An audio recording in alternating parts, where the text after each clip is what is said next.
I see you, Matt. You got to accept my promotion. There you go.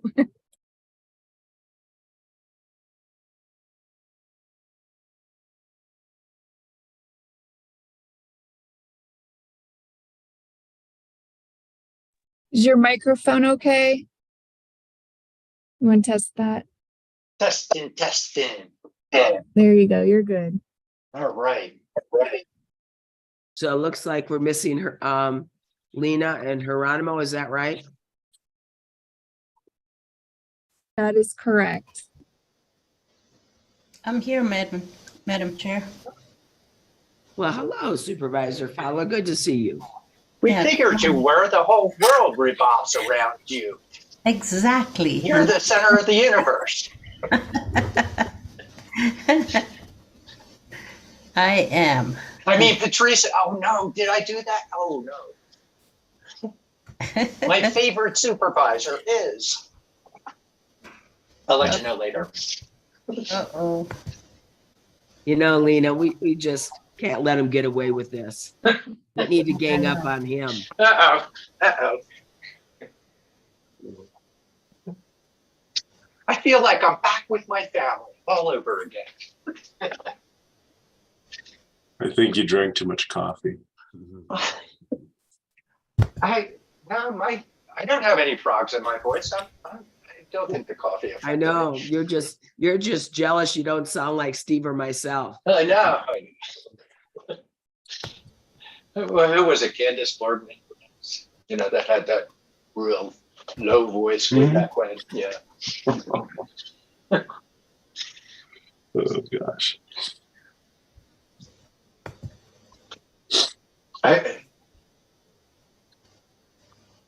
So, Patrice, you have a cold also? You know, that second floor was a dangerous place last week.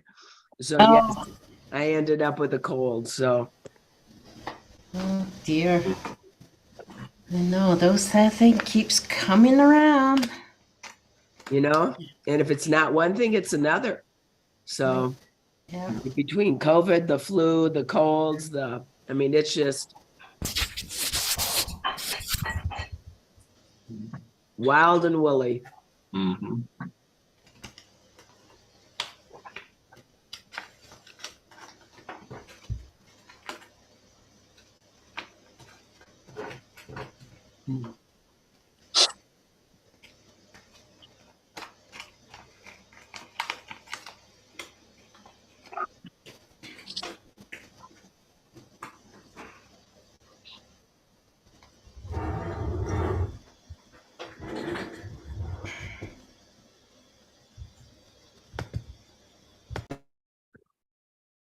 Supervisor Vasquez is here. I'm just pulling him over.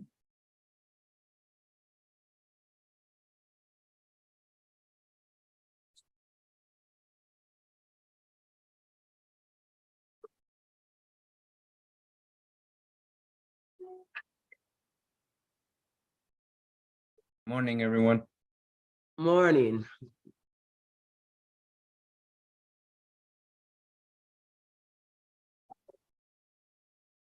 Well, I think we have all the supervisors. Do we have everyone we need from the staff? Yes, Madam Chair, we're ready. Thank you.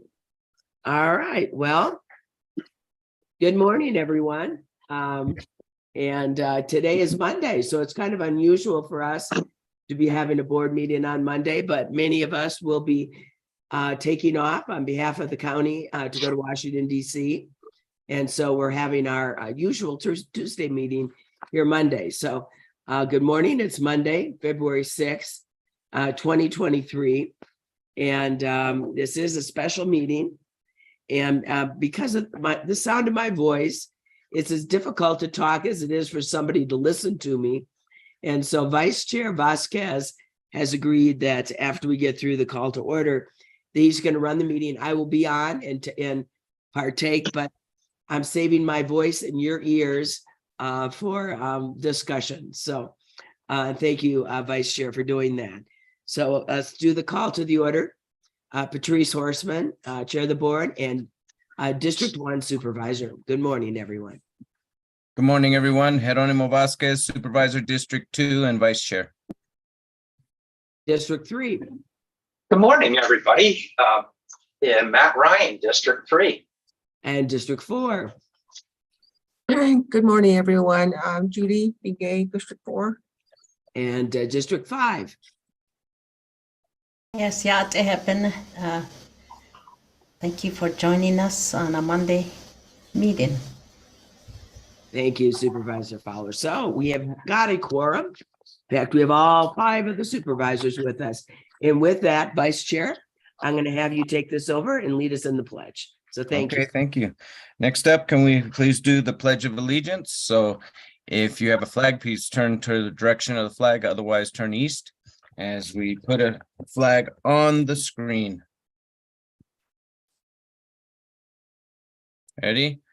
I pledge allegiance Allegiance to the to the flag flag of the United States of America and to the republic for which it stands, one nation, under God, indivisible, with liberty and justice for all.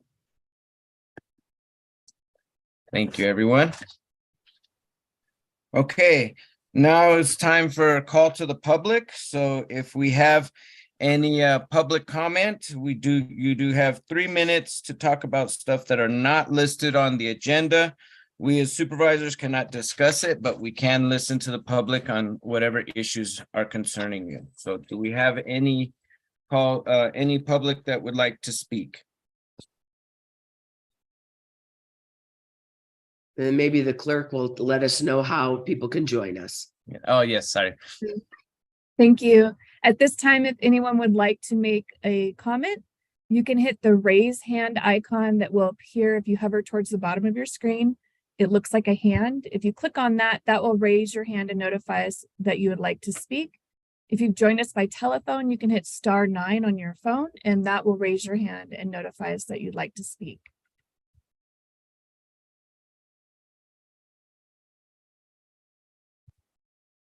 And at this, oh, there's a hand. I'm going to go ahead. Juliet Roddy, I'm going to go ahead and allow you to speak.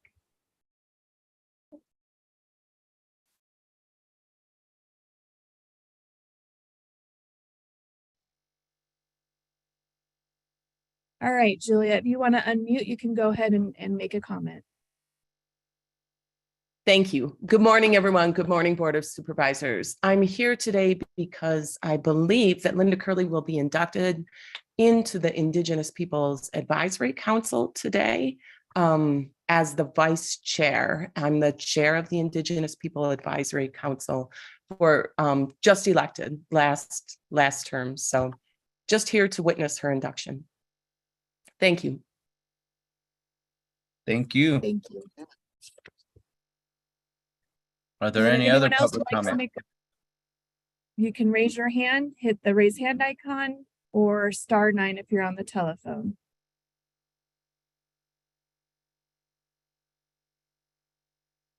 And there are no hands raised, Vice Chair Vasquez. Okay, thank you. In that case, going once, going twice. Okay, we will move on to consent agenda. So all matters under consent agenda are considered to be routine and will be enacted by a single motion. Are there any items that board members want to consider separately? I'd like to remove Vice Chair Yes. number 3 The 3. and number 20. With all those are all related, but just want to make a comment. 20. Okay. Any others? I have some, but I'll wait till everybody else shares theirs. If I can, Mr. Chair, if I could have item number 4 just for a momentary comment. Okay. Item number 4. Any others? And Vice Chair, I'm assuming you'll be removing 11 and 12. I actually had intended removing 5 and 11, but it looks like 12 should also be removed. So are there any others? Okay, in that case, can I get a motion to accept consent agenda minus number 3, 4, 5, 11, 12, and 20? So moved. Can I get a second? Second. Thank you. All those in favor, please say aye. Aye. Aye. Any opposed? Okay, consent agenda passes unanimously. So let's start off with number 3. Number 3, and I didn't write down who pulled that out. I think it was Supervisor Fowler. Yes. The Thank consideration. you. Yes, I separated number 3. Number 3, we continue to work on ham radio in my district. This is just another unit that needs to be purchased. I just want to thank our county manager and emergency management for continuing to work on this project. As you all know, the communication is limited, and when there's an emergency, and we use ham radio. And so this is part of that project I've been working on for many years, and here's another one that's coming up. So I'm really excited about it. We're just barely in the middle of everything. I think we're just going to be doing more, but thank you. And I don't have Great, any thank you. comments. Thank you. Any other comments on number 4? Then can I get a motion? I move that we approve number 3, which is to consider possible budget approval adjustment of FY23 in the amount of $1,783.22. They even put 22 cents in there. From District 5 Community Initiative Funds to the county, Coconino County Emergency Management for expenses related to the installation of ham radios in Page and Fredonia. Thank you. Can I get a second? Second. Thank you. All those in favor, please say aye. Aye. Aye. Thank you. Thank you. Okay, next on, moving to number 4, consideration and possible action to the approved resolution 2023-1, authorizing 8 county-owned parcels to be annexed into Ponderosa Fire District boundary. Sorry, and I didn't read the parcels. I wasn't sure if I was supposed to. Okay. So I believe this was Supervisor Ryan. It sure is, Mr. Chair. Actually, in my point, I wasn't going to separate it initially. However, it's one more in terms of staff, just a note during the meeting. These parcels, when we were modifying the right-of-way of Garland Prairie Road off of the Parks exit in the main town site area, these parcels were acquired to assure that we had the right-of-way associated with it. And I think the intent of what we're doing here is it's appropriate. It's for public health and safety. County wouldn't pay into the district, but it assures that they can have the continuity or contiguity that they need for the sake of part of this annexation.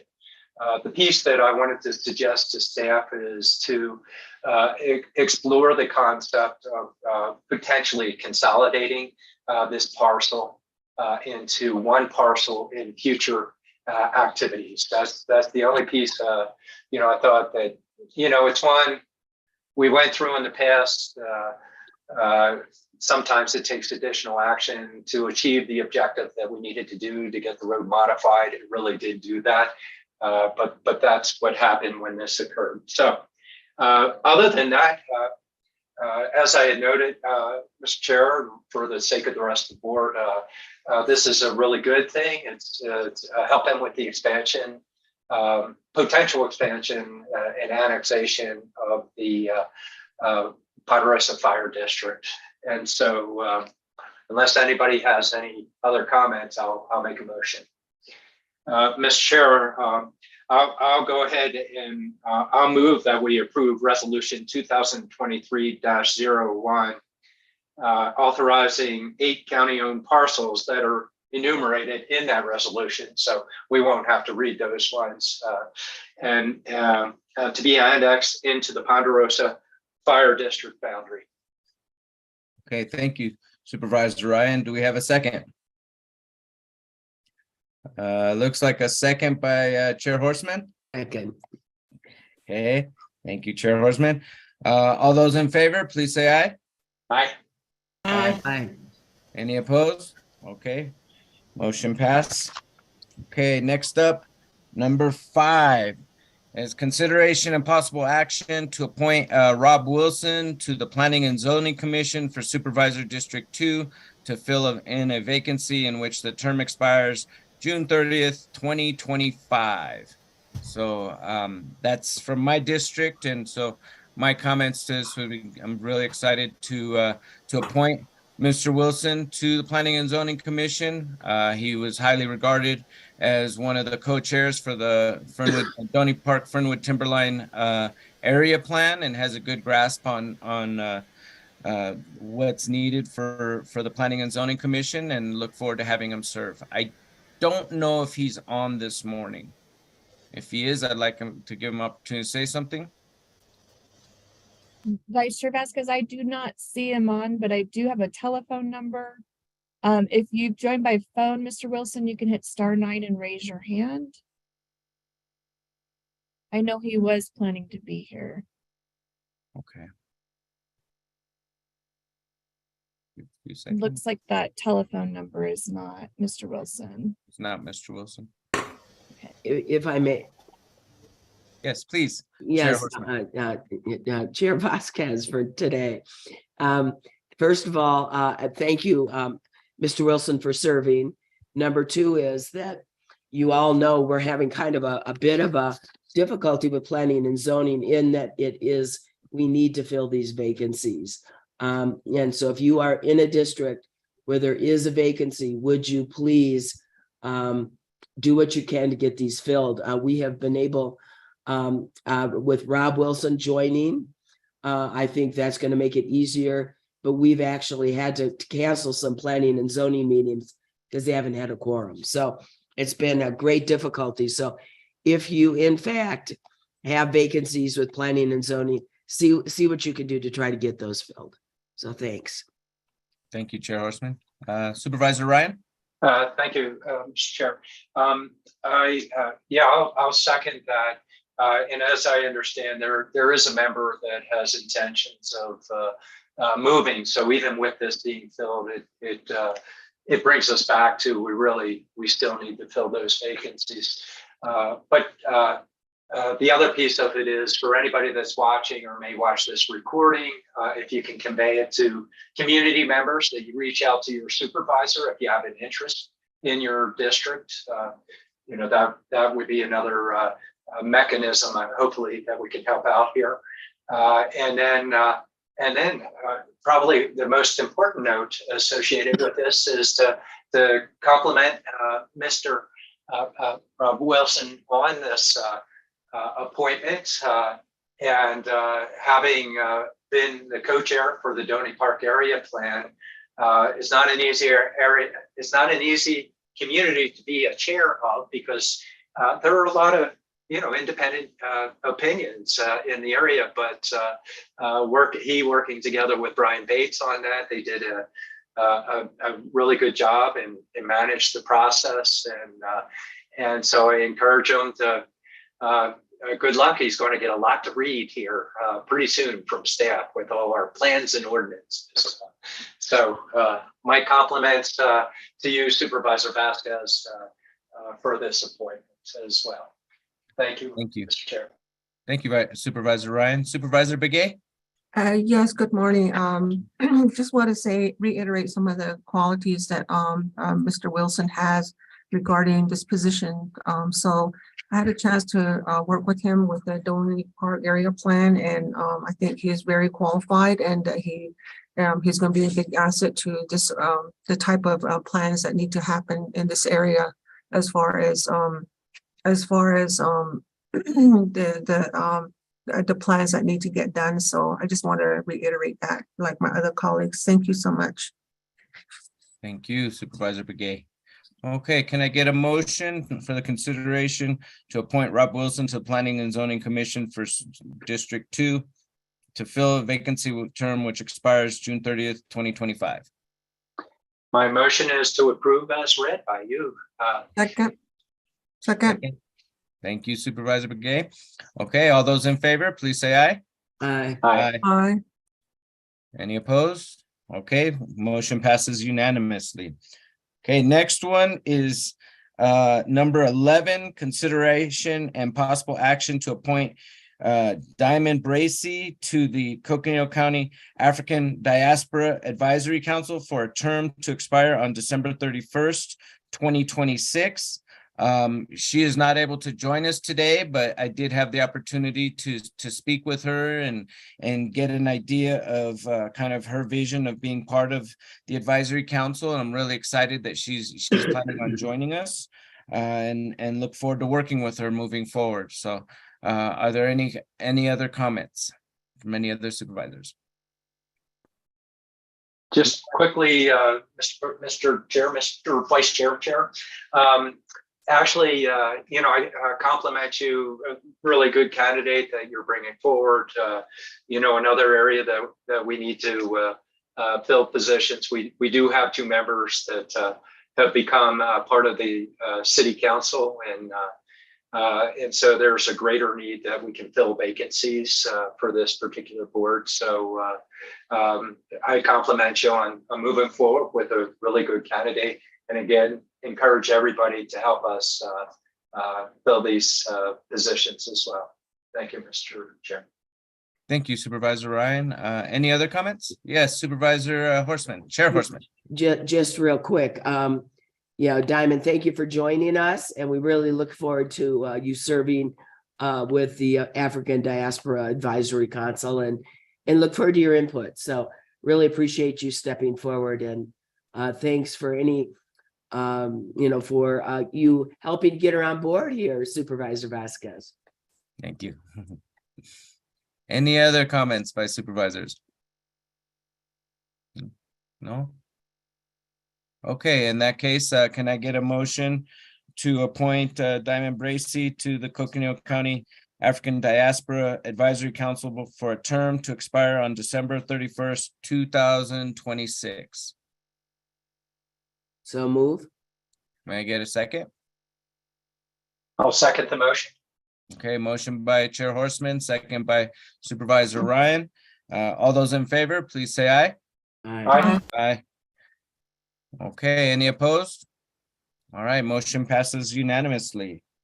All right, next, number 12, consideration and possible action to reappoint Rose Tohi to the Coconino County Indigenous Peoples Advisory Council for a term to expire December 31st, 2026. Are there any comments from supervisors for this one? Supervisor Begay first. Supervisor Begay. Yes. I just want to say that I've had a chance to work with Rose in different capacities and meetings that we attend together. And I believe that, she would be a great asset to this organization, continuing to help them at all levels. And then, making sure that, the tasks and everything are taken and also completed. And so I just want to say that she's got a lot of community services, and she knows about the judicial systems and all these other land issues and all the areas that we all need help with. So I just want to recommend that we approve the Rose Tohi for the term that's up to December 31st of 2026. Thank you. We have the motion. Do we have some other comments? Yes, Chair Horstman. I'll second that motion. And just real quick, Rose is she's amazing. I've worked with Rose Tohe for so many decades. She has been such a committed public servant for the city of Flagstaff, Coconino County, going back to the NACA days in the early 80s. And I'm so pleased to see that she is willing to be reappointed and for her continued service here for Coconino County. So it's really my pleasure to second her and look forward to her continued service. Thank you, Chair Horseman. Supervisor Ryan? Thank you, Mr. Chair. Yeah, absolutely. I can't let this one go by without a comment. Rose brings so much positive energy and is committed to the community. And this position in particular, she's just soared and done so well. Excellent appointment, Supervisor McKay. Right, thank you. Any other comments? Mr. Vice Chair, Yes. Ms. Tohe is on the Zoom as well, so. Oh, great. So you Well, may want Ms. to go. Tohe, would you like to say a few words? Yate bene to everybody, Supervisor Chair and the rest of the supervisors. I thank you so much from just from my soul that I get to work with you. I get to work for our wonderful Coconino County, and I am very blessed to be appointed again, and I accept that appointment. And I will do my very best to do what I can do on my side to deliver the services that's needed through IPAC. I so appreciate it. Yeah. Oh, thank you. And I just want to say I'm really excited that you're continuing your service, having served with you on other committees outside of just county committees. I really respect your leadership and look forward to seeing you continue your service on IPAC. So thank you. So with that said, we do have, are there any other comments? Yes, Supervisor Ryan. Call for the question, the motion. Can I have a motion to approve Rose Tohe? We We already did that, right? yeah, we did that part. We just need to vote on it. Okay, can I, in that case, all those in favor? Can I get, please say aye? Aye. Aye. Any opposed? Okay, motion passes unanimously. Thank you.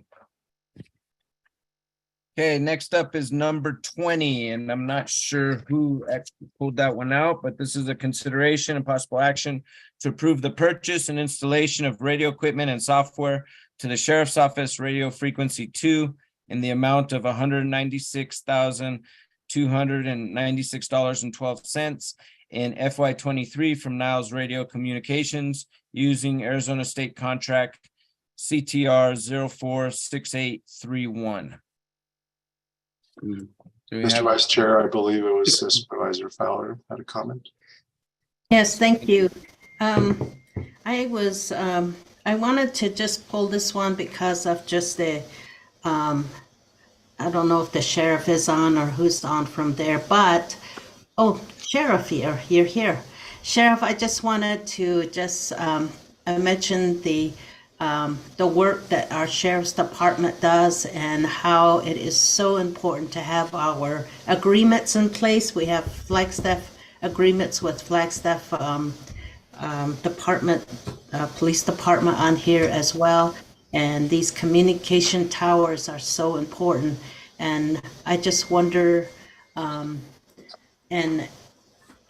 for that reason too, you know, what we've been working on ham radio, should there be an emergency or still use them when there is an emergency. So I just wanted to mention the work that you're all doing, and the search and rescue, and these radios come into play when your deputies are out there, and a lot of times they're traveling in the dark. And I just want to appreciate you and the deputies for your whole department for working on behalf of the public. And a lot of times they're just out there alone in our rural communities. Mr. Vice Chair, Supervisor Fowler, thank you. We certainly appreciate your comments. This project will really enhance the safety of our deputies and extend our communications capabilities much better to the north of Flagstaff and up onto the Navajo Nation, including Tuba, Gray Mountain, Cameron, areas like that. So it's the first project within a 5-phase project that we're working on. But we certainly appreciate your support and look forward to completing the rest of the phases over the next several years. Thank you, Sheriff. It just is so important for our deputies and all law enforcement, the first responders, to have appropriate equipment for their own safety and for the public safety as well. So thank you. Thank you so much. Thank you. Thank you, Sheriff. Thank you, Supervisor Fowler. Are there any other comments by other supervisors? Supervisor Ryan. Actually, no, I appreciate all the kudos and great work. It is so important, as Supervisor Fowler had noted, but no, I'm waiting for after this item, Mr. Chair. Okay. Thank you. Chair Horseman. No? Okay. Is there a motion? No, there hasn't been a motion yet. I just saw you Call for the unmute yourself. question. So we have a motion from Chair Horseman. Can I have a second? Well, Second. Thank you. I was going to have Supervisor Fowler make the motion, and I'll second the motion. Okay, excuse me. Supervisor Fowler, if you can make the motion, and Chair Horseman, second. Yes, I'm happy to make the motion for item number 20, consideration and possible action to approve the purchase of approve the purchase and installation of radio equipment and software for the Sheriff's Office Radio Frequency 2 in the amount of $196,296.12 in FY23 from Niles Radio Communications using Arizona State contract. And there's the number. Thank you. Thank you. Can I get a second, please? Supervisor Chair Horseman.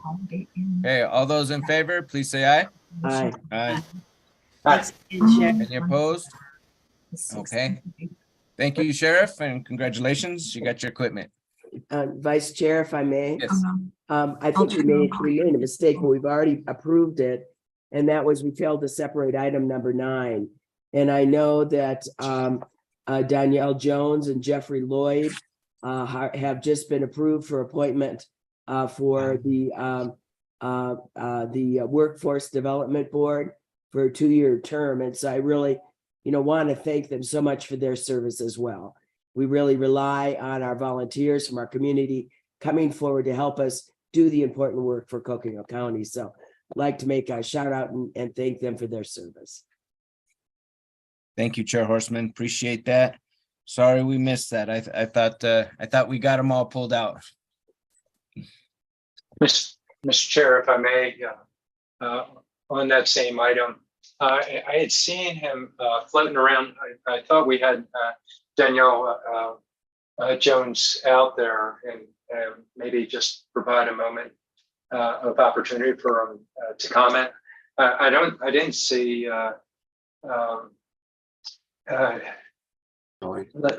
Jeffrey Lloyd out there, but I did see Danielle, Mr. Chair. Okay. If either one of them are present, we'd give them the opportunity to speak.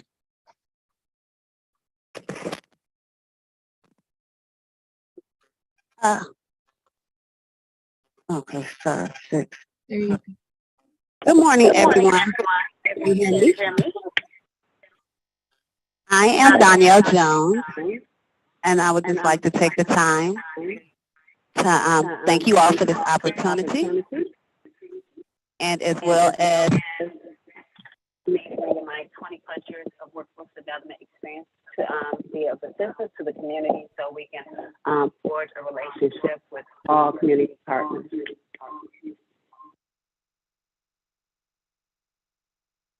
Thank you. You're welcome. Thank you so much for your service. Yes, thank you for your My service. pleasure. Do we have the other person, let's see, Gregory Lloyd or Jeffrey Lloyd, excuse me, on as well? I don't see him. No, I Okay. do not see Jeffrey on. Well, thank you to both candidates who were recently appointed to the Workforce Development Board for your service, because again, these boards, as mentioned before, are voluntary. And so we need good people to step up and help in these different capacities. So we really appreciate your service and willingness to put in these volunteer hours. So thank you. Okay, since we're now done with the consent agenda, next the board will resolve as the Health District Board of Directors. Can I have a motion to resolve into the Health District Board of Directors? So moved. Second motion. Thank you, Supervisor Begay and Supervisor Ryan. All those in favor? Aye. Aye. Aye. Aye. Okay, we are now the Public Health District, Health District Board of Directors. Are there any, and we're looking at the Health District consent agenda. Are there any items that need to be pulled?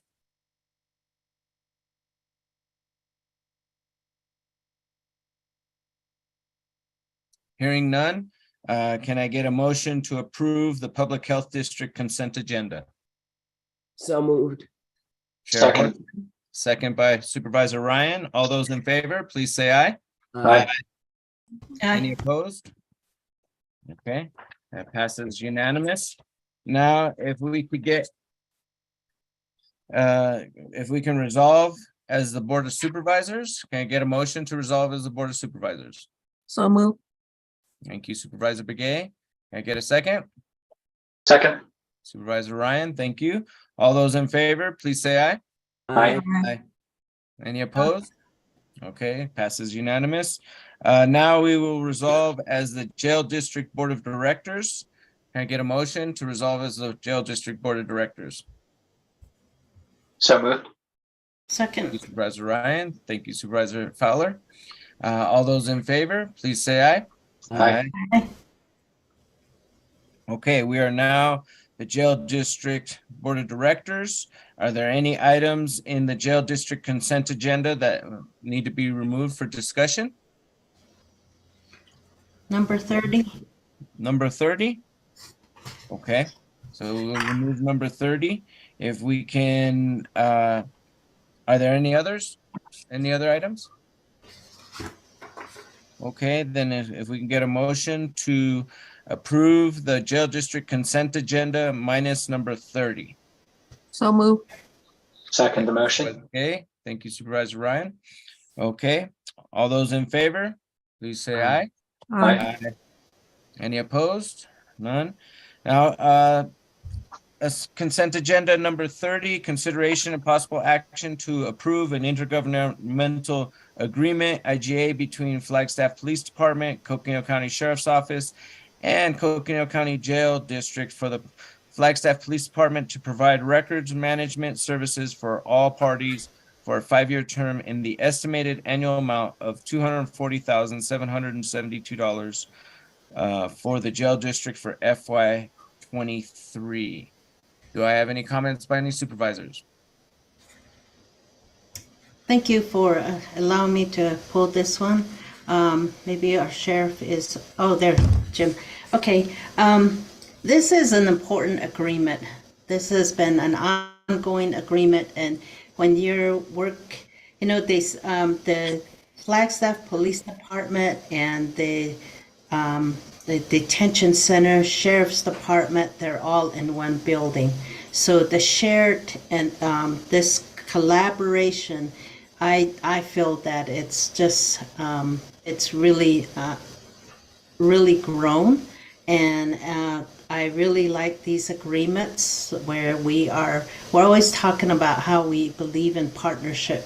This is a really great example of a partnership. So I just wanted to pull again, just to acknowledge that I'm sure from the beginning it was like, okay, how do we work this out? How do we clean these? You know, maybe there was some kinks that had to be worked out, but maybe on a daily basis, there are some, but for the most part, even with the 911 being stationed there, all of these agreements are so important. So I just want to just recognize the sheriff again for these agreements and how the collaboration that exists between the Flagstaff Police Department and the Coconino County Detention Center and the Sheriff's Office and the Police Department. Thank you, Supervisor Fowler. Are there any other comments, or Sheriff, would you like to say a few words? Oh, Supervisor Begay, please. I'm sorry. I just want to know, I guess this is for Steve. Just basically, these dollars are already approved from the last year's budget? Yes, they're budgeted for. All budgeted for. Okay, that's it. Thank you. Okay. Thank you, Supervisor Begay. Any other supervisors before we hand it over to Sheriff Driscoll? Okay, Sheriff Driscoll, floor is yours. All right, well, Mr. Vice Chair, members of the board, thank you. Yes, Supervisor Fowler, it's absolutely vital to maintain these agreements. They've been ongoing for the last 23 years. And we work on them all the time. We meet frequently and discuss and get through bumps and look towards future opportunities to make things better. So as you mentioned, Supervisor Fowler, we're vital, I think, to providing good, effective law enforcement services, both in Flagstaff as well as throughout Coconino County. So we appreciate your support on these over the years as well. So thank you. Thank you, Sheriff. Okay, can I get a motion to approve this intergovernmental agreement? So moved. Thank you. We've read it multiple times. I don't have to read it again, do I? Second. Second. Thank you, Supervisor Begay for the motion and Supervisor Fowler for the second. All those in favor, please say aye. Aye. Aye. Any opposed? None opposed. So motion passes unanimously. Thank you. Now I need the board will resolve as the Board of Supervisors. Can I get a motion to resolve and back to the Board of Supervisors? So move. Thank you, Supervisor Fowler. I get a Second. second. Thank you, Supervisor Begay. All those in favor, please say aye. Aye. Aye. Okay, any opposed? Motion passes unanimously.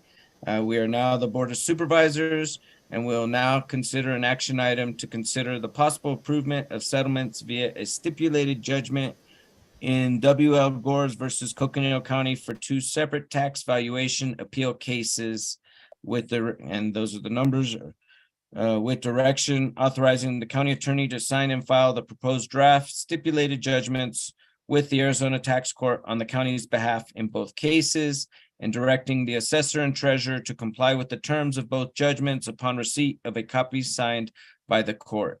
The board may enter executive session to receive legal advice or to consider its position and instruct its attorneys regarding the county's position regarding this pending litigation and settlements in order to resolve this litigation.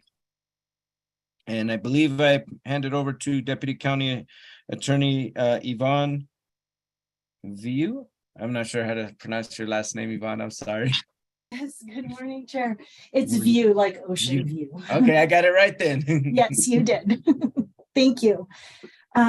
So I'm here to present this matter to you this morning. Like the chair had stated, there are two tax valuation cases. They are both from the same plaintiff, which is W.L. Gore and Associates. They filed a petition and notice of appeal in two separate properties on November 14th, 2022. The first property is at 1505 North 4th Street in Flagstaff, and the second property is located at 3750 West Kilty Lane in Flagstaff. And in their complaints, the plaintiff alleged that the full cash value of which the assessor had assessed each property at were excessive. And then they were requesting the courts to lower these rates respectively. The first full cash value was $24,940,664, which belonged to the 4th Street property. And then the second assessor value was $68,578,298 with respect to the Kilty Lane property. So they were both petitioning the court to have these rates lowered. Our office, working with the assessor, was able to negotiate relief for tax year 2023. So for the 4th Street location, the full cash value was negotiated to $19,400,000, and the Kilty Lane property was negotiated at $50 million. And so the fiscal impact would have been, so if the board approves the requested relief, then the 2023 total taxes would change from $303,293 to $279,248. And then that would make a difference of $24,045 for the 4th Street property. And then the second fiscal impact would be $735,735 down to $719,712 for a difference of $74,023. And that would be for the Kilty Lane property. And then finally, the county portion, the portion that the county would receive would change from $18,247 to $16,800. And that would be a difference of $1,447 for the 4th Street property. And then the county portion would change from $47,752 to $43,299 for a difference of $4,453 for the Kilty Lane property. Does anyone have any questions? Mr. Chair, if I may. Yes, Supervisor Ryan, please. Just a simple answer, Yvonne. I think we achieved what we had reviewed before you had through the settlement. Is that correct? Yes, it is. Okay. Thank you. And part of the discussion is while we understand the intent of a property to seek relief, we're also concerned about the impact to a lot of our government entities, in particular our schools. So that was part of the negotiations here. Thank you, Yvonne, and thank you, Mr. Chair. Thank you, Supervisor Ryan. Are there any comments or questions? And that, I would go ahead and make the motion to Okay. approve the settlement via stipulated judgment in the W.L. Gore and Associates, Inc. v. Coconino County for the 2 separate tax valuation cases as set forth in the agenda, with direction to authorize the county attorney to sign and file the proposed draft stipulated judgment with the Arizona Tax Court in the county's behalf in both cases, and direct that the assessor and treasurer comply with the terms of both judgments upon receipt of a copy signed by the court. I'll second that motion. thank you, Chair Horstman, for the motion, and thank you, Supervisor Ryan, for the second. All those in favor, please say aye. Aye. Any opposed? Okay, motion passes unanimously. Thank you. Okay, our next item in number 34 is the presentation and discussion regarding fiscal year 2024 budget building blocks, compensation, human resources. I'll hand it over to County Manager Peru. Thank you. Thank you, Mr. Chair, Madam Chair, everyone. Sorry, I'm a little foggy, but thanks first of all for covering for me. Last week it was a rough week health-wise, but I do appreciate everyone's indulgence. Today, Chair and members of the board, we're providing another budget building block. And so our process this year has been to create budget building blocks that cover a wide range of topics. A few weeks ago, we provided the first one on the general fund. And my message of that during that general fund discussion was the importance of preserving the general fund, just given the importance that it plays in financing or supporting financially the entire organization for the most part. After that, we did another budget building block on a budget update, and Siri Mullaney, our CFO, provided to you where we're at, our financial status, our position where we're at, financially related to county finances with revenue and expenses, and then also looking at where we're at position preparing for the audit. And so those are important. Another budget building block. We're going to be providing, of course, a budget building block today on compensation. And then in the next few weeks, we'll be providing budget building blocks, providing an economic update. So looking at our local economy, state, national, and international economy.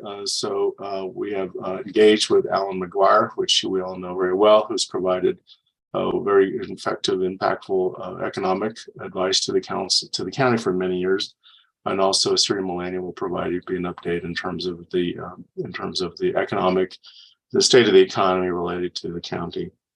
We're also going to be providing another budget building block on mandates. In terms of what are the mandates that the county is responsible for. We'll be including in that discussion on mandates some of the work we did with the ARPA investments. And so, a couple of years ago, we received a fairly large chunk of funding from the federal government to invest in various ways. And so we'll be providing an ARPA update in addition to a mandate discussion for counties that have responsibilities to the state. And then we're also going to be doing another budget building block on service delivery. Service delivery is an important piece, of course, what we do, because we deliver services to the public. That is our role and our goal and mission as a county here. And so our service delivery budget building block will provide, of course, a wide range of topics. There are too many services to cover in a single session. But one of the main things that we want to cover in that session is the geographic spread of our service delivery and providing some initial discussions when we get into the discussion on budget equity. And this is a concept that is it's not new to the county, but it's new in terms of the budgeting discipline. There are several pieces out related to how local governments look at equity with regard to services that are provided or funded, rather, and what is the geographic spread of those services. It's a little different for counties than in cities. Cities, it's a little more micro in terms of neighborhoods, et cetera. Counties, it's larger, especially for Coconino County being so large. We'll be looking at communities in terms of cities, towns, where population areas are in terms of how we deliver services. And so that'll be an important discussion. So today, we'll be talking about compensation. Compensation, as we all know, is the largest investment that organizations, businesses, and local governments have. And that is the case here at Coconino County. It is the largest part of our budget pie. And it's an investment, of course, in our workforce that provides services to the public. Prior to this year, we have gone through quite a journey related to compensation from the standpoint of turnover, the effects of COVID, the Great Resignation, and the impacts that we had at the county. And so Erica Philpott will be providing information on our history, some of the things that we've experienced. We'll be providing to you our goals with related to compensation, our history, feedback from our most recent employee engagement survey, which of course we just recently provided to our from our employees. And then the results of last year, I made a recommendation to the board to create a compensation fund. And through that fund last year, we invested heavily in positions and ranges here at the county, and the impacts and the results of those investments have paid off, which Erica will be providing some feedback on. I want to go back to our employee engagement survey. We'll be providing quotes, feedback directly from the survey from employees relative to our compensation. But one of the questions that we asked in the engagement survey, what are the areas that are most concerning to employees? And the two things that came back as the highest on people's minds, employees' minds, number one was inflation. Inflation was number one, followed by the cost of housing. And then from there, it was other pieces, including other types of areas of concern. But again, inflation and cost of housing are the two things that are most important and most concerning to our employees. And so I think that sets some context to some of the discussion that we're having here today. So with that, Mr. Chairman, I turn it over to Erica Philpott, and she'll be walking through some slides and receiving input from the board. And then I'll make some closing comments. And this is not going to be the only time when we're talking about compensation. We'll be talking about compensation throughout the budget process. But again, budget building blocks are important. We've also invited our elected and our appointed departments and elected leaders to attend the budget building block sessions because it provides context to the process, the budgeting process that we're proceeding with this year. So, Mr. Chair, with your permission, I will turn it over to Erica. Please do. Thank you, Erica. Good morning, Chair, members of the board. Erica Philpott, Human Resources Director. Excited to speak with you about compensation today, one of my favorite topics, as all of you know. And we do have a presentation slideshow, and I believe you received that. Lindsay, will you be sharing those slides? Great, thank you so much, Lindsay. Appreciate that very much. So as Steve mentioned, we're going to share some data from our recent employee engagement survey, and 61% of the respondents listed inflation as the most significant issue to them right now, and rising house costs was at 49% of respondents. And so when we think about competitive compensation goals, those goals are to stay ahead of the rising minimum wage, to address compression, which occurs when people at the entry of the grade, very usually at the entry of the grade, are staying at the entry, and other people with less experience are coming in and making the same and being compressed at that amount, to improve retention, to decrease turnover, improve recruiting, and to mitigate the effects of inflation for employees. So those are some of the goals that we have with our compensation strategies. And on the next slide, we have the history of our compensation here at Coconino County. This is a slide that we present year after year. And this slide is going back to FY08. And FY08 is notable on this slide because that is the year that we had XYZ. So WXYZ last year, but XYZ back in FY08. And some other notable milestones on this, you can see in FY10 and FY11, those 2 years, those were the years that we had the floating 2-year recession. So you can really see our 10-year plan with compensation coming to light on this graph as well. And then the years that what we did for compensation all the other years, and you can see in FY21, there was no adjustment as well. So some of the different history. And then when we kind of overlap that on a future slide, you can really see how these compensation strategies really push down our turnover. And so I'll show you that in just a minute. But in last year's investment in compensation, if you'll remember, we created the investment fund for compensation for over 5 years to eliminate the competition between the increment requests and compensation.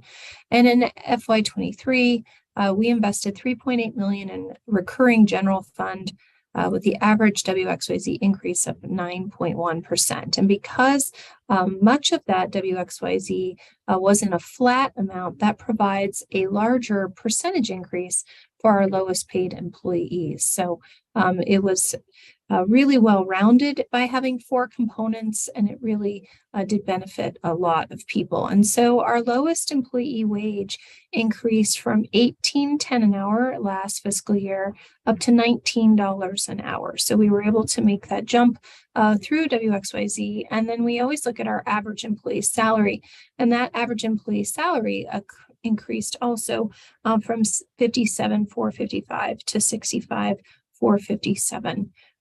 So when you look at that in our structure, which we'll also look at later, that's really in the middle of our structure. So that average employee salary is in the middle of our structure. And a couple other things that I want to mention on that slide is that we really filled, following WXYZ, we filled some really hard to fill positions last year. We, at points in following WXYZ, we were fully staffed on our attorneys for a moment, which was no small task and something we had struggled with previous to that. But since July, we've hired a lot of deputies, a lot of detention support specialists. We hired an assistant county engineer, an assistant CD director came back. We've hired building inspectors, our CJCC director, HVAC electrical technician, accountants and budget analysts, senior budget analysts. We had some real vacancies in financial positions we were able to fill, as well as HR and IT. So we hired a fleet services manager, an integrated family court coordinator, an HIV case manager. So when we look at, and of course our compliance manager, Mark Stento, came back as well. So when we look at some of those positions that can be difficult to fill, we were able to fill quite a few of them. And that was really felt in departments across the county. Really positive. So these are employee engagement survey comments from our most recent survey. And these are comments on compensation that I pulled out of the question, what do you love about working at Coconino County? So at the end of the survey, there were several open-ended questions. And one of them is, what do you love about working at Coconino County? And of the 262 comments that people made about what do you love working at Coconino County, 7 of them were specifically about compensation. And you can see a lot of those here. And there were also comments in other parts of the survey, not just on this question, where they talked about that, thank you for WXYZ. WXYZ was a good start. And you can see these other comments about WXYZ as well. So people were grateful, are grateful for WXYZ. And you can still see that concern about inflation and rising house costs coming through in these comments about WXYZ. It was not enough. It's still appreciated. There's still a lot of stress there regarding financial commitments. So on the next slide are some of the compensation comments about what would you change about working at Coconino County? So one of the other large open-ended question, there are 235 comments on the survey regarding this question, and compensation is mentioned in 23 of those 235 comments. What would you change about working at Coconino County? And you can see some of those here. Tried to really make them general so they didn't point to any one person. But that more compensation would be helpful, rising compensation further in line with inflation. So again, really see that theme of financial stress coming through in these comments as well. And later in the presentation, I'll share some specific comments about housing. So this chart is also a chart that I present every year when we're speaking about compensation. And you can see what our turnover has been back to FY08. So you can see in FY08, and then they implemented XYZ.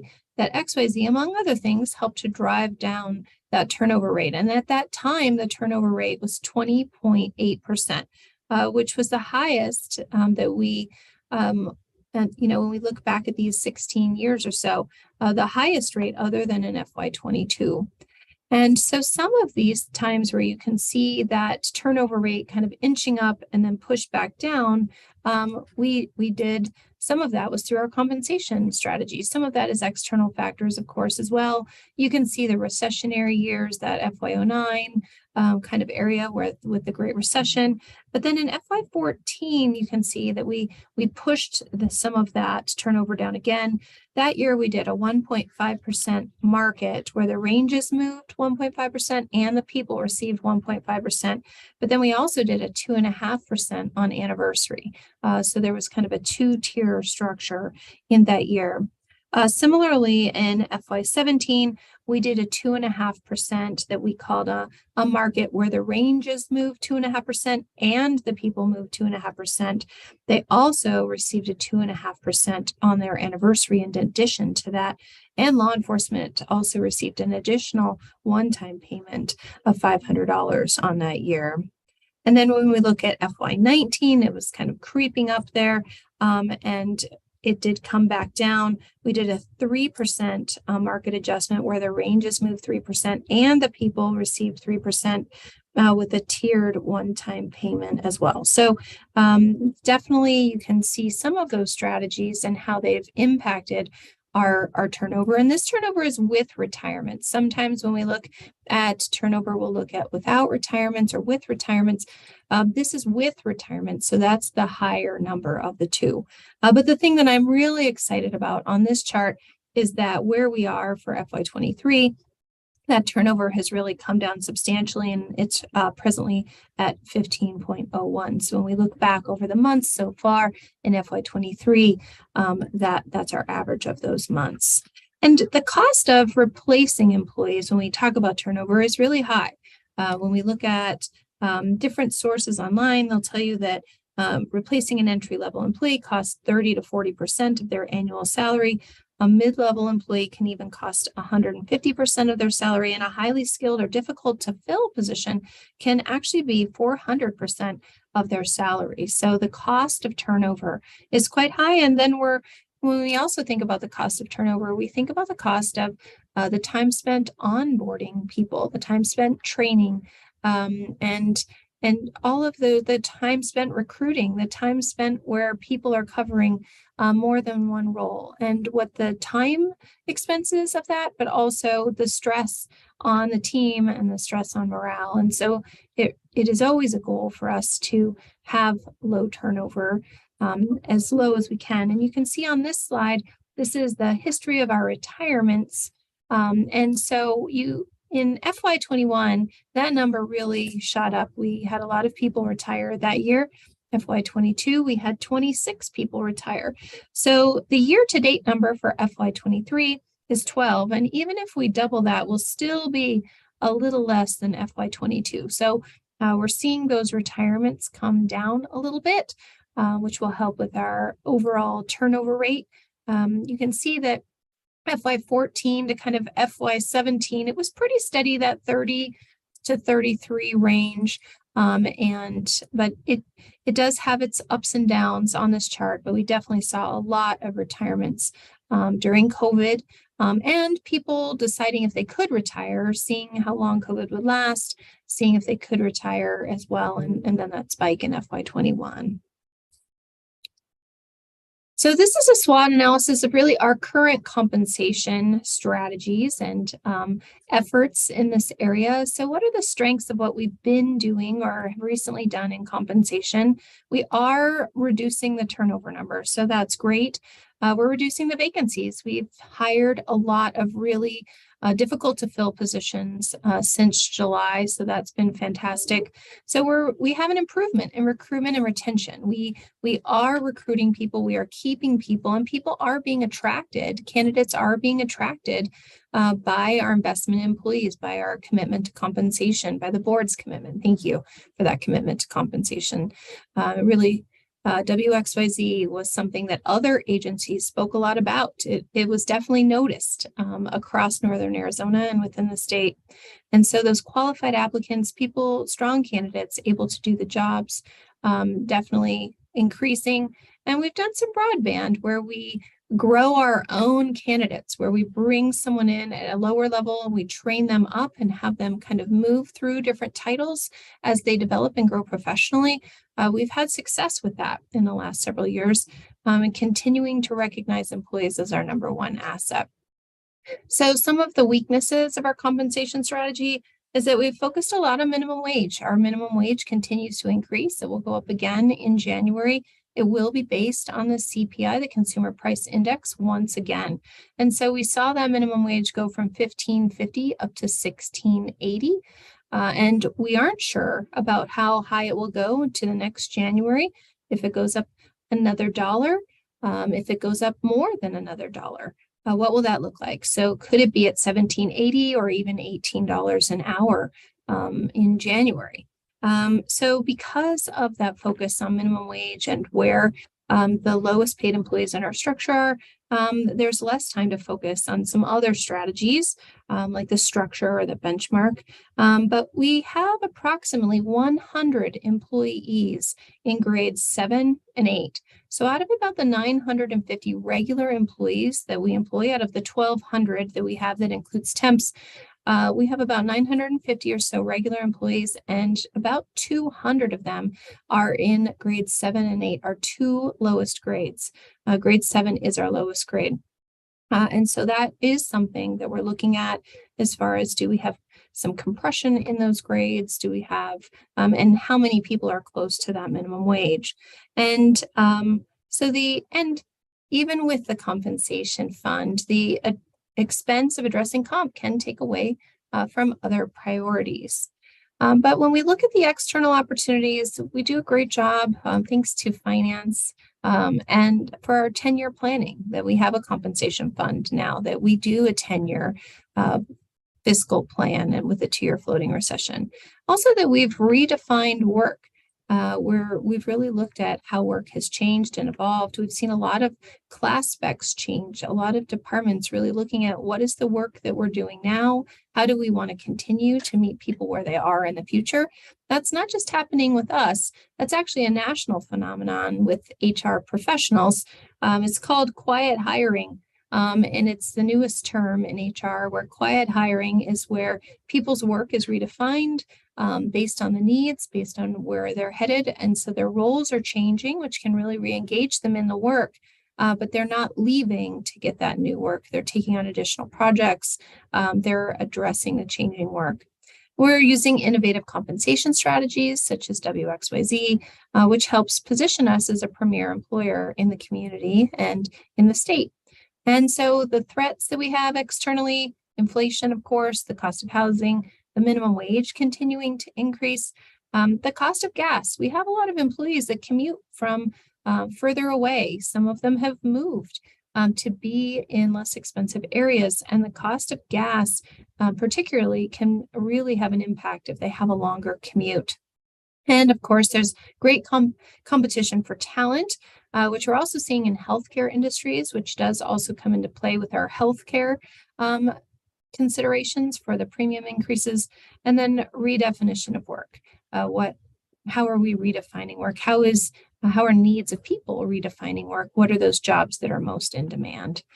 So a SWOT analysis kind of where we are with our current compensation strategies and why we're in those opportunities and threats in the environment, how they're impacting the decisions that we're making internally as well. So on the next slide, this is our compensation structure. So as I mentioned, grade 7 is our lowest grade. It now starts at $19 an hour, and grade 22 is our highest grade. As I mentioned, the Flagstaff minimum wage is $16.80.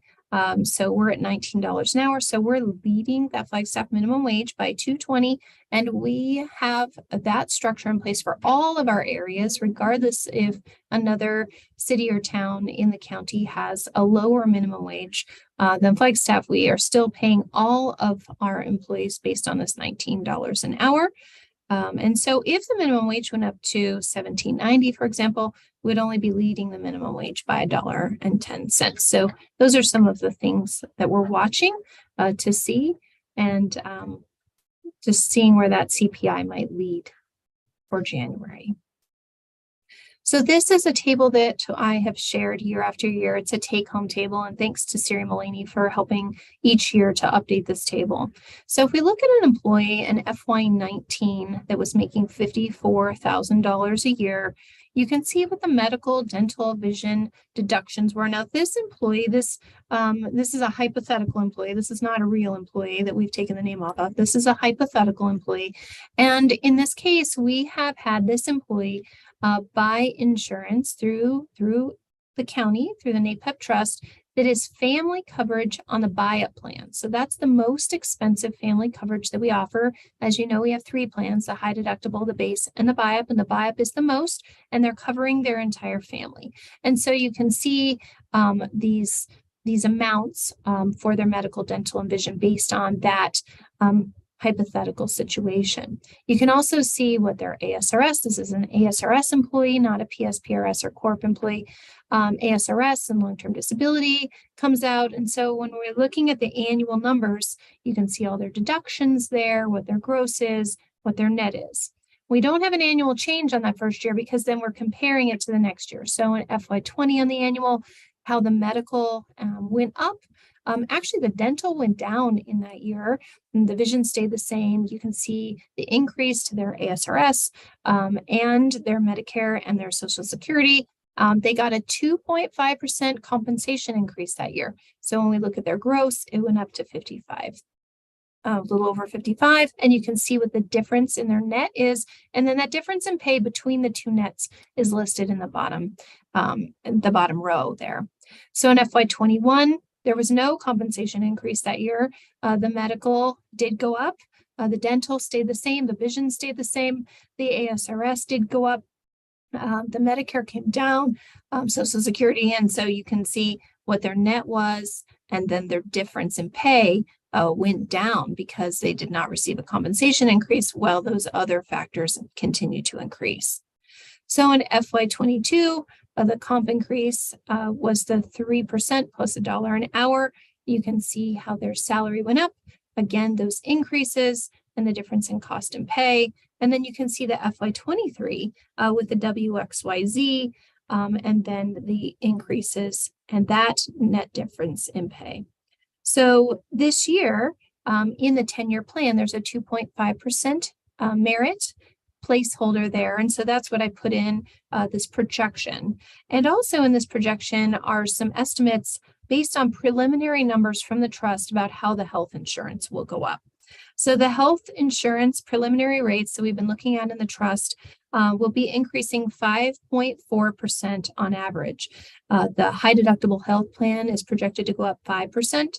The base is projected to go up 5.5%, and the buy-up is projected to go up 6%. So the average of that based on the distribution of employees in the plan is 5.4% on average across the entire trust.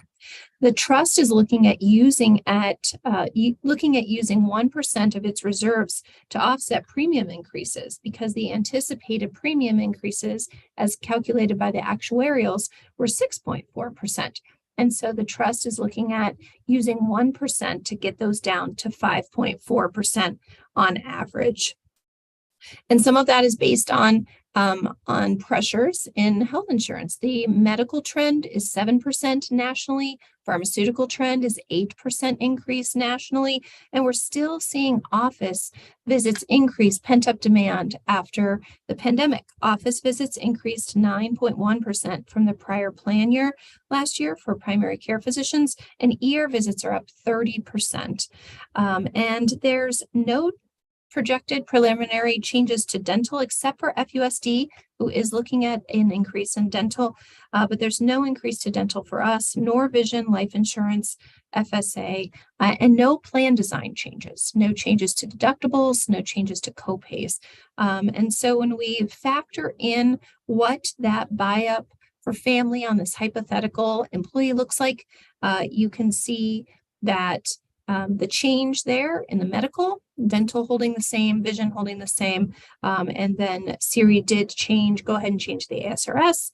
And what's interesting too about these numbers is when you think back to an earlier slide where I talked about kind of how that average employee salary in the county shifted, you can really see it here. We try to use the average salary, and you can see with the compensation increases, some of that shift here as well. And so on the next page, the next slide, I have employee engagement survey comments on housing.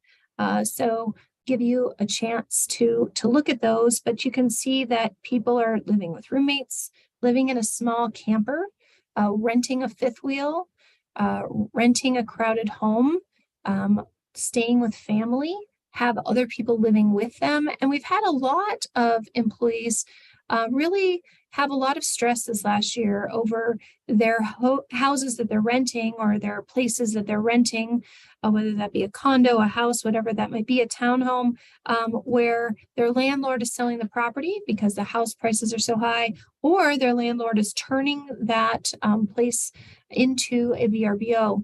And we've had a lot of employees share that stress with human resources, that they just don't know where they're going to live. They need to move. They only have this many days to find something else. And so those are some of the things that have been shared with us. And then these are things that were shared specifically in the survey. And so I'm going to turn the 10-year plan over to Steve. Thanks. Erica, before you do sign off, can you remind us again the letters XYZ, WXYZ, what they represent, so that we can have some awareness of that? Sure. So W and X were both flat amounts that we shifted the plan. So $2,000. So if you took a full-time employee, took their salary, and they looked at the annual amount, then they would add $2,000 to that. Then on top of that, they would add $1,750 to that. And then there was a longevity. So WXY. So Y was a longevity payment based on their years of service. And then Z was a percentage for participating in the brought back, the newly revived performance plan. So people who worked on their performance evaluations and participated actively in a performance evaluation received the Z. And so W, X, and Y were all paid at the beginning of the fiscal year in July. And that Z payment was done after we did focal point performance evaluations.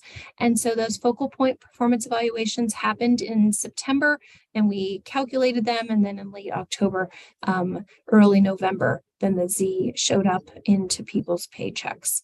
So there were 4 prongs to that. So 2 of them were flat amounts, which benefits the people on the lowest end of our scale the most, and 2 of them were percentages.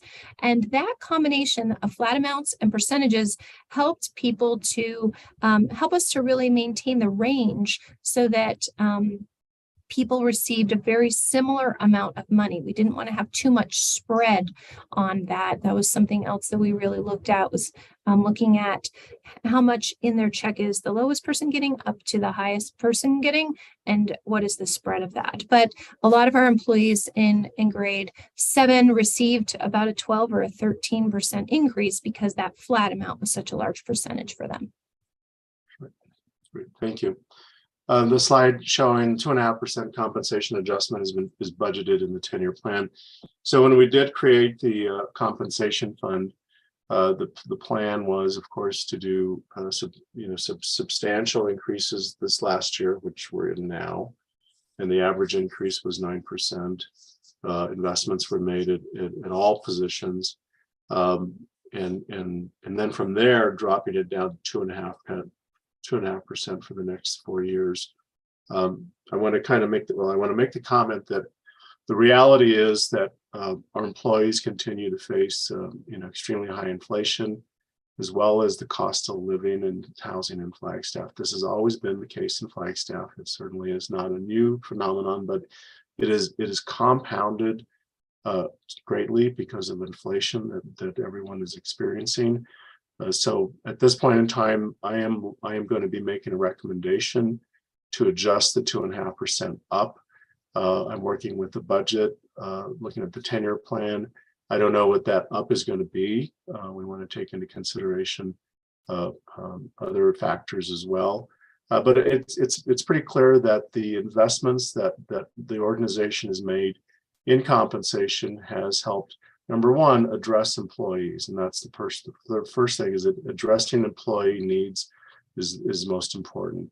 Employees whose needs are addressed to the extent that they can be addressed does provide, of course, for employees to be more engaged in the work that they're doing without worrying. That's not to say our employees are not always worried about, everything that faces on a daily basis, but are to the extent that we're able to provide a compensation package that does address needs to as much as possible, does provide for employees that are engaged in doing the work that they want to do. One of the big things that in employee engagement survey, we're going to be distilling the survey because it provides a lot of information.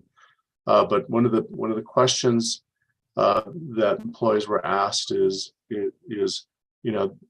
want to do good work, they want to do quality work, they want to provide a quality service to the public, and so delivery of services is the most important to our employees.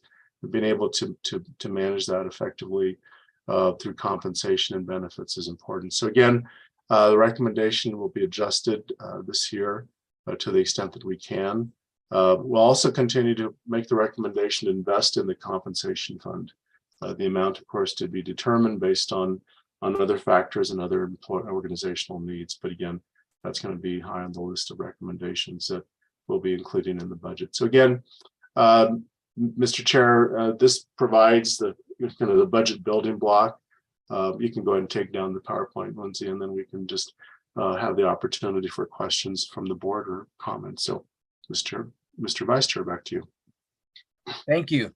Are there any questions by board members? Yes, Chair Horstman. Yes, and part of this is just comments, really. And, obviously we value our employees, and quite frankly, Coconino County, especially last year, made a big investment with our employees. And we were lucky we had that federal ARPA money so we could do that. That ARPA money is coming to a close here. So I think that's important that we take a look at that. And I'm glad that we were able to make such a sizable commitment last year when we had that opportunity. And, just a couple of things as we move forward. And much like last year, I'm look forward to getting what the actual cost is for right now, the recommendation of 2.5%. What does that really mean in terms of dollars for the employees? And also, what does that mean in terms of the budget? So I look forward to getting that information as we move forward, because we're going to have a leaner budget year as we move forward here in 23 and 24. But as always, Erica, we really thank you so much for your thoughtfulness and presentation, and look forward to continuing the discussion. So thank you. Thank you, Madam Chair. Supervisor Ryan. Thank you, Mr. Chair. Yeah, I'm processing a couple different pieces here. Very good presentation and laid out really well as well. It's really good that you were able to get more recent input as you guys have been going around with the open houses and the surveys. So really appreciate that. And yeah, the big question would be inflation in housing, and what does that mean? No matter what, as noted, this is the largest chunk of our budget in budgeting. And we really are trying as best we can under the limitations that we have to really value our employees with that. A couple pieces that I'm curious about, don't necessarily have to go into in detail right now, but as we go through, I wrote down, and Steve came up with it right away. Define WXYZ. It would be good just for us. You're going to tell us, and it'll start to slip out of our brain as you're finishing the sentence. So that would help remind us and showing us which ones are one time and how the others are being impacted, which goes to compression. That is a question, seek an answer in a minute on how we're working with that, which goes to the compensation fund, which was a big chunk, and it's a new thing that we've done. So, how are we managing it? How is it? Which parts are you addressing? And then a piece associated with that is, and I don't know if we'll be there or not, but usually when you create a fund, it's gone pretty quickly, or you reinvest into it to a certain degree. So that might be a management piece that we have to, filter and see what the objectives are there. A piece that's not here, and it's and yet it is. Erica, you brought up the quiet hiring, which is it's wonderful. Whether we like it or not, COVID made us finally get on with it and make the changes. People are adverse to changes, but we've been able to embrace it. Many people have. The indirect that occurs associated with it, and it crosses over to a new area, almost a nebulous area in some ways, is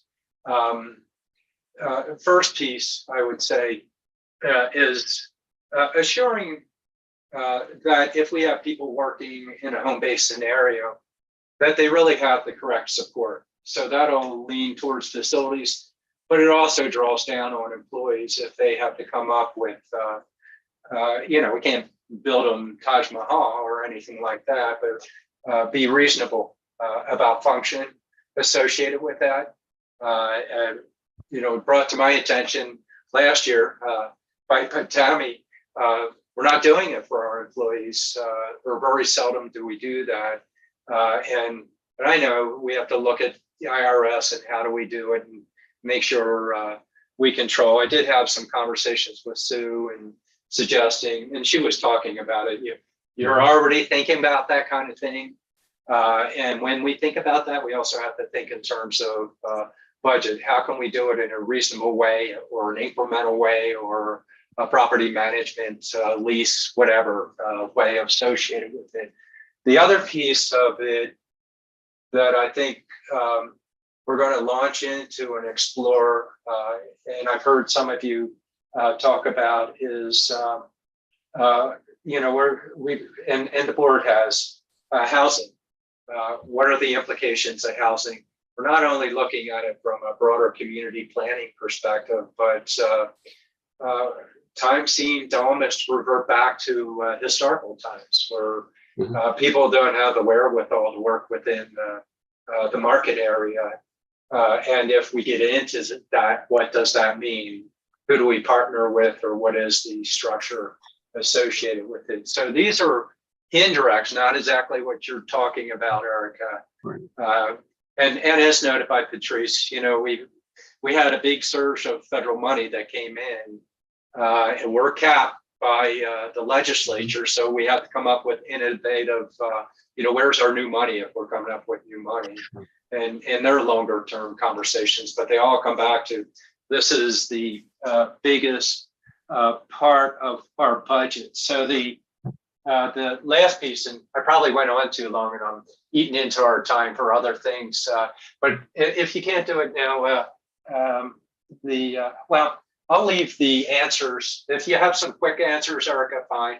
Otherwise, this is an ongoing conversation. Or Steve. Sure. Well, no, let me start, and then Erica can fill in, of course, with the intelligence stuff, because she's, So Matt, to your question related to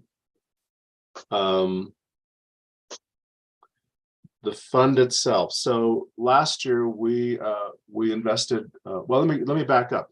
So some of the game changers this year, and they're true game changers with regard to budget, and of course that directly, not indirectly, but directly to that is compensation, is the passage of the jail district. That is huge when we look at the game changer if it had not passed. And I say that because had it not passed, that would have been a shift to the general fund of about $18 to $20 million. And so that, and I do want to appreciate the public for their confidence in the sheriff's office and detention services for the public passing that, because that was huge. Had we not had that passed, we would be having a very, very different discussion today relative to the budget going forward, because all of the things that are in, with regard to the detention is mandated.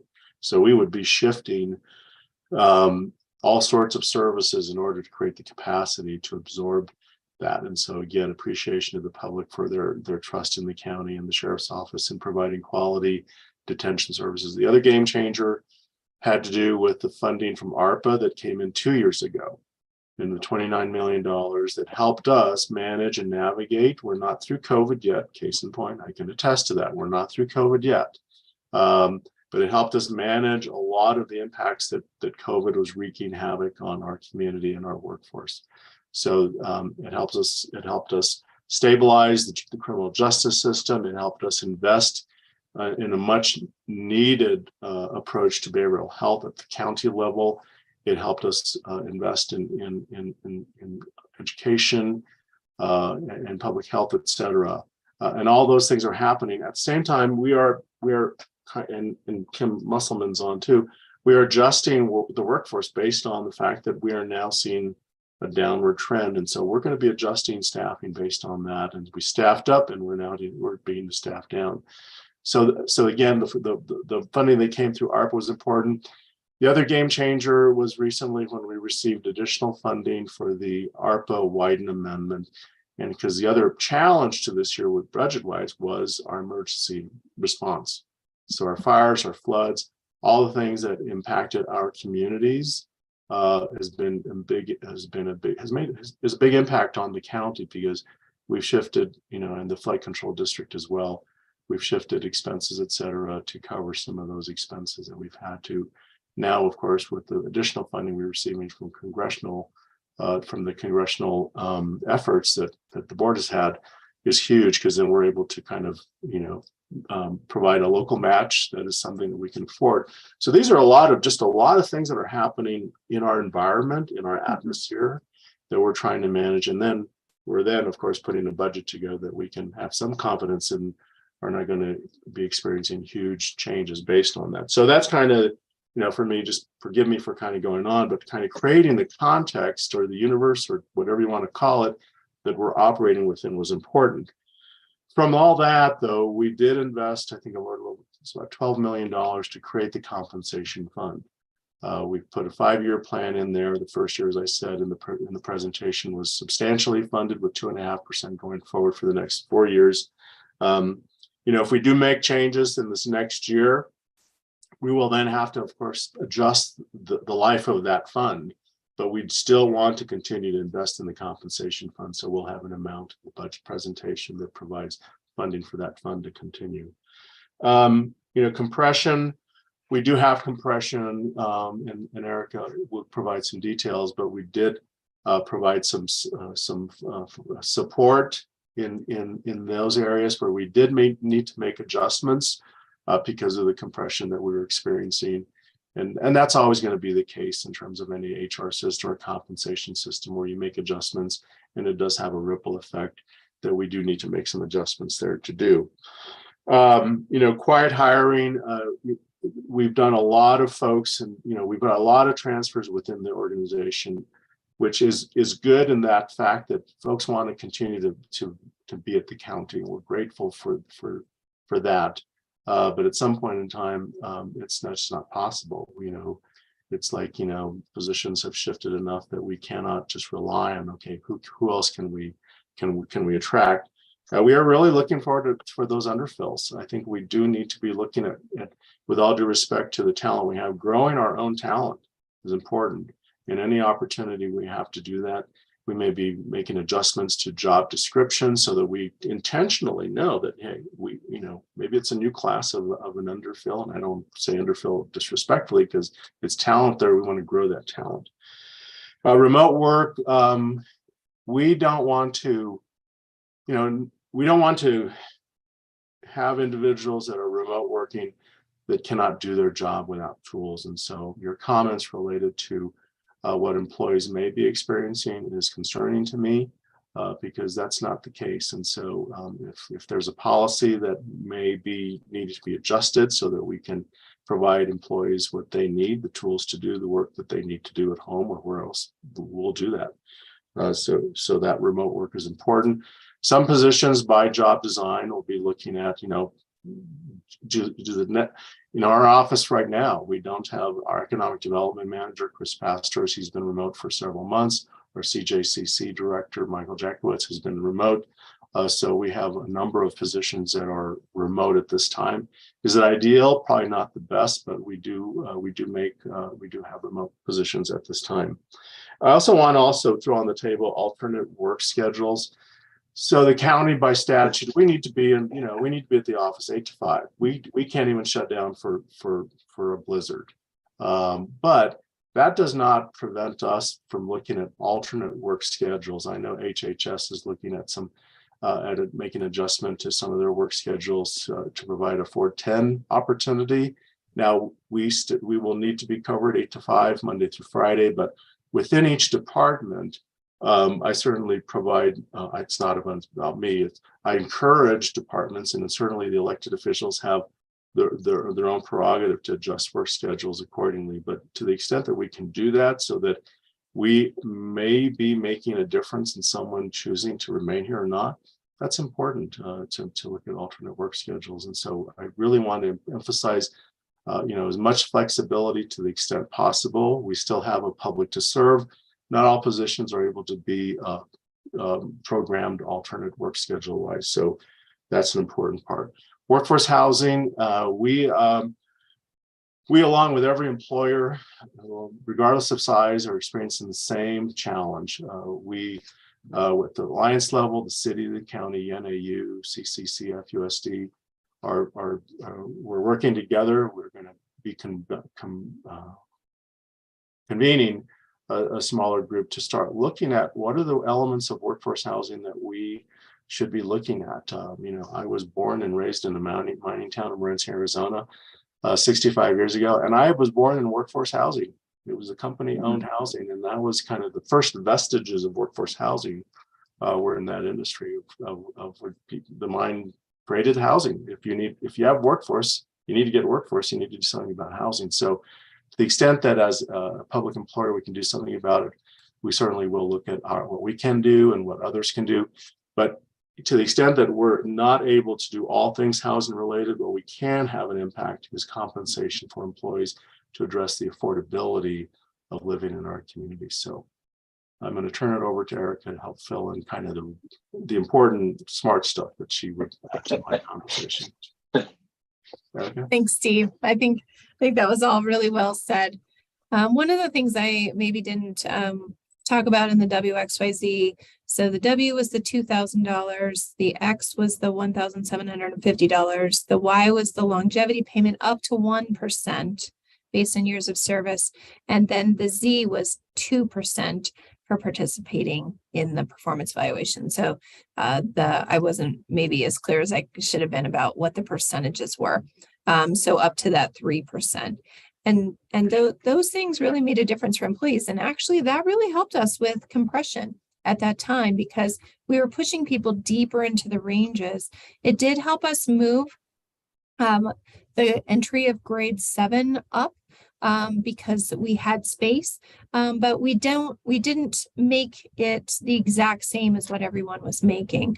So there is some space in there for new employees. Some of the compression that we've had over the years was done out of necessity because we used to have grades 3, 4, 5, and 6, and over time, we rolled those grades in because it was one of the ways that we were staying ahead of minimum wage during some uncertainty as well.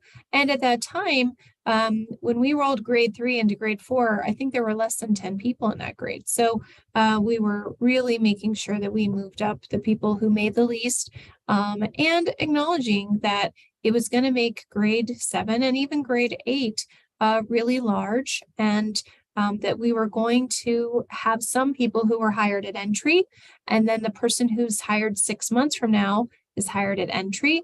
And there was going to be a little bit of compression there for some of those some of those employees.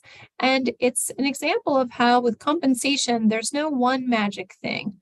If there was one magic solution for compensation, everyone would do it and compensation wouldn't be nearly as complex. But everything we do in compensation, like in life, has positives and negatives. There are different strategies for different things. Some people asked me at the time when we did WXYZ, it's awfully complicated. How are you, going to be able to share that with employees? How are they going to understand what they are receiving? And I think we did a good job of that. We didn't have people come back and say, I don't know what I'm getting. And so people were understood that the complexity helped people in different areas of the organization in different ways. And so there wasn't concern about that. So I'm really excited for how well that did and how it did help us with some of the compression. And by continuing to move the grades over time, one of the things that we've done in the last 5 years was really to limit the number of redlined people that we have. We have probably the fewest number of redlined employees that we've had since I started here in 2007. And redline employees are employees who are at the top of their grade, that they got to the max of their grade and they can't get any more increases. And what we do here at the county, which is incredibly generous, is that we calculate what they would get and they get that in a one-time payment. So they don't go entirely without, but it doesn't add to their base pay. And so by continuing to move the ranges over the years, we've limited that. On the flip side of that, we like to tell the story of Jeff Fergan, who was here for, I think, 28 years and never got to the midpoint of his grade because we keep moving the grades. So the midpoint kept staying in front of him. And so if employees have a goal to be at the midpoint of their grade, which is a compensation kind of geeky thing, maybe that some people think about, then that's something that we keep moving the grades to stay ahead of minimum wage to prevent people from being redlined. And so some people won't make it to the midpoint of their grade possibly. So some of those strategies that we have, we look at what the pros and cons of those are and really weigh those. And that support for teleworking, that quiet hiring, I think quiet hiring is something that we've always done, that we've created new roles and really been responsive to the needs of residents and citizens and visitors, and that we've adapted jobs to meet those changing needs really well. It's has a new title right now, but this idea of quiet hiring is much better than the idea of quiet quitting, which was the phrase that was really throughout the pandemic, that people weren't engaged and they were overwhelmed. And so that we've been able to move on to quiet hiring, meaning we're able to adjust the work, re-engage people in a new way, use their strengths to benefit the organization and our residents. Those are really positive things that really also are a different signal of the end of the pandemic in a different way. Well, appreciate that. And actually, I know this is a dialogue that will continue as we work into the budget, as well as some of our short-term and long-term goals. So thank you. And I think Mr. Chair, I'll surrender my time. I think I've consumed it all. Not a problem. Not a problem. No, thank you for the presentation. Are there any other comments from supervisors before I make my comments? Yes, I have a Supervisor question. Fowler. Thank you. Just first of all, I just want to thank you again for the years of all these years we've been adjusting and trying to improve and trying to stay ahead of what's really happening to our employees and being able to balance our budget and trying to figure out new ways to be able to take care of our employees. It's always been a priority. So I really appreciate that. And here's some, and just the recommendations that have been brought forth. And I agree with increasing the compensation funding and and so I just, I want to just go back, and I just really appreciate the conversations that happen with our employees to really get an honest opinion and just really what's happening to our employees. Housing has been such an issue, and it continues to be across the county, not just in Flagstaff, but across the county. It's a huge challenge that is faced by everyone. I want to go back to your history of retirement. I was wondering, in our organization, do we have, we have, at one time, we had a lot of people that were going to, well, I don't know if it was a lot, but we had a number of people who were at the age of retirement, and we wondered, how are we going to replace them? Here's institutional knowledge that's going to be moving up. Are these those individuals, or are these just where are we with that? Thank you, Supervisor Fowler. You're correct. Several years ago, we were talking about the retirement tsunami. That was one of the HR terms at the time, about this wave of retirements that could come. And we've had that wave in different departments at different times.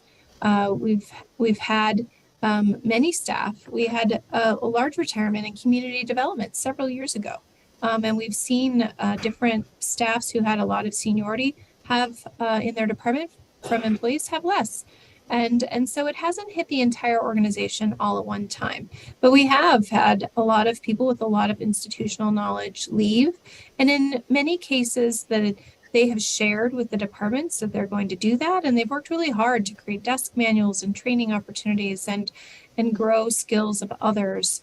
And also then use that opportunity after that person leaves to look at how we can do things differently as well, and be encouraged by the departing and retiring employee to do that. I'm excited for the celebration, and I know the new person is going to bring a new perspective. And here's the information that I can share, that institutional knowledge. There is always a little bit of institutional knowledge lost when we have someone with 25 or 30 years of experience leave, but we do a really good job of growing from within. Our average internal promotion rate before COVID was about 30%. We really invest in training opportunities, growing and developing people. These broad-banded jobs where we are encouraging people to move up in their tracks really shows that we believe in growing talent from within, that we want people to continue to be engaged in a new way, in a new role, or within learning skills within that role. And then during the pandemic, the internal promotion rate went up to 60%. As we saw that big wave of retirements, we had a lot of people who were ready, who we had been successful in preparing for that next step. And at some point, it's great to promote people. We do that well. And at some point, we need to bring some new people in and fill some of those positions. We can't just continue to share that same group of people across the departments and just move that vacancy. And I think that's one of the things that was so exciting for when we were fully staffed with the attorneys. That hadn't happened in quite a while. And so there was, a celebration there that we were able to attract a difficult to fill position, and there were many. So we do keep track of looking at that historical data, kind of tracking within departments, how they're doing, how those vacancies are impacting them, and who is looking at retiring. I think it is one of the questions. I'll have to look back at the employee engagement survey, but we asked people about their plans to retire. Those plans change, but we do have a lot of employees in this organization who could retire at any time. And we've also attracted some employees back.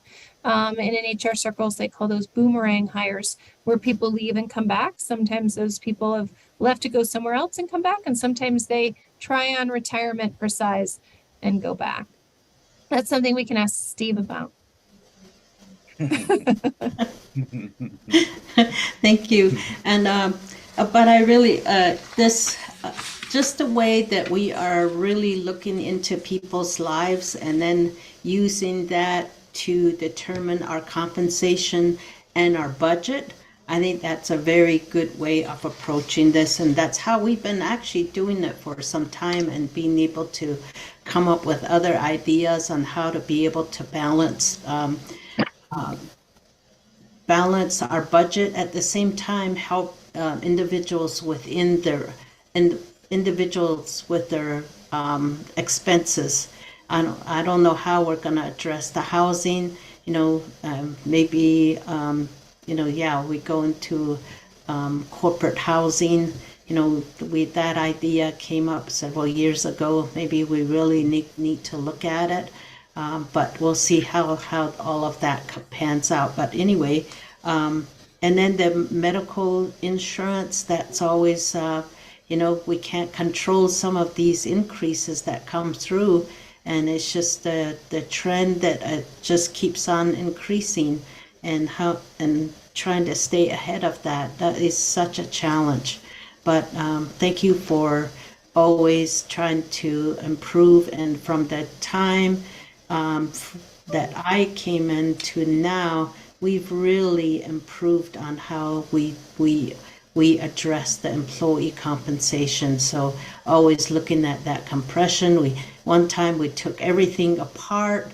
You all took everything apart and you put it back together, and we said, okay, let's do this first, let's do this next. And then we slowly built up, and now I feel like we're at a place where we can actually see what happens and how to balance things out. So these compensation and our budget. So thank you, appreciate it. Thank you, Supervisor Fowler. Supervisor Begay. Yes, good afternoon. Just a lot of factors playing to this whole thing. Basically, I'm just looking at everything, all the SWOT analysis that were done. Certainly that's gonna, play a big role into it. And but I'm just thinking that, a lot of this decision, if we're gonna make it at the time, we're gonna make the decision for increases regarding salary. I think, we just have to let everyone know at the departments that the dollars, that dollar is going to probably affect things that they're going to be asking for if we should decide to go as a board into approving items that are being requested on the budget and through the budget session. And then also, we talked about how promotions were done 30% to 60% within the organization. I think that is good. And I'm pretty sure when you're promoted, these dollars also go up. And, so stating that there's a 9% to a 12% average increases, that were done within the last year. I think, that to me, that's a good start. And then I just wanted to say, yes, we did have a lot of money at one point in time, and that's what we did. We splurged with it, and we did what we could as a board, and getting people up to the entry level and beyond. As far as getting, unfortunately, there are other people in the other areas. Like the Navajo Nation, their starting pay is at $13 an hour, and they're doing, they stay with the job, and so there's things that that we're ahead in here at the county. And so on this thing where it says 2.5% compensation information that was provided to us, adjustment budgeted, and then there's also for the next 4 years at 2.5. I think that's going to really be something that we have to look at within our dollars. And if it's general funds, then, every year we're not going to get that money, just like for the school districts. They're getting their budgets cut right now. And, how are we going to accommodate, or if anything, those are going to change from year to year. So to say that we have 4 years and this plan here, yes, it's good, but we really have to take a look at it. And then there's 2% that I would like to see as how much that's going to give, 2.5, and then the increase that Steve is looking at all those dollars, to see how that we can look at those compensations across the board. Certainly, we have a lot of factors playing this, the cost of gas and, everything else, and the cost of housing, that is real out there. And it's not going to get any better. And so what do we do 5 years down the road? How are we going to continue to give this 2.5 within a plan, or are we just going to take it apart, like Lena said, from year to year and see what we can do? And I think certainly, there's some will be given, yes, but we don't know from year to year how much dollars we will be getting. I think that's going to be the deciding factor for the board. And so anyway, there are leaner dollars, yes, and then we also value, everything that the staff has provided us, and that and certainly we will be discussing this at length again. So it's a no-win situation right now. I think, given that the budgets, the dollars that we may have might be able to give all the departments what they need plus the salary. So I'm just kind of thinking about that. And I've been working with budgets for a long time, 40 plus years of that. And so you have to take a look at everything. And so I trust that the board will do the best they can, and, in looking at everything from all angles and be fair, as to what can be done. And like I said, we were very fortunate to do that last year, 9 to 12% increases, for people.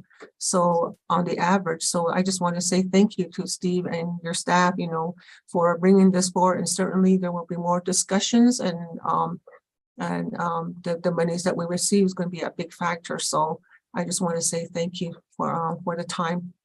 Welcome. Thank you, Supervisor Begay. Are there any other comments by supervisors? If I can, just real quick, Yes, I have a lot more, but it's not going to be today. And so obviously we look forward for the continued discussion, and also to get a little bit more complete information on what this looks like in terms of the cost to the county. And I know the recommendation is 2.5. So I think it might be great to also take a look at 2, 1.5, 2, 2.5, and 3. So we have a range we can look at. Will do. Thanks so much. And thank you, Erica. Vice Chair, I almost said Madam Chair. I have a question for Erica.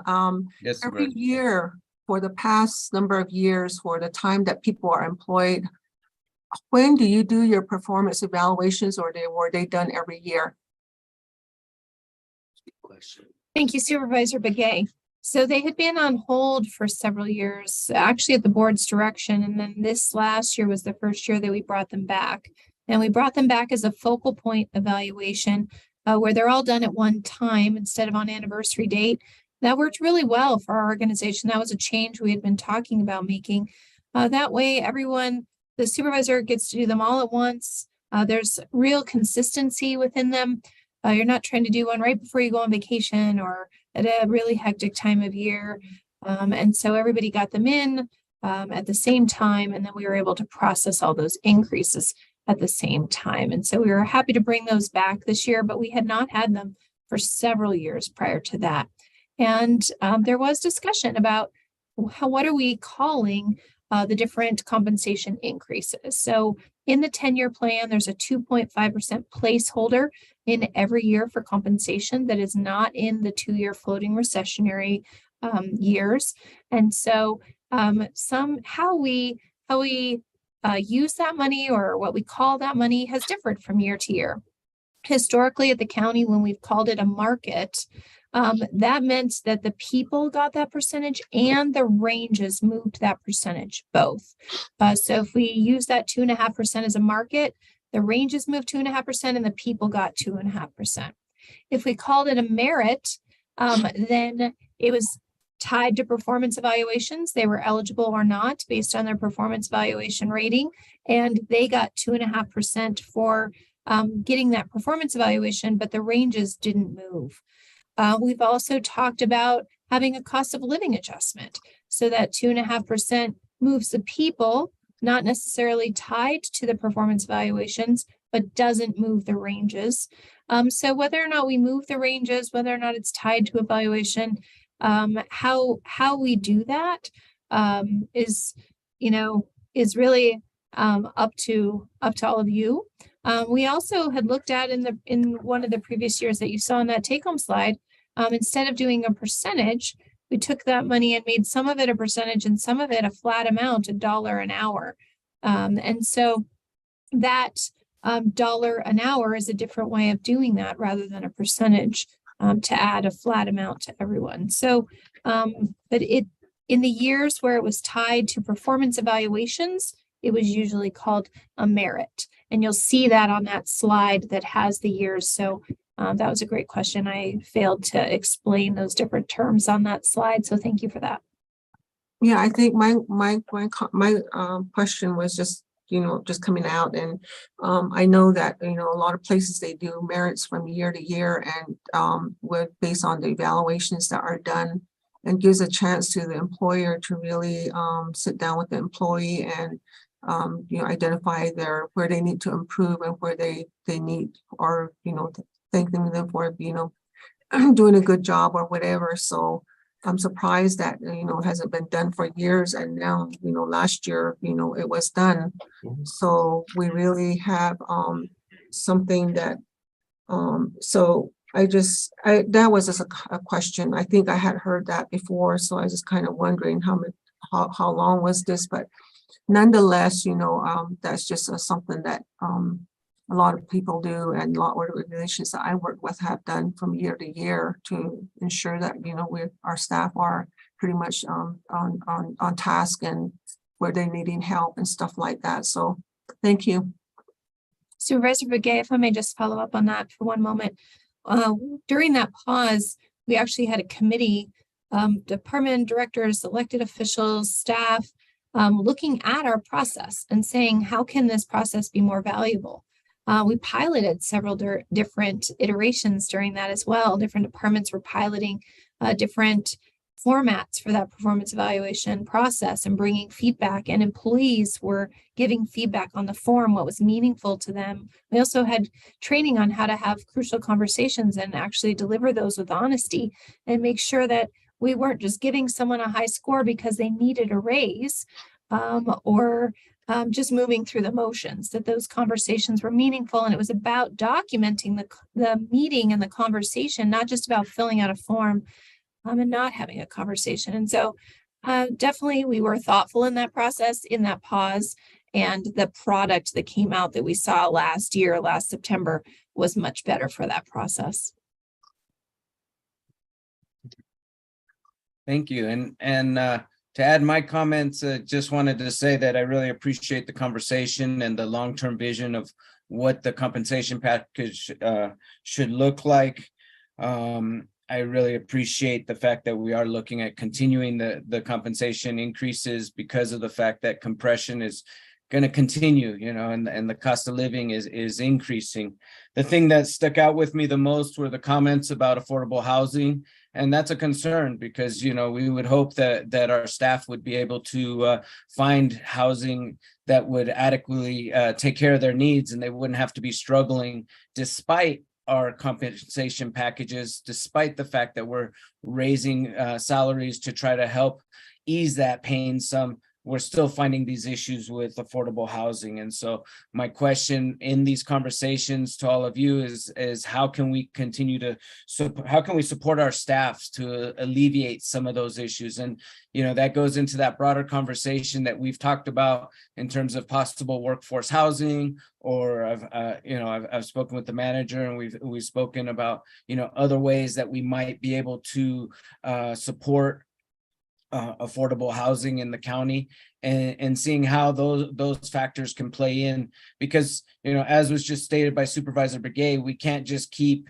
increasing the compensation package if the money's available is going to be decreasing now that we don't have ARPA funds or extra funds to do so. So we need to think of what are those long-term investments that we can do that will help provide dividends that can support our staff, but won't require us to continuously just increase salaries to try to keep up with the cost of living. And I don't know what that answer is, but I just throw that out there because I think, some of these aren't short-term answers, but long-term answers. And, that's why I appreciate seeing the 10-year plan and seeing how, this package will come together. And I look forward to hearing more details as we dive into the data from the staff survey. I really appreciate that you use the staff survey to help dictate how this budget's going to be developed, because I think that's really important to listen to our staff so that we can make those proper adjustments and help them where they need most. So thank you.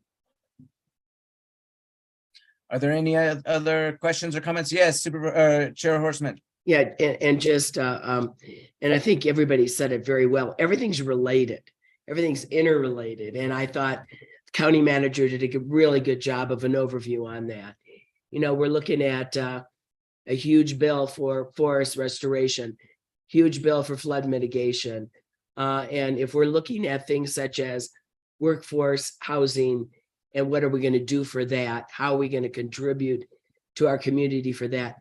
That's also a bill, right? And so it's all interrelated. And as much as we want to do the most we can for our employees, we have to see how all these pieces fit together. So like I said, I'm sure this is just one of many discussions we'll be having as we move forward. Thank you, Madam Chair. Okay, are there any other comments on this topic? Otherwise, we're not going into the next presentation till 11:15. So can I suggest we take a bio break until 11:15? Thank you, everyone. Thank you.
Hello, everyone. Do we have our supervisors back yet?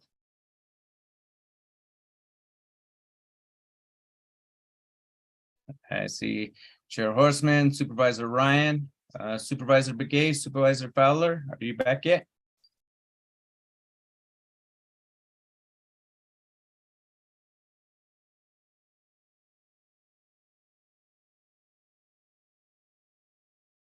Mr. Vice Chair, Yes. Andy Bertelson will be presenting or introducing the next items. Thank you. Okay, we do have a quorum. Should we, just in the interest of time, should we go ahead and get started? Sure. Okay. Proceed. Thank you. Hand over the floor to Mr. Andy Bertelson. Thank you, Mr. Vice Chair, members of the board. Thank you for having me today. I really appreciated the last conversation, and I don't know if I'm a silent hire, but I'm a recent hire. And one reason that I really value Coconino County is for the discussions like the one that we just had, our financial planning efforts, our discussion about the bigger picture, and the leadership of Steve Peru. And we have an excellent human resources director in Erica Philpott. So I wanted to lead with that. Now, moving on to the next topic, we wanted to discuss fair fees. And Ricky Conway, if we could promote him, and Cynthia Nemeth are here to discuss fair fees. Ricky, my history with Ricky is the early stages of the recreation programs in Coconino County, and I really appreciate his efforts with that. He and Cynthia presented to the Parks and Recreation Commission on Thursday evening. The Parks and Recreation Commission, in their due diligence, did have some input on this fair fee discussion. I will say it's a lot of information, but we're confident that Cynthia and Ricky will walk us through this information as we discuss our fair fees. I don't believe our fair fees have been addressed since 2008, and I was actually with the county during that time. So appreciate the discussion, and with that, I'll turn it over to Parks and Recreation. Thank you. Thank you. Yeah, thanks, Andy. And I'd like to, before handing it over to Ricky, I just want to recognize any of our county Parks and Recreation commissioners that might be joining us. Some of them I know we're going to attempt to be here today. We may have some fair superintendents here with us and other county fair stakeholders. So to those who've made the time to be here, I thank you and welcome you. And anyway, as you'll hear from Ricky, he's pursued a process that's been very well vetted. We're seeking efficiencies while maintaining a reasonably priced county fair. And it making it accessible to our clients. So Ricky's going to present to you. Liz Krug, Assistant Director to the department, and myself will be on hand should there be any questions that we can help answer. All right, Ricky, take it away. Thank you very much. Let me go ahead and start my presentation. Share my screen. All right. Hoping that was a success and that we are now seeing our screen. So with that, I'm just going to get going. Chair Horstman, Vice Chair Vasquez, and members of the board. Hi, my name is Ricky Conway, and I'm the Coconino County Recreation and Fair Manager. I'd like to thank you for giving me the opportunity to talk with you today about the Coconino County Fair. We're here today so I can provide to you an overview of the county fair's finances. I would also like to present a fee update for the fair. And by the end of this meeting, we are hoping to have action from the board on whether or not we may proceed with the public hearing process on the fee updates. And I'd like you to know, while the proposed fee updates will have a positive impact to the fair's finances, today's proposal has a lot to do with addressing public safety, traffic concerns, and improving guest experiences, then revenue generation, but you'll learn more about that as we go on. Quick background on the county fair. For those of you that didn't know, the first Coconino County Fair was actually held in 1949 at Thorpe Park. It moved to Fort Tuthill in 1953. This year will be the 74th annual event, which means next year will be Big 75. We're really looking forward to that one. Purposes of this proposal or this presentation, the fair does receive revenue. We have various revenue sources, and revenue can be received either pre-fair, during fair, or after the fair. The fair itself does not operate from the general fund. And that revenue generated at the fair goes back into putting it on. And just for funsies, the top picture is from 1976. It features a young George Pryor, who would later go on to work for our department in special events and at the fair. And that bottom clipping is from 1958. We have not done a Miss Coconino pageant in quite some time, but a few historical photos thanks to the Daily Sun for you. In comparing county fair data over the last 3 in-person fairs, and so we did omit the 2020 fair as that was a virtual event, so many of the metrics wouldn't be the same. We are seeing a trend toward pre-pandemic numbers for the county fair, having only held 2 events since the shutdown. I also want to mention that these attendance numbers are paid and non-paid. These are full attendance numbers that when we report out our attendance for the fair, it does incorporate bodies on the ground. It could be comp admissions for Schools Day, which was a large program for the FY20 fair held in 2019. Volunteer numbers also take part into these attendance numbers. So keep that in mind as we move on, that the attendance featured here is both paid and non-paid. This last year, we did see record attendance on Saturday at the fair, 15,000 attendees. That's not everybody on the grounds. That is just the people whose tickets were scanned in, 15,000 attendees. So that wouldn't include all the exhibitors and all the vendors and everybody else on site during the fair. So we had a really big Saturday, as again, we are pushing back toward pre-pandemic numbers. The other metrics on here, we saw a large increase in non-food vendors for the 2022 fair held in fiscal year 23. We expect that trend to continue. We also want to acknowledge that entry numbers are variable on a lot of different things. So for example, this last year, we did have the fire and the flood, the fires and the floods, and that impacted our entry numbers. So every year there's an ebb and flow with entries, but we have to understand as staff that a lot of that is determined on external factors outside of our control. We have several revenue streams at the Coconino County Fair listed here for you, but also the next couple slides will go over them in greater detail. Just wanted to point out how in awe that child is of Coco the cow. The kids love Coco. In comparing the last 3 in-person fairs, we see a positive trend. Again, we are seeing high revenue numbers, particularly in the Governor's Fund, which I should explain is money that we receive from the state of Arizona that promotes fairs and horse racing. It is sent to all the fairs in Arizona, as well as a few livestock shows. We have been fortunate to see an increase over the last few years. And what we have started doing is reinvesting some of that increase into making incremental improvements, helping cover other costs that have risen over time, and then also to build up our fair fund, which I will talk about here in a little bit. But we have seen that increase. We are stewards of the state money and using it to connect the rural population with urban population and promoting fairs and agriculture. I also want to point out here on the entry fees that it is free to enter the fair for everything except for open livestock. And even that is a very limited number. We do open rabbit, cavy, open poultry, and open horse. And those fees are nominal. It's $1 for the chicken and the rabbit and $5 for the horse entry. So we don't expect the entry fee revenue stream to be very high because our goal is to have it display as many entries from the community as possible. And one way we seek to do that is by reducing the cost to enter to $0, free to enter the fair, plus you can win prizes. I will acknowledge that sponsorships have been lower over the last couple of years. We are working to increase that. But vendors, we have seen a nice improvement in revenue that I will go into just briefly a little bit later. Moving on to additional fair revenue streams. These are primarily ones you're going to see based on-site attendance.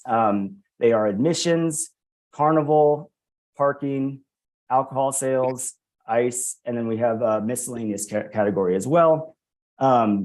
You can see again, high numbers comparing the last 3 fiscal years. And just to let you know that ticketed attendance was higher in FY23. That's paid ticketed attendance was higher. So while the overall attendance for our FY20 fair was higher, we actually sold more tickets to the 2022 fair, the FY23 fair. For example, we sold almost 2,300 more adult tickets in FY23 than we did in the FY20 fair. So while the other tables showed higher attendance in that event, that explains why the revenue was actually higher for this year's event.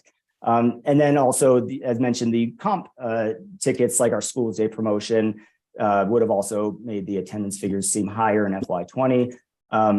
Carnival revenue, parking revenue, everything's pretty well the same, if not a little bit higher. For revenue that can be influenced by weather, economy, and entertainment options, as the slide says. We know this last year we had 4 days of sunshine. That really helps all of those revenue streams. Years where we have hail or rain, it does alter. I'd like to talk briefly about the typical expenses at the Coconino County Fair. We're using FY22's expenses because that fair has been closed out. FY23, we're still living in it. So I wanted to paint a complete picture.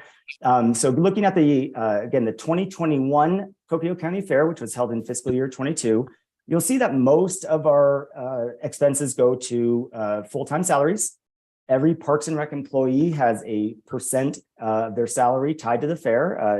It takes so many of us to put on this event. I'm the fair manager, but every member of this team has an integral part to this event.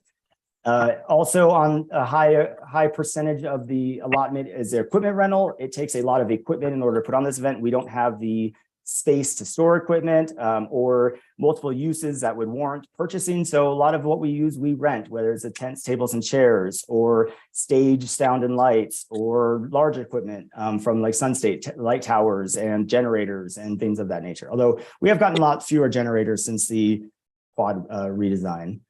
And as by comparison, just to compare that with the FY20 fair, the 2019 event, our expenses were about $477,563. So we are seeing an increase in the expenses to put on the event. But some of those increases in FY20 were PPE related, cleaning supplies. It was our first event after the pandemic. So we did order and try to source more materials, which did increase the cost, but there are other things at play as well, temp labor and just cost of goods and services going up. Also want to point out that in fiscal year 22, we took over parking operations at the fair. Prior to that, we contracted with, typically it was the Tuba City ROTC, who brought about 70 to 90 cadets down to run our parking operations. It was a cash only operation at that time, but they had the numbers to do the sales as well as the parking people and spaces. They, after 2019, told us they were no longer going to be able to do parking. So we took it on starting with 2021, added in our own improvements, such as being able to purchase your parking online, purchasing it with a credit card instead of cash only. But in taking on that operation, we had to take on the hiring of 6 to 8 cashiers, supervisors, money runners, plus full-time staff in order to really give the area some oversight. So we did take on the parking operation beginning in FY22 as well. And just as a note, before I move on from this slide, FY22 revenue, if you add up all the revenue streams on those previous slides, was $691,011. So the fair often will add to the fair fund at the end of an event, assuming we have planned and everything has gone well. In comparing just FY22 and FY23 expenses, we are seeing an increased cost. In particular, tent tables and chairs went up by a small amount. Awards saw a pretty sizable increase.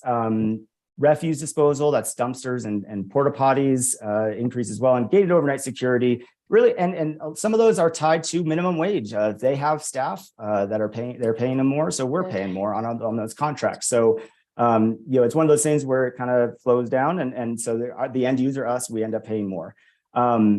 I would also like to mention from this slide that the fire marshal has looked through our inspection of our facilities as well as the event itself.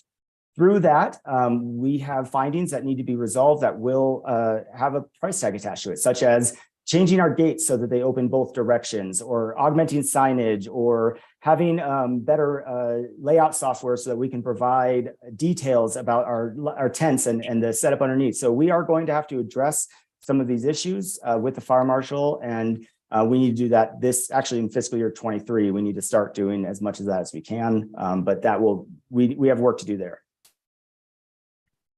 The fund balance, here's some examples of one of the reasons we really want to build that fund balance. So in addition to, as I mentioned, making improvements from year to year as we can, either in aesthetics or public safety, or what we're able to provide for awards. We have our eye on some big ticket items, some capital improvements, those being listed here on this. Excuse me a minute. Yeah, Supervisor Fowler, I think you're unmuted. Inside. So right here, I have. There. All right. Thanks, Ricky. Thank you. I was going to power through that. Thank you for stopping. Give me a chance to get some water. So what these projects that we would look to complete with the Fair Fund are impactful. So restrooms are on there twice. I think the board knows all too well our desire for flushing toilets at our park, and the work that we have made to make that happen. So we get closer and closer to being able to improve the restrooms on the fairgrounds, whether that's new restrooms or improving the existing restrooms. A big one for me, I've been with the department for 11 and a half years. I have heard for many of those years the need for a livestock show ring or multi-purpose building over in the corner where we put that large tent for the livestock shows and auction. Yeah, that's one of those things that just keeps coming up, and we believe that would not only be a great new addition, a way for the fair to save money on renting that tent. It would provide a better experience, a better show ring. It could also be a rental opportunity, as the board is probably aware.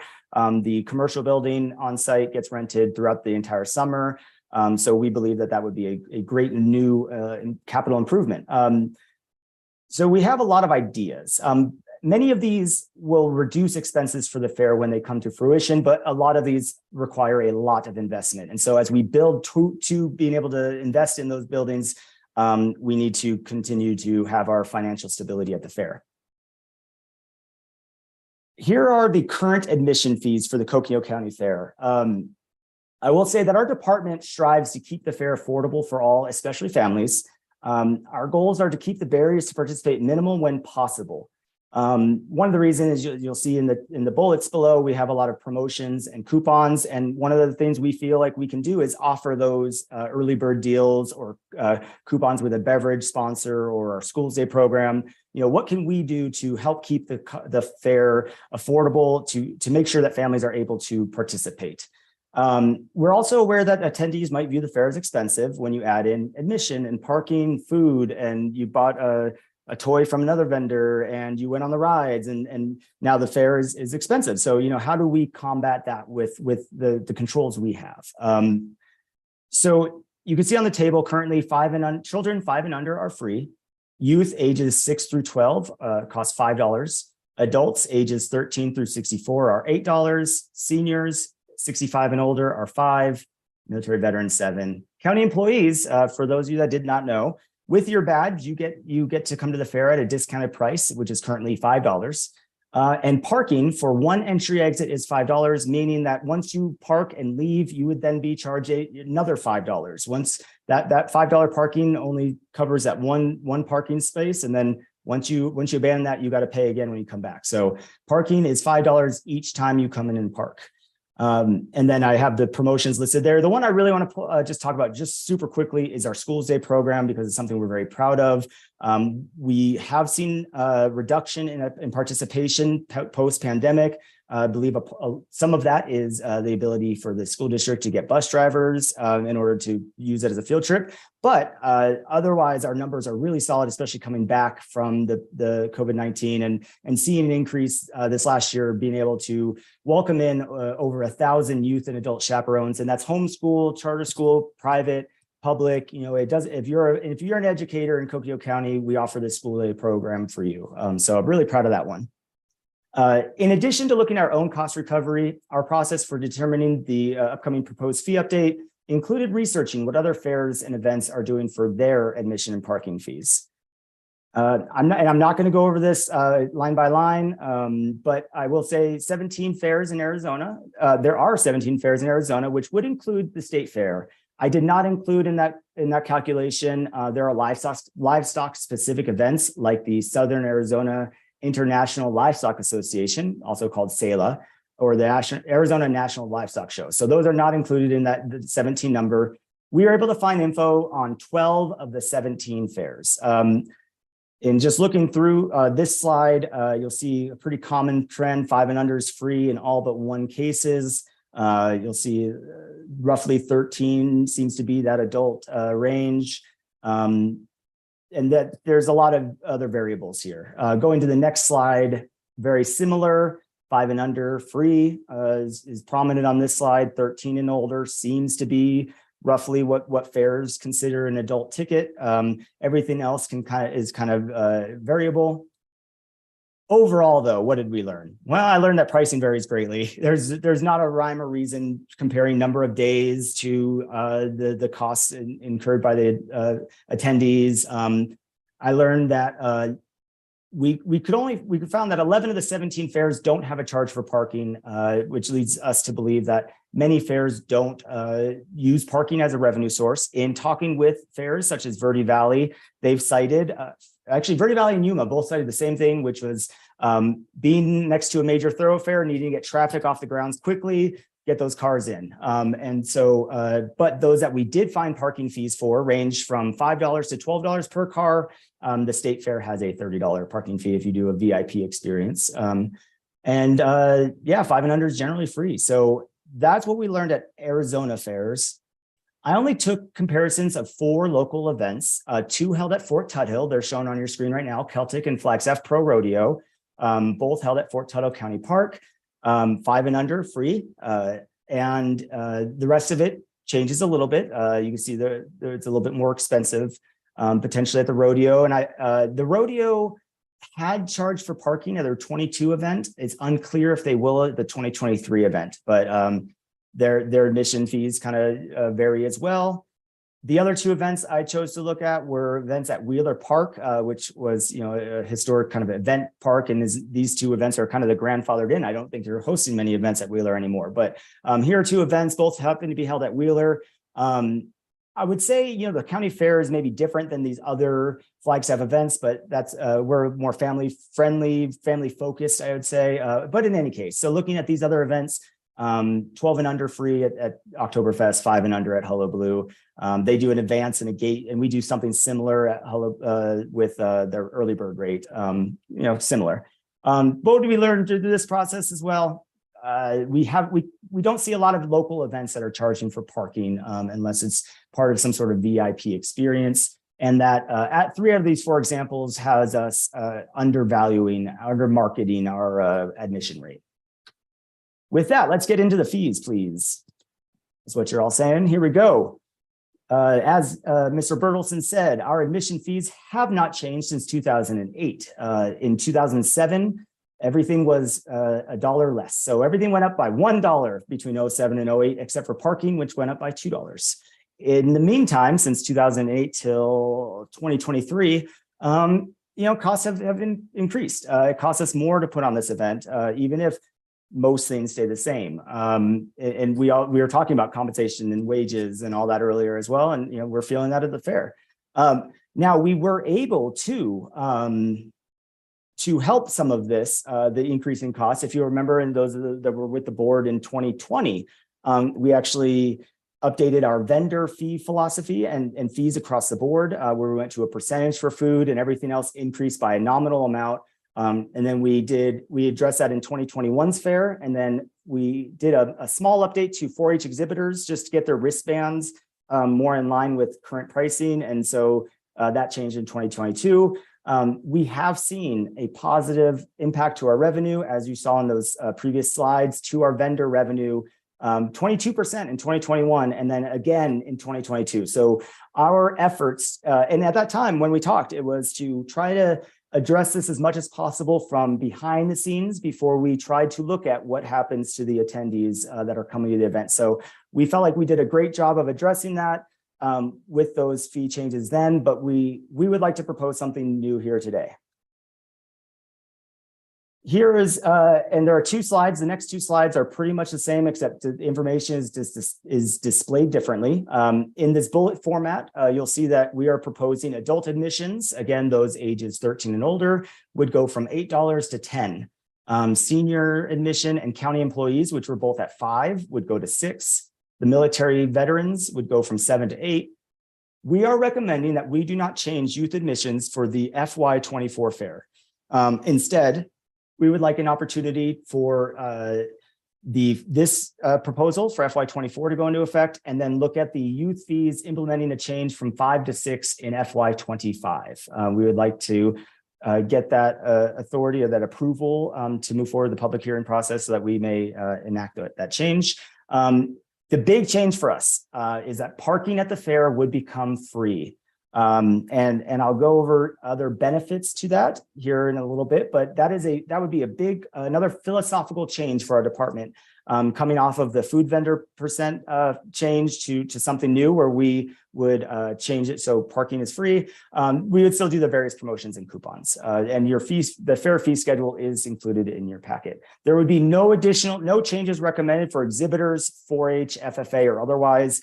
No changes would be recommended for that group of participants. Here's again that information just in a table format. Children 5 and under would still be free. Youth would stay the same in the FY24 fair. Adult admission go up 25%. Seniors would go up accordingly, and so on and so forth. Parking would become free. Then in FY25, we would address the youth rate going from 5 to 6 in the FY25 fair, which would be our 75th annual. What would that do to our revenue? Again, this wasn't strictly about revenue. Our goal was to increase public safety, guest experiences, traffic concerns, and honestly, we wanted to make sure we were not losing money. We wanted to make sure that everything was whole, and those were our biggest driving forces in looking at this.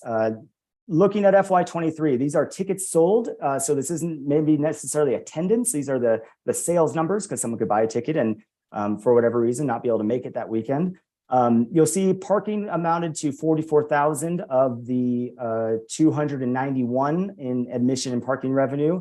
Then you add in the promotional revenue that we do ahead of time. We're about 300,699 just in admission and parking revenue only, not including those other revenue streams.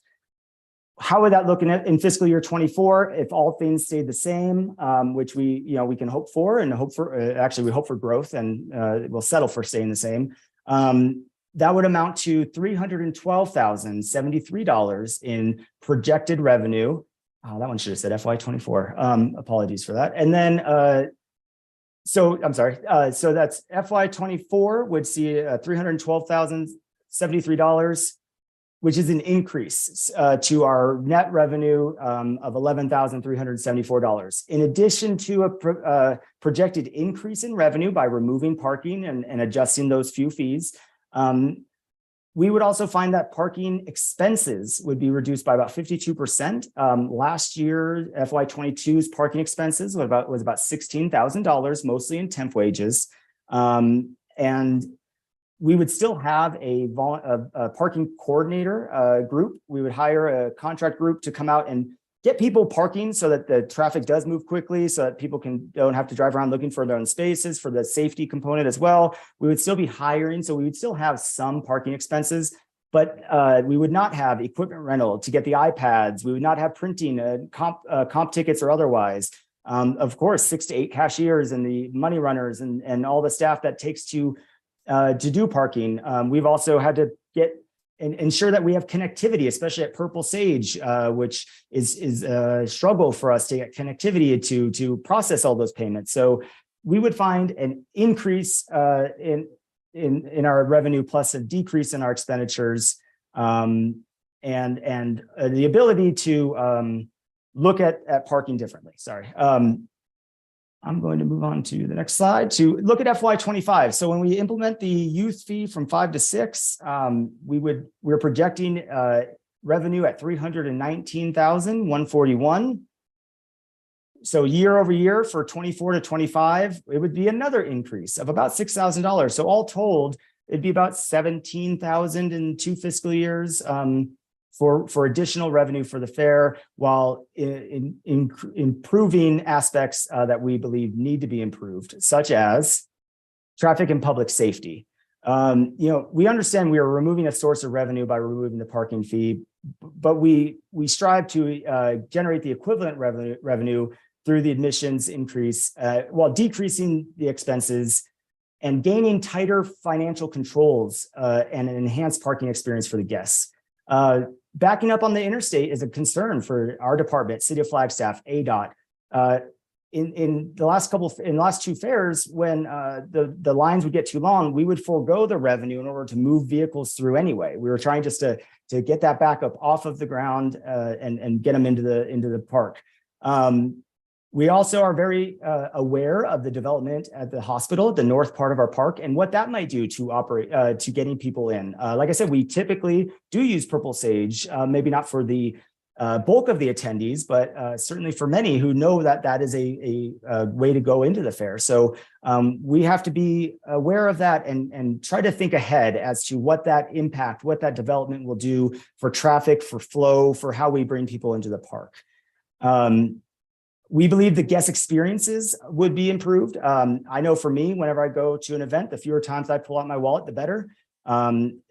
Guests will no longer be in a long queue in the parking lot, which ultimately just serves nothing but delaying their gratification of the lemonade, turkey leg, and funnel cakes that they're really itching to get to. So we really want to get people in the grounds with that $5 in their pocket because we think that they will be happier and we'll then be spending that money back on the grounds. And the other thing I want to talk about is the fair operations. So our finance department, the county's finance department, was amazing and helped us out this year's fair, being in the money room, helping with reconciliation.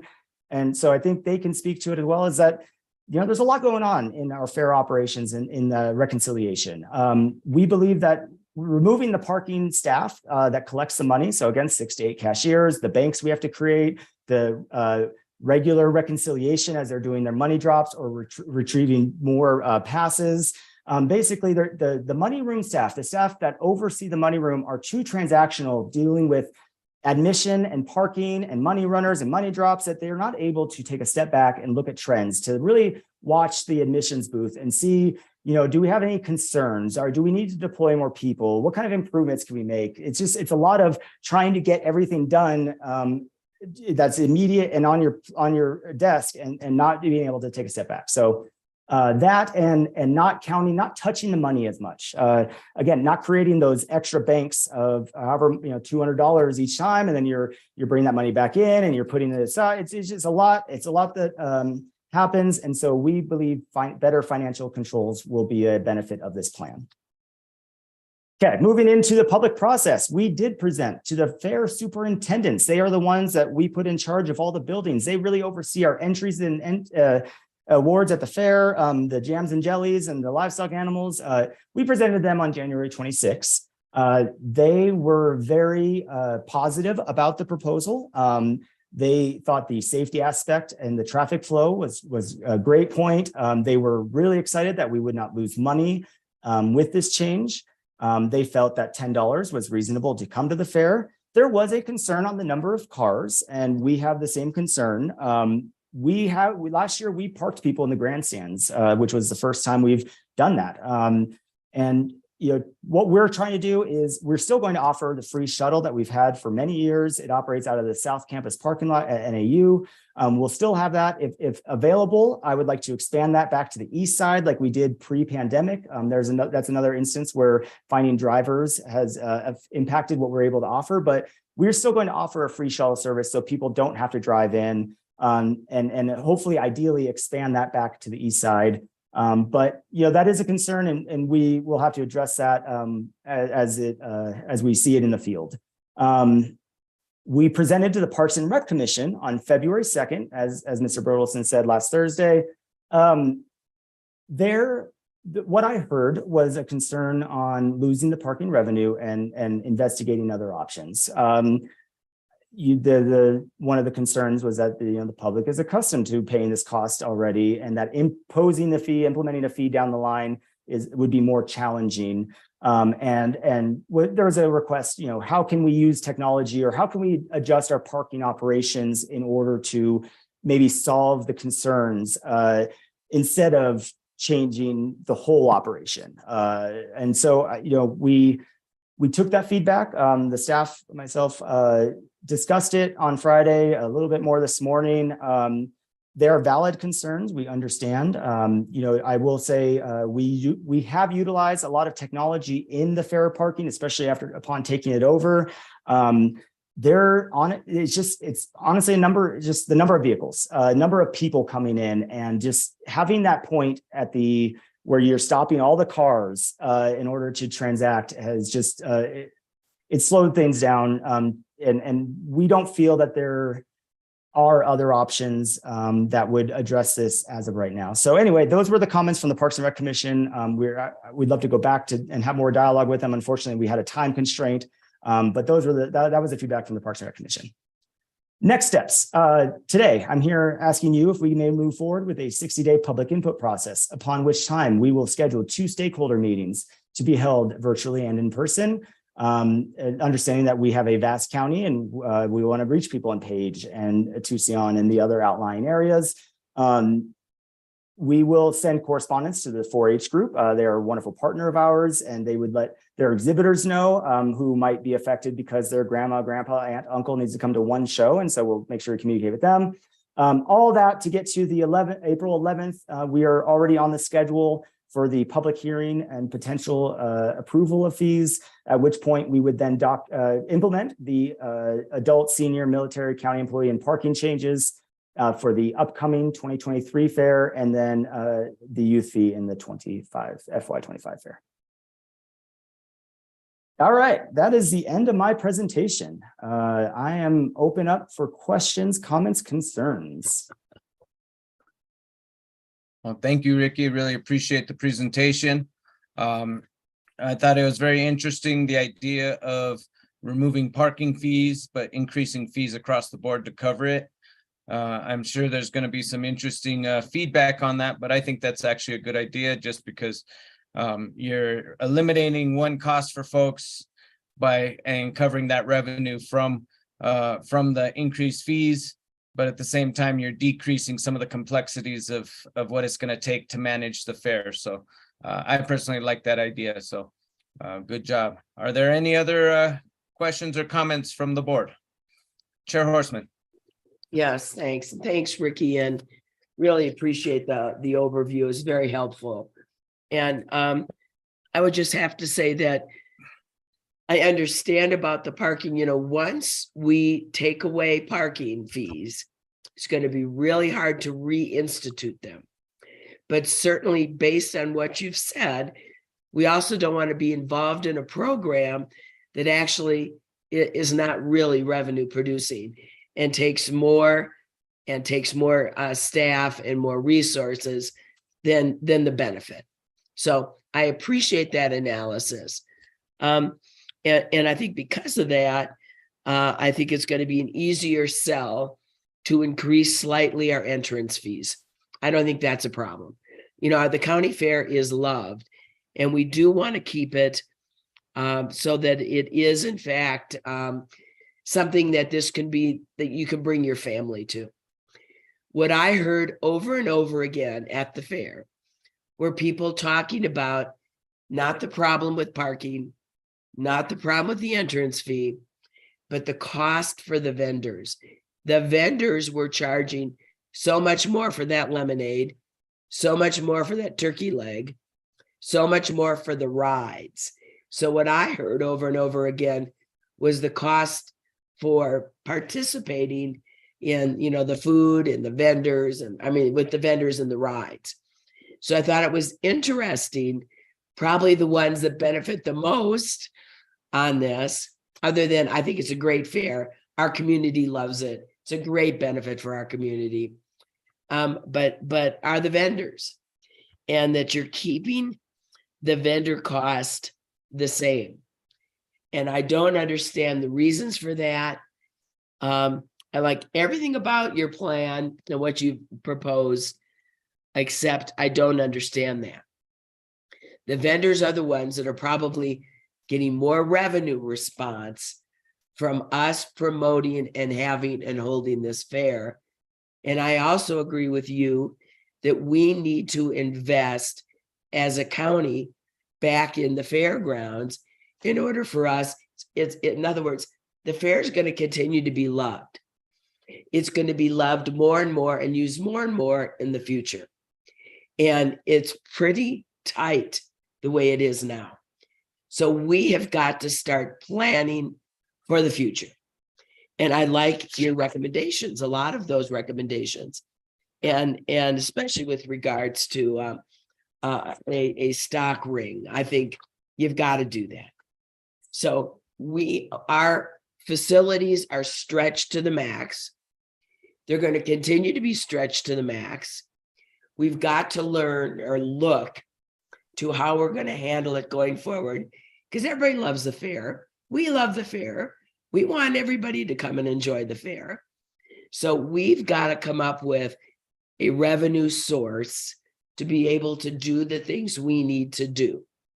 And I think that's especially so as the hospital moves out there, as development moves out there, and it's going to be loved even more. So we've got to plan for that love. We've got to get revenue for that love. And I don't understand why our vendors are, why there's no increase in fee. And I would like to see what like-kind fairs, county fairs, are charging their vendors.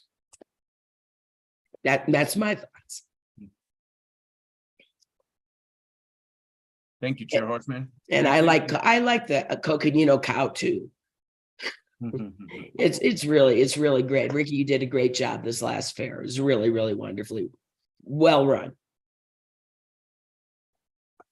Thank you very much. And as always, I'll have to say that it takes a whole department and volunteers and everybody to run it. So I really appreciate the comments and the feedback. Thank you. Okay. Any other comments by supervisors? Supervisor Ryan? Thank you, Mr. Chair. And hey, Ricky, well done. Hard to cover all this in such a short amount of time. And I was going to tease you and say, what's your recommendation? And I hear it. And Teresa, the kid in me regretted not getting a picture with Coco the cow. So I got one. Good point. I missed it this year. But on the discussion points, I had a chance to just quickly note with Cynthia, because I didn't get a chance to review this until late. But I also, similar to the commission, because we are trying to, we've gone from having nothing to starting to build funds to be able to think about investing well, as Patrice was just outlining, and as you laid out, Ricky, really good objective. How do we do it in that fine balance that we don't want to outprice ourselves so families can't enjoy it? By the same token, there is a cost to impact what's going on. And once you take it away, it is hard to bring back. But it's a piece, I'm looking at, we have later on the agenda, the master plan. And I think a piece that was missing in the long range planning was a recommendation to do an analysis of parking in a comprehensive way. I can see where the fair, I watch it, I live within a mile of it, and so I watch the highway pack up, just when people start to flow in and then it backs up. So I see this as a safety recommendation. And so maybe at this point, I guess I am for now accepting the recommendation associated with it. What I would prefer we would do long range is take a look at more broadly. I've seen parks where they charge for parking during the weekends. They don't during the week. We have, it's been a menagerie. I found out, early in my career that there was a nonprofit group that was charging for our parking when the impact was we couldn't handle it and move it back into the park. It was the benefit to the nonprofit. Great for them, but we need to think of it as a public facility and what can we do? And it is all over the place. The rodeo or the amphitheater, what are we doing? Is it built into the contract? So those play into my decision related to what we have here before me today, and the rest of the board is for now, for the public health and safety component of the backup, I can go along with it, but in the long term, I think we need to do a broader analysis of how we treat the park and when are the unique situations such as the fair. I've seen you waive fees because you did need to get rid of the backup on it, when to do it for that. The piece that won't go away, I know you have it in there and you mentioned volunteers, is you still have to manage that group coming in. So even though you're removing the cost associated with it, that cost will come back and eat us pretty doggone quick if we don't have personnel moving traffic there. And so it is a cost that we definitely need to still keep in there and adjust and manage as best we can for that. In terms of the increases, it's been a number of years. It's reasonable. I'm not sure about bumping the kid price up next year. For this year, keeping it how it is, then it would be interesting to see, what's the response? What are your true revenues that are coming in? Each child that's added to the family, and I know some people game the system. I've got, but we did it. That's right. We changed that method. We stopped the family component and went back to charging the fees per individual. It does have an implication, and I agree, Patrice. I heard quite a bit about the vendors. It's that part that we've always had high priced. Even when it was lower, it's the market that they do, and so sometimes you have to share your meal with somebody instead in the family. So anyway, I see the recommendations. I'm okay with going forward for now. I consider it a work in progress. I agree with what the both Patrice, I don't know about the other board members probably, but what the commission were suggesting is we need to further analyze that component as it relates to it. The long-term investment in the park and the infrastructure is good, and you could tell, Mandy, that the multi-use concept is still in play out there, huh? So anyway, do you need? I think I answered your questions. If afterwards, after they're all done, if we didn't, or if we run out of time here, I know you need to post in order to have that 60-day period considering these are fees as well. So, thank you, Mr. Chair. Thank you, Supervisor Ryan. Are there any other comments by supervisors?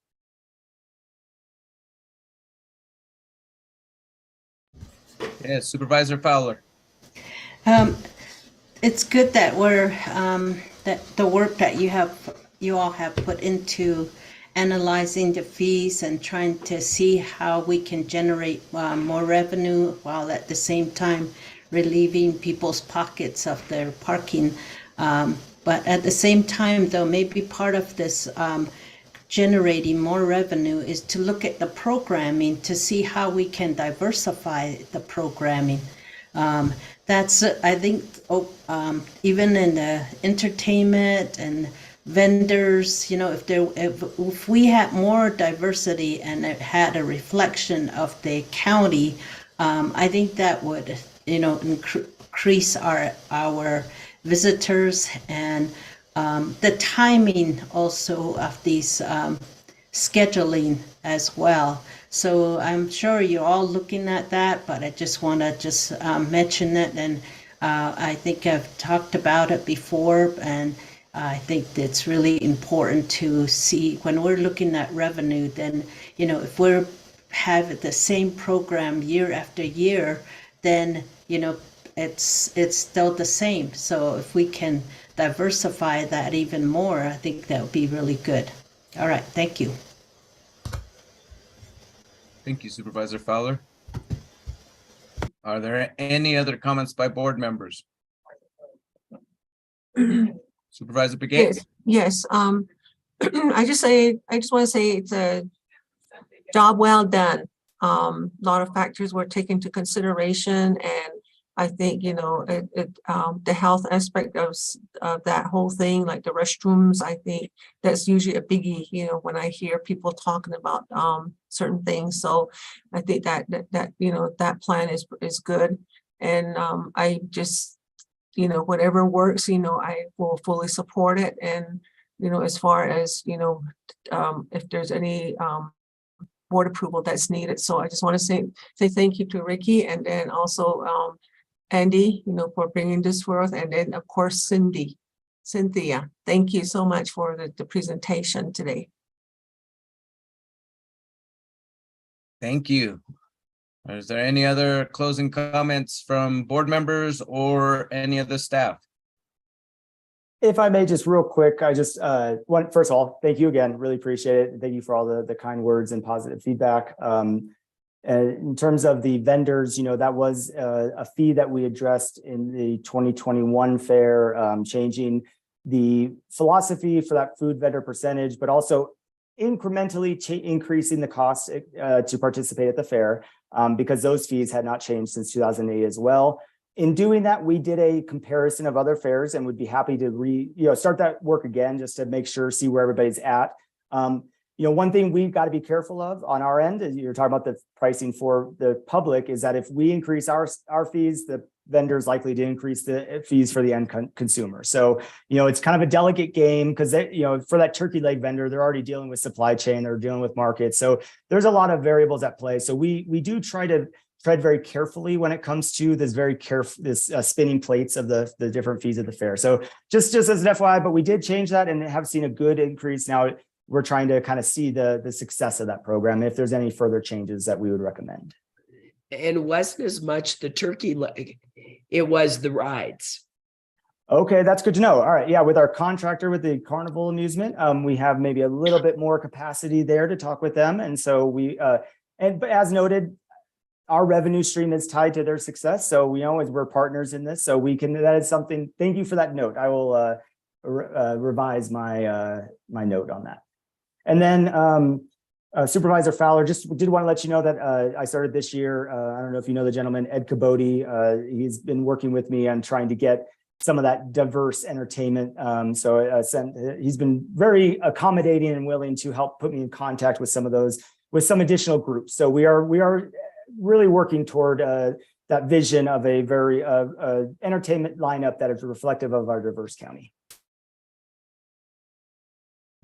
That's very good to know. And just throughout the whole, at one time, this county was known for its ranching community and Native Americans.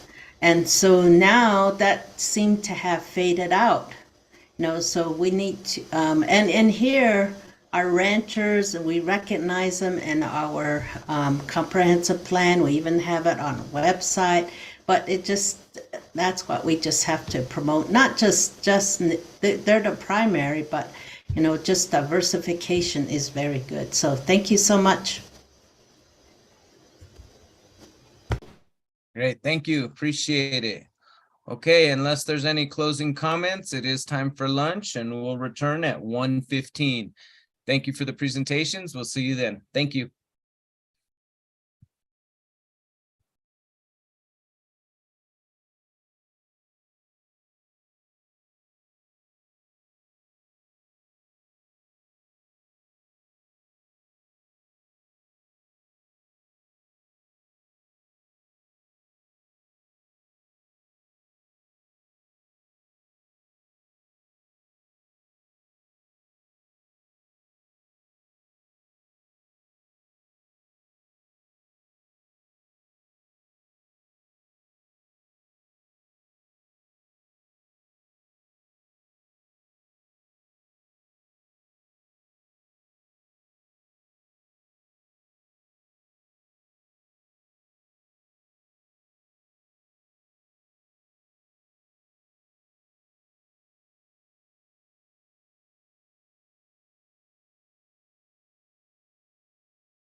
Patrice,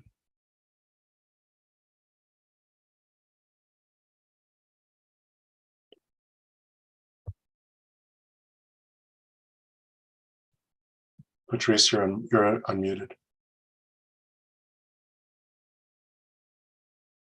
I don't think I am, but I just unmuted. I'm gonna turn it off and tell me if you hear me. Hang I on. can hear you now, but you're good. Thanks. So I just was saying, can you hear me now? I don't think you heard me, did you? No, I did. No, you're good. Yeah, I don't know who it was. Wasn't me. All right, thanks. But I tell you, I am totally losing my voice. I know you sound terrible, so. Yeah. So I'm not sure how much I'm gonna be able to participate, but I'll be here. All right, take care. Right.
Hello, everyone. Good afternoon. It's 1:15. So if we could see if we have a quorum so we can begin. Supervisor Chair Horseman, good to see you. Supervisor Fowler, are you ready? Are you available?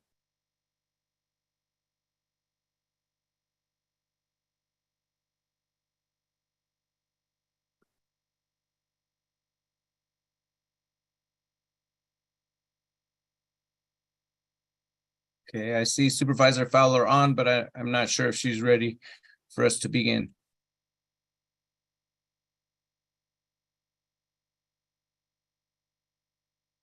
And we're still waiting for a quorum.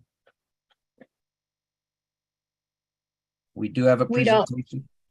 We don't have Supervisor Ryan either. I'll send them both a text. Okay. Well, I guess Supervisor Fowler is not unvideoed, but is she, if she's on, does that count as quorum, or do we need to wait till we have a physical, like a visual that she's available? Or a voice, something to say she's online. Okay. Of course, I've lost my voice, so, but I'm here, I promise. I'm gonna turn on the light.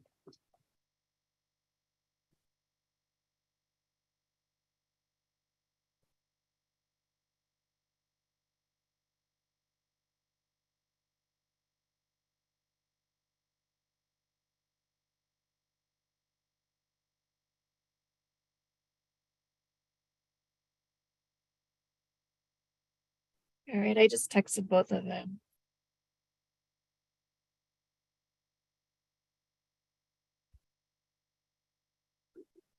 Okay.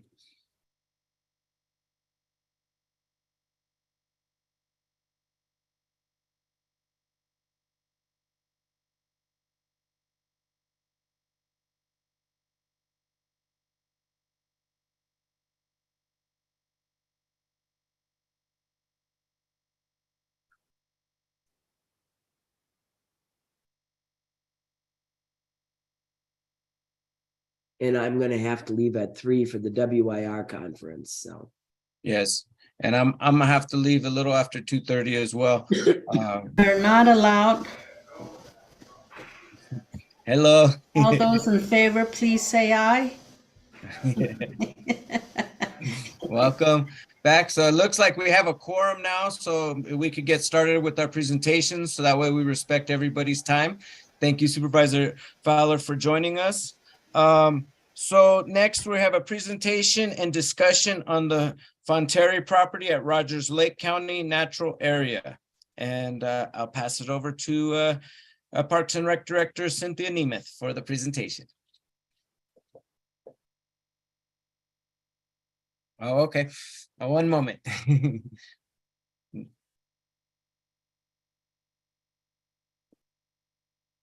believe we do have Supervisor Begay on the phone. Oh, Supervisor Begay is with us as well? Okay, great. Yeah. Thank you for joining us, Supervisor Begay.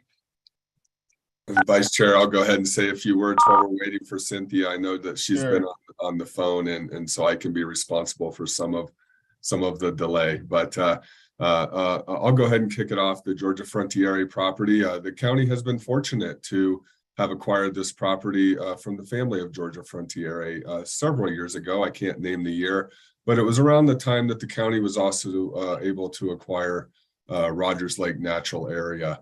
And that area is a gem for Coconino County. We were able to utilize the Coconino Parks and Open Space funding to acquire that property. The Frontiere property is adjacent to it.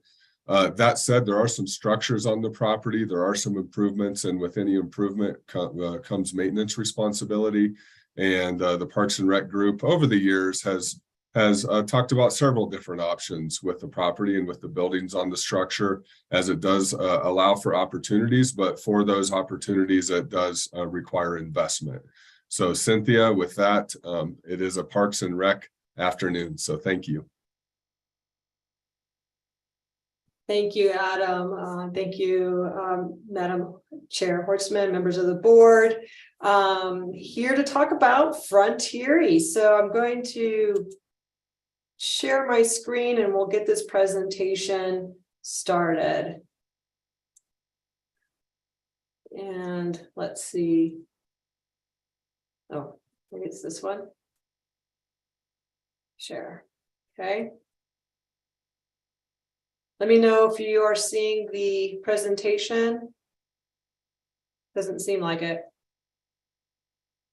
Yes, we can see it, Cynthia. You You just can. want to Okay, thank you, Lindsay. Yeah. Appreciate that.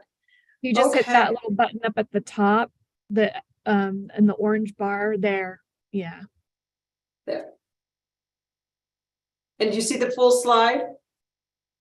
No, you'll need to swap. Yeah, hit the swap there. There we go. There you go. All right. So the purpose of today's presentation is to just give you a little more thorough of a background. Also, I wanted to share with you, which is really the impetus of why we're having this conversation today, is to review findings that were made by the state fire marshal, along with community development. These are recent findings. And then based on those findings, I prepared a few alternatives for the board to consider. And so we're looking for direction on maybe on one of the alternatives that will be presented to you today. As a matter of background, the property in its entirety is 240 acres and was donated to the county in 2010 by the estate of Georgia Frontieri. Georgia Frontieri was the owner of the LA Rams, and she had bought this property and developed it partially so. When we took the property, we did so with the understanding that we would use it for environmental education for 5 years. And after the 5 years, the estate did not put any further restrictions or obligations on the county. We pursued a conditional use permit with the county development department, which allowed for a few things. Among them was NAU to bring in an artist in residency program. And we were also able to conduct special events out there under certain conditions. There's some number limitations, overnight limitations, and things like that. But we were able to expand the use beyond the residential zoning of the property itself. NAU never did want to renew the agreement for the artist in residency program. But then thereafter, our neighbors at Camp Navajo, through their Army Compatible Use Buffer Program, which is a program designed to bring properties and lands around military installations into conservation, or in some way avoid the development thereof in order to protect the mission of said properties. And so we did so. They bought the development rights, well, we sold them the development rights and earned some money from that. And we put the entire 240 acres in conservation, with the exception of, well, I wouldn't say with the exception of, but including, it's all under conservation, but there are 2 small 10-acre parcels that are titled as the building envelope because of the buildings that are on those 2 10-acre parcels. So to give you an orientation of where exactly the Frontieri property is, here is Fort Tuthill. You've got I-40 running that way. Normally how we access it, we come back, we access it through the north side of the park. We take a dirt road, a Forest Service road, which winds around and then comes down this way here. And then eventually we enter the property over here through a dirt road. I think most of you have been there. And so this little L-shaped or whatever shape that is the entire Frontieri property. And then to give us a little bit of a close-up, here's the Frontieri property, here's Rogers Lake County Natural Area, and then these 2 little slivers are the 2 10-acre parcels that constitute the building envelope. So the property features excellent, I mean, some of the most premier views of the San Francisco peaks in this region. It borders the ephemeral Rogers Lake and County Natural Area. It does have about 4 RV hookups. It has a 100,000 gallon water tank because there are no wells there, so water has to be hauled in. And then it has 2 residential buildings. One is about 1,000 square feet. 8,000 of it is what would be considered residential. There are rooms and restrooms and gathering and living areas and an enormous kitchen. The lower 8,000 square feet are really very nice stables, a equestrian for horses. And then there's a second building that's approximately 4,000 square feet. And that has I believe it's a 5-car garage underneath. And then upstairs, there are 3 bedrooms and 1 common area with a kitchen and combined living room. This property is not accessible to the public right now unless you get a special event permit from this department. There are nearby county managed amenities such as 2 trailheads. There are interpretive signs. You can access the 2-spot trail as well as the Gold Diggers Trail, which then is connected to Rogers Trail. And you can actually get to Fort Tuthill from there and or vice versa. And there are also, there's also an Arizona, is designated, I should say, as an Arizona watchable wildlife experience area. So what led us to having this conversation here today? So this department has been renting the buildings and adjoining grounds for weddings and reunions and meetings. Weddings have especially been very popular on this property. All that activity, however, has ceased pursuant to an inspection of from the state fire marshal, which then led our community development department to come out and review. And then also that all has led to a reevaluation of that conditional use permit, which currently allows us to host special events on this property. The problem that we have found is that renting the venue, as we have, is considered a commercial activity, which requires now commercial upgrades to the property. And I'll get into the details of what those improvements entail. So in order to understand what those improvements cost, we need to engage a local contractor, and we do have a proposal, a quote from a local contractor, that if we were to pay them $60,000, they would then go in and do a thorough assessment of what the cost would be for each of these improvements that have been identified by the state fire marshal.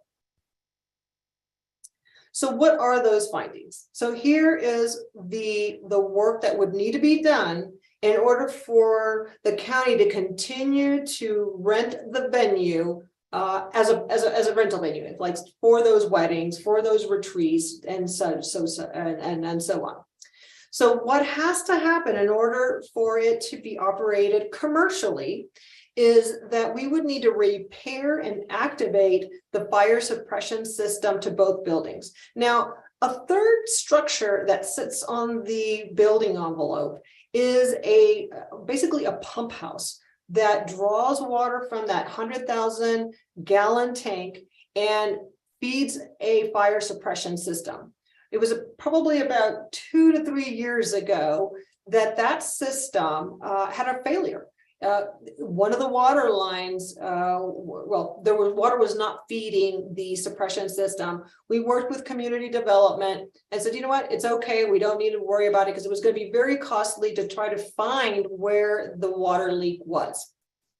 So we were able to continue to move forward without the fire suppression system that would bring in the water and then basically feed the sprinkler system that comes from the ceilings. We would have to then, in order to figure out more fire life and safety, electrical and egress, and or more about egress, how do we leave the building? That would require a redrawing of the architectural plans relative to electric and egress and fire and life safety issues. All the decks and stairways need to be inspected for structural soundness and load capacities. by a structural engineer. So the $60,000 has the architect fees in there, has the engineer's fees in there, and it also has a fire engineer's cost in there to again further to address the fire suppression system as deemed necessary. We would also have to install a new lift. Right now, there is a small little elevator that fits, if it is about a wheelchair size, one can stand in there as well. And it takes people to the second floor. So it only goes up one floor, but that would have to be ADA compliant, which it currently is not. So we would have to install a new elevator. The fire alarms would all have to be improved or changed, I should say, from just well, I guess I don't think there are any fire alarms, but the fire, like basically we have the fire detectors. So the fire alarm system would have to include audio, but also visual cues for both upstairs and downstairs.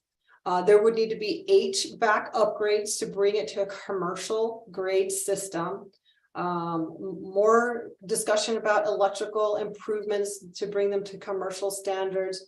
If it is determined that this kitchen, which is it's a very nice kitchen, it seems it's not been determined whether it's of commercial grade or not, but if deemed not, then it would have to meet standards of its own type of fire suppression requirements, grease traps, etc.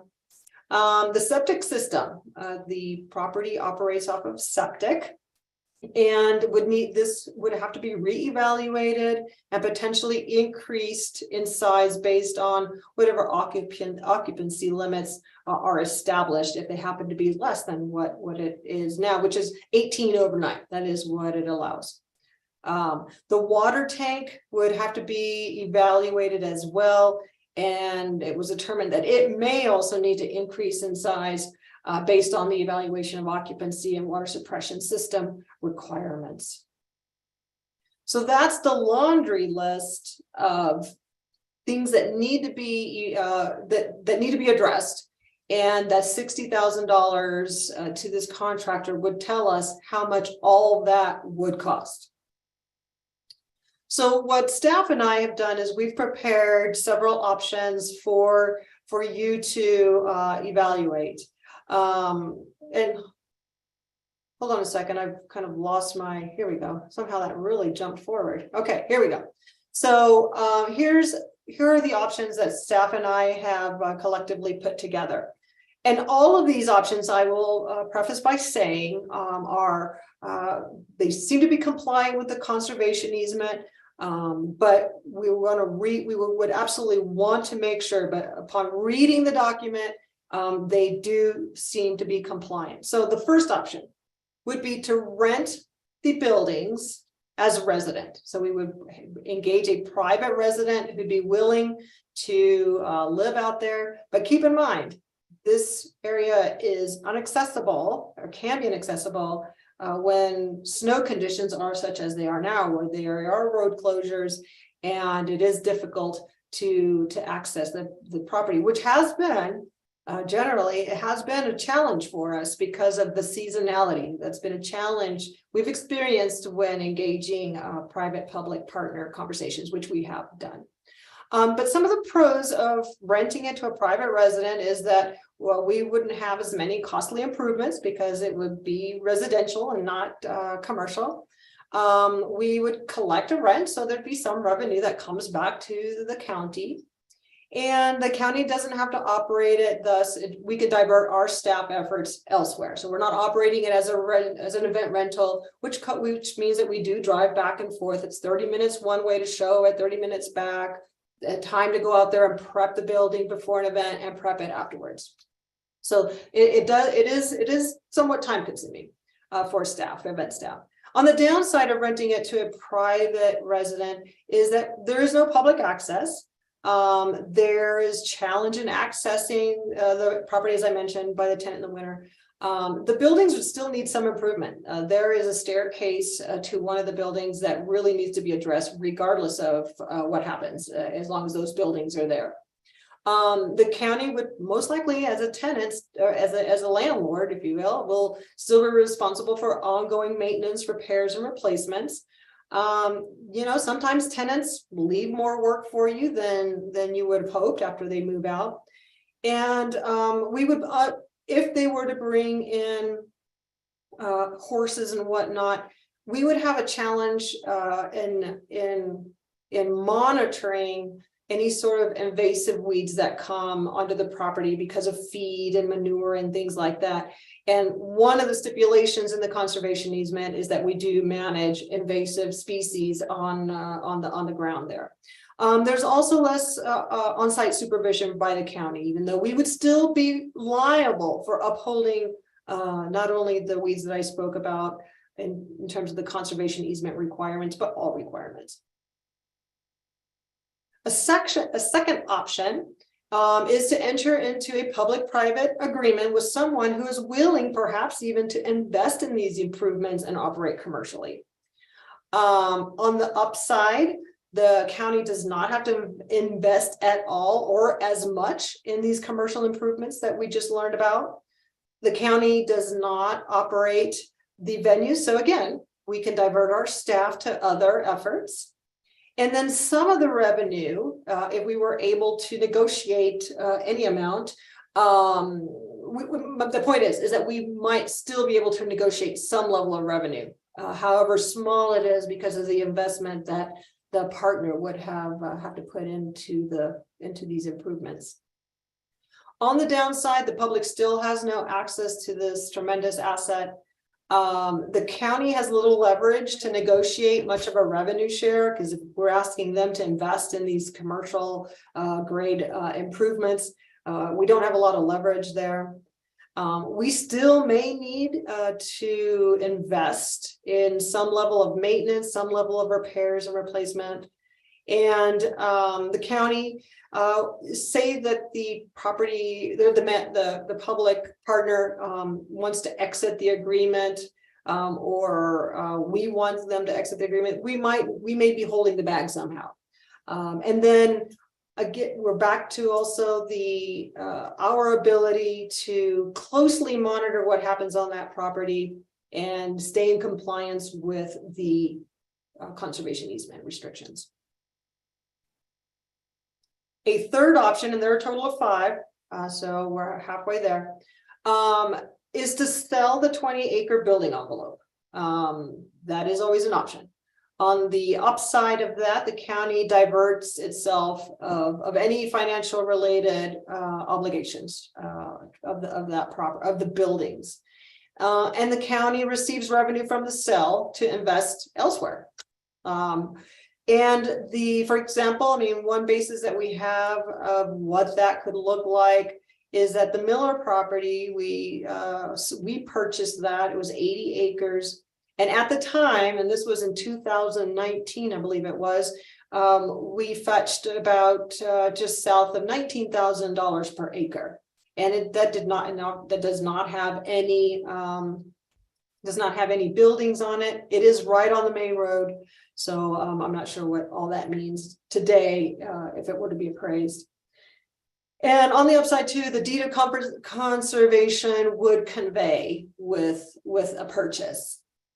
On the downside, it limits public access. I mean, they wouldn't have access to the 20-acre building envelope, but it limits some of the access. I guess some of the better views are there on those 20 acres. So it limits some public access.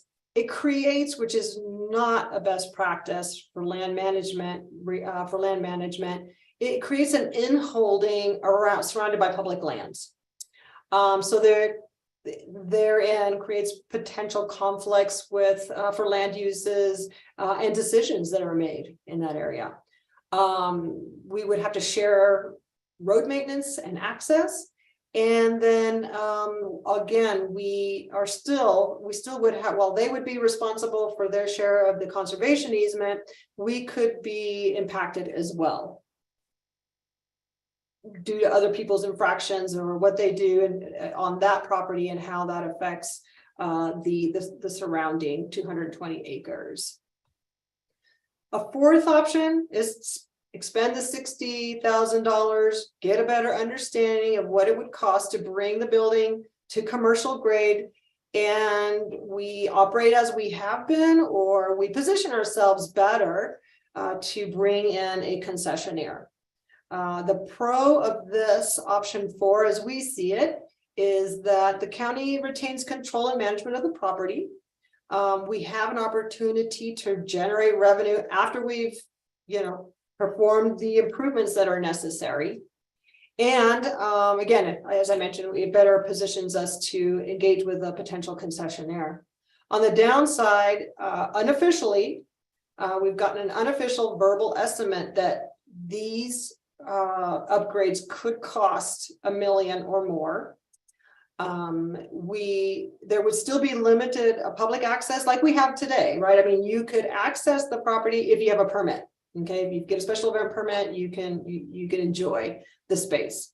We're still financially responsible for ongoing maintenance and repairs and replacements. Might find ourselves, as many years down the road in a similar situation relative to deferred maintenance, unless there's a really good plan in place to keep up with maintenance, repairs, and replacements. And sadly, some of our past efforts to engage in concessionaires have not been successful. The closest one was for a group that wanted to come in and convert the space and basically do what we're doing, but do it on their own, is to operate it as a commercial venture.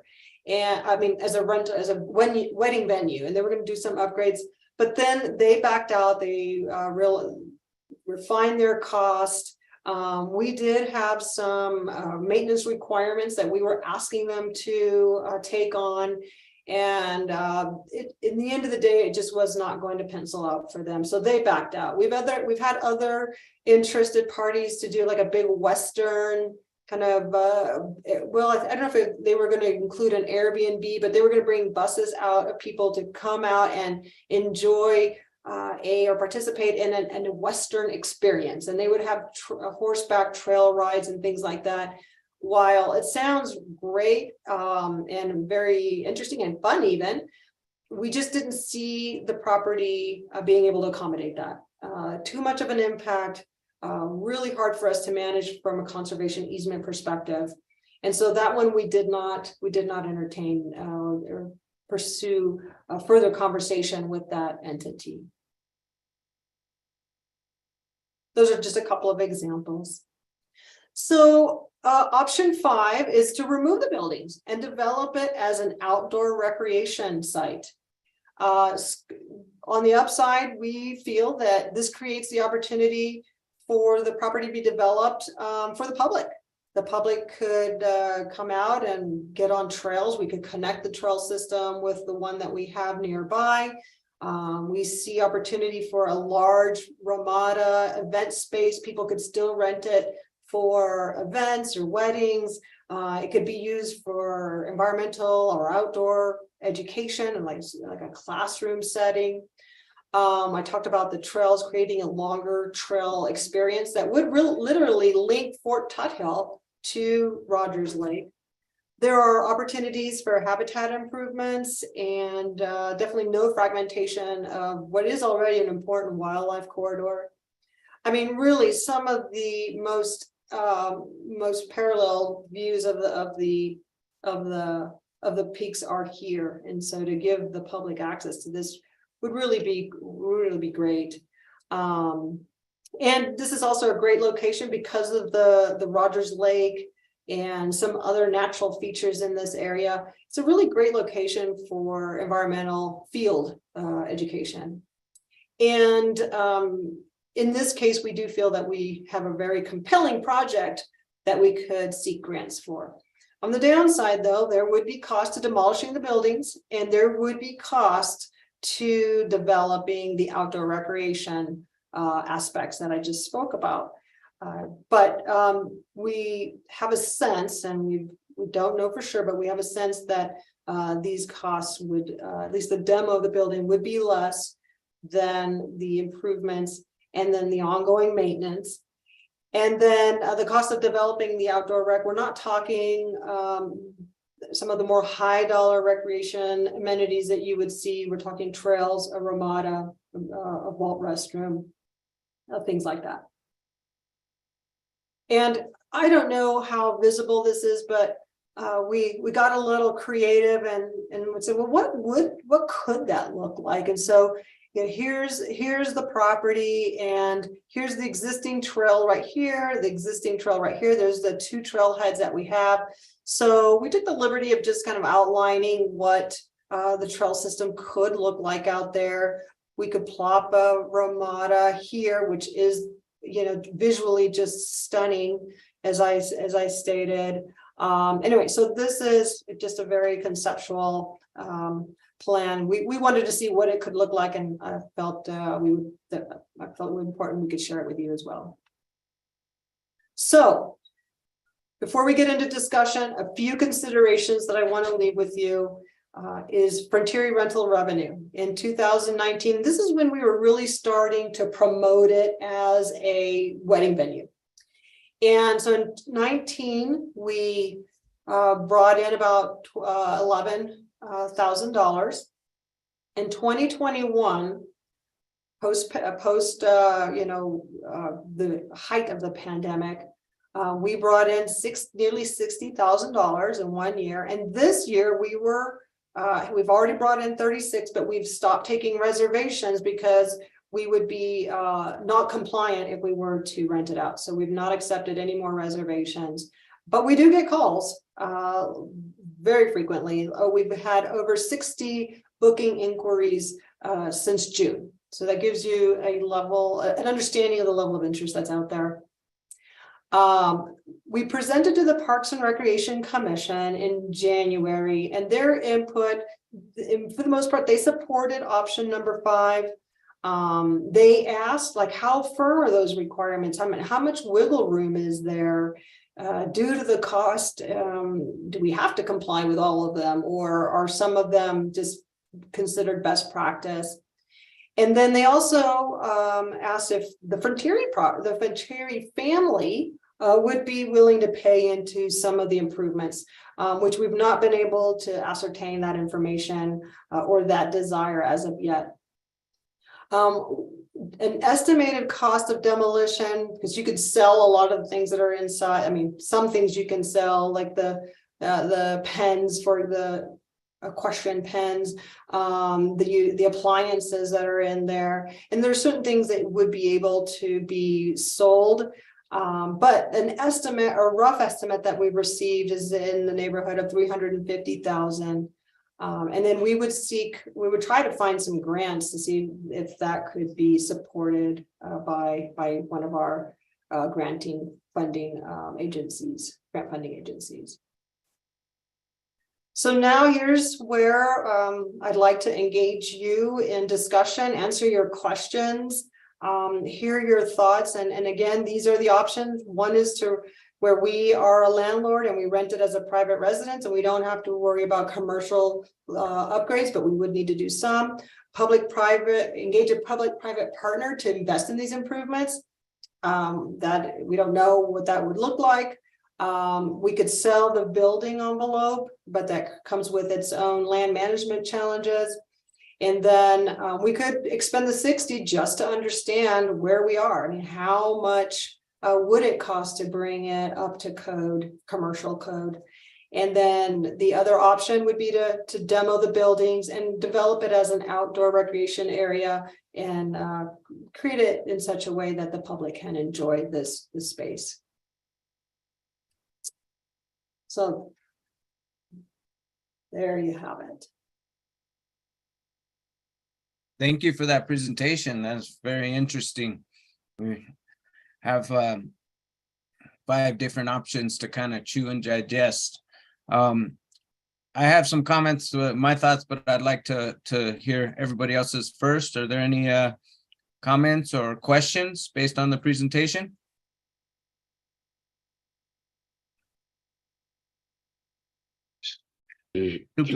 Chair Horseman. Supervisor Ryan, why don't you go first?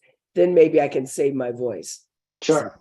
Okay. Yeah, I wanted to see which way you wanted to go with that. So just a question before I get into some of my comments on this. Cynthia, can you give a little bit more on the history of, it's not just people that once we put an RFP out there, but you were shopping to different groups in between. And, I was trying to convey, try as we may, we ran into issues, but, I wouldn't be a person to convey that information. You would be able to do that more. What you guys did, who you brought out there, types of discussions you got into, and that kind of thing. Because there's always an interest when you see facilities, but it could be, that kind of thing. So, I mean, one group that we engaged in a few years ago was Quality Connections, and so they had a summer day program that they would bring their participants out to, and they did it for 1 year, and they didn't return. I'm not 100% sure, but I did hear conversations about the distance, really getting folks out there on a dirt road that really is not the greatest. It gets really bad. It is a logging road. And so it gets very, very washboardy with the trucks. And then there's just a lot of recreational travel, people going out for hiking or camping or whatever the case may be, sightseeing, that sort of thing. NAU did not want to renew their agreement. Not 100% sure why that was, if they just couldn't find the artist. I think the location was great, but maybe it was limited in the number of participants, because what our conditional use permit allows for is only 18 people for overnight, is what it is. So there's a limit in terms of overnight occupancy based on septic and other conditions. So those are a few examples, also the ones that I mentioned. And though we have had some interest from the Miller family across the way, Mr. Ben Miller specifically has expressed some interest in operating, but on a commercial level. And so, this is kind of game changer for him. We haven't explored, we don't really know how much the cost is, but he, while he's willing to invest some money in the property to bring it to be able to operate it as he envisions. But with the findings from the fire marshal, he's kind of in a holding pattern. all right. And I know you had people that haven't come out and put bids in, et cetera, on that. That's probably listen to your staff, listen to you guys over the years, and the road, what would pop up, emergency services. Emergency services, right, was another one. Seasonality.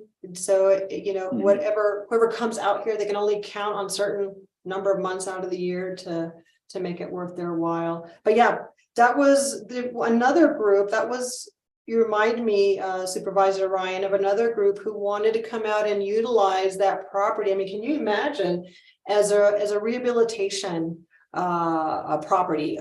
Actually, it wasn't so much rehabilitation, but it was mothers who were had just given birth and could not be in their household, so they needed kind of a quiet, safe place to raise their children. So this was kind of a transition area, and just fabulous. But again, what Supervisor Ryan was saying about the access for public safety and giving such vulnerable populations, that one did not fare, that this location did not fare well for that idea.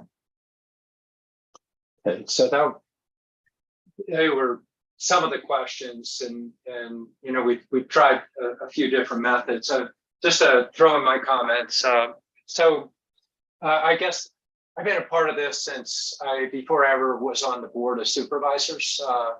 I sat on a group of actually our regional land management groups, Forest Service, Game and Fish, U.S. Fish and Wildlife,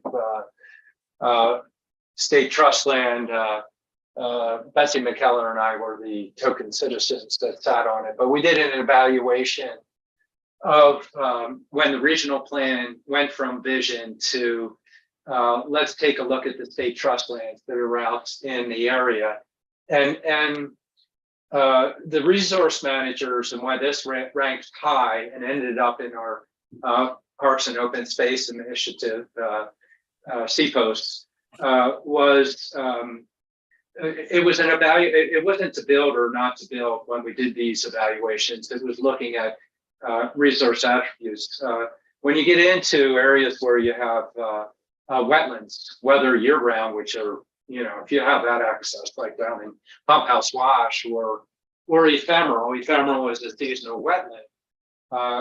What it means to biodiversity and connectivity of different genetic links of different populations, say pronghorn, and or the connection in this case between the peaks in that general ecosystem and the Verde Valley and migratory corridors for ungulates or flyways for more a full continental travel between different avian species.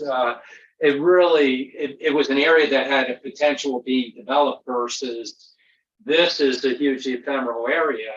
And the land surrounding it were forests where the wildlife populations were able to take advantage of the foraging opportunities, wetlands, et cetera, ecosystem, just the richness associated with having water associated with it.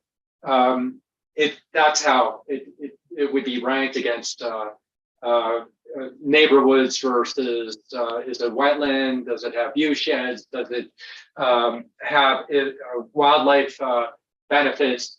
Does it have threatened endangered species? You know, on and on. That subcommittee did that. So in the regional plan, it was an area that was a recommendation for conservation and, if possible, potential acquisition for those values. When the county started looking at it, put together a scientific committee that spun out a regional plan that kept a lot of these resource managers on it, but would work with Parks and Rec and with the community to some degree on their recommendations associated with it. It ended up, we didn't have enough money to go out and buy everything we put in the Open Space Initiative. And their recommendations were compared to properties adjacent to Walnut Canyon, compared to Observatory Mesa, compared to McMillan Mesa, where some of the open space pieces were. This has so many more benefits on the natural side, resource components, that they recommended that we would focus our open space acquisitions there. And the boards back then shifted to doing that for that. One of the recommendations of that scientific committee was the other piece of it is we get so much recreation out here for the sake of wildlife. It would be good if it continues to be an area that's closed during the winter. And that road has remained closed historically, with the exception of there are a few people that have in holdings, and now and again, through their own maintenance, they'll push through and open it up a little bit if they can get a pickup in there or snowmobile travel related to that. So here we went through the acquisition as much as possible that we could acquire of Rogers Lake. Georgia had passed away, and for you football fans out there, it was the St. Louis Rams at the time that she owned. But you made it current day, Cynthia, so you did a great job there on that. But we were approached by a local attorney, Tony Collum, and the community or the family through their trust saw the benefit. They had many holdings throughout the country, saw the benefit of a potential tax write-off, and also to convey and potentially add to what we were doing with Rogers Lake through our acquisitions. With the conditions Cynthia outlined, the 5 years, et cetera, with that. With time, we shifted through different boards that weren't involved through the whole planning process. And, the virtue are those buildings, the bane are those buildings. Buildings cost money. They take a lot of maintenance. Not only that, but once you put a building out in such a beautiful setting, then there's this desire to, what we can do with it. And part of the discussions and decisions we made over time was, if we have activity, we really want to be sensitive to the true intent of what we were doing with Rogers Lake. So some of the applications, that Western thing was more like a theme park. It would have been very intensive and compromised a lot of the intent of what we did for the sake of acquisition. And board decision, that one didn't fit. But let's try other efforts, and Parks and Rec tried it. But I'll admit, I'm skewed. I've been involved from the very beginning with the original intent of why we were acquiring out in Rogers Lake. I saw the buildings as more of a liability unless we could do something like Wilson Homestead that you see up in Hart Prairie. Staff tried to go in that direction. Weren't successful trying to get a nonprofit to come in and potentially use it as a educational facility or help us manage in that capacity. But through that intent, my position has always leaned more toward, what we were trying to do in the beginning. Let's set it aside to protect these ephemeral wetlands. If we could pull something off with buildings, great, but they're a liability. To bring them up to speed would cost a lot. To try and get somebody that functions out there, we've tried for a number of years, and we can always go and try it again.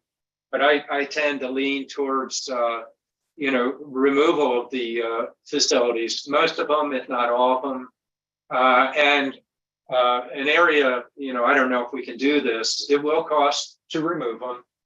When we had to remove a building, when we did an acquisition of property down in Kachina Village, in this case, we used the local fire district that used a whole year of training and taking out the harmful components, but they trained their firefighters in a one-day piece.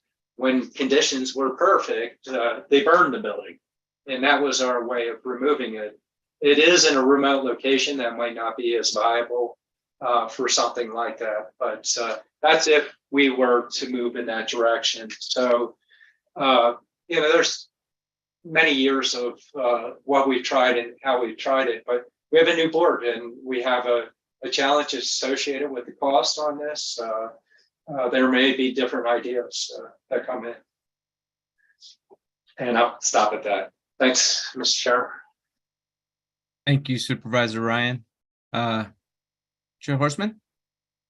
I'll try. Okay. First of all, the property is absolutely gorgeous.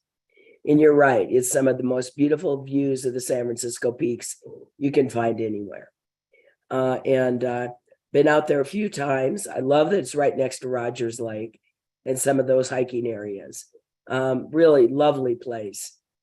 Whatever we do and whatever option we go with, to me, it's important that either we keep it public, or if we can find someone to do a PPP agreement, give them a 10-year agreement, have them do the build outs, if you will, for us, the improvements for us, and then it comes back to us. I think that's an option. I'm not sure how viable it is. I'm just pointing it out to you, and I think it has to be public if we keep this area. The 20-acre building envelope, the one thing about selling that in those buildings, and they're nice buildings and they're well done. The nice thing about that is it gives us money to be able to invest in the remaining property. And again, it's really hard for me to evaluate whether that's even doable. And then, of course, it comes down to option 5, which at least keeps it public, maintains that area. But then we've got to come up with money for it. Because not only do you have to remove the buildings, which is going to cost something, and we need to build out probably, at least some sort of bathroom system. And also we need to build out, some ramadas, et cetera, et cetera. So, it's such a great piece of property. I'm just surprised that, and I don't know if it's just because of the timing with COVID and everything else. It's kind of like you look at the Colton and what's gone on with the kids going up, 6th graders to the Colton property. This property is so cool, and it offers a similar kind of opportunity for environmental education. And having said that, again, it all costs money. And I guess we just have to get those vendors to pay more. So we'll have more money. No, just kidding. But it's, I guess I would say that if there is a possibility of getting a PPP for some type of period, have them build it out, that'd be great.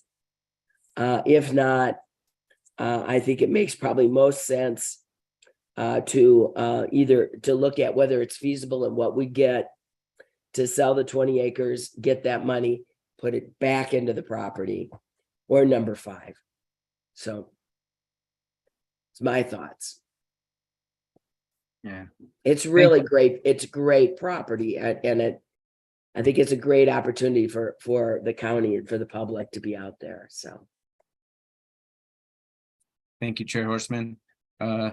Any other supervisors have any comments or questions? Supervisor Begay?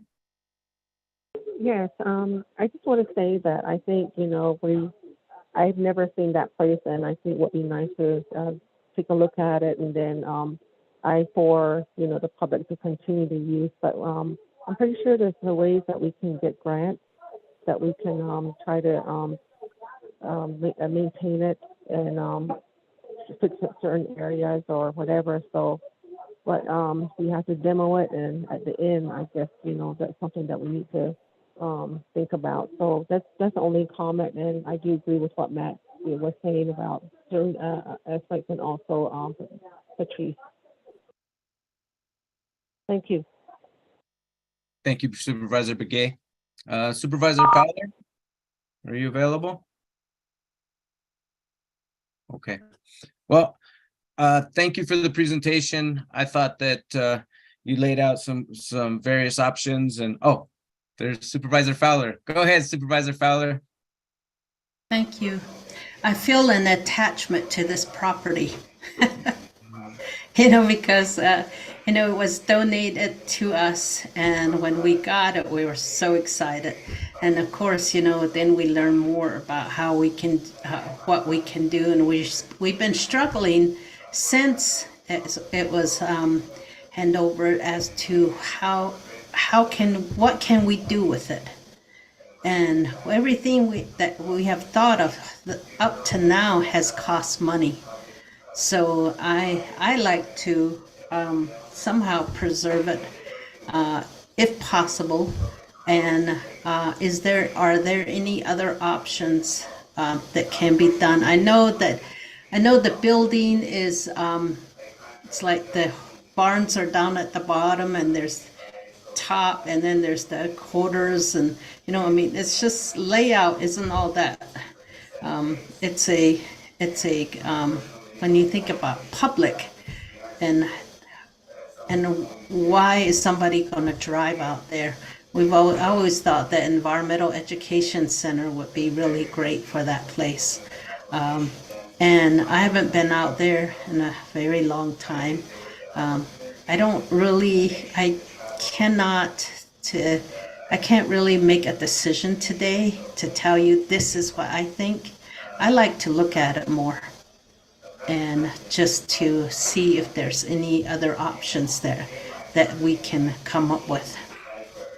So thank you. And this is an ongoing conversation.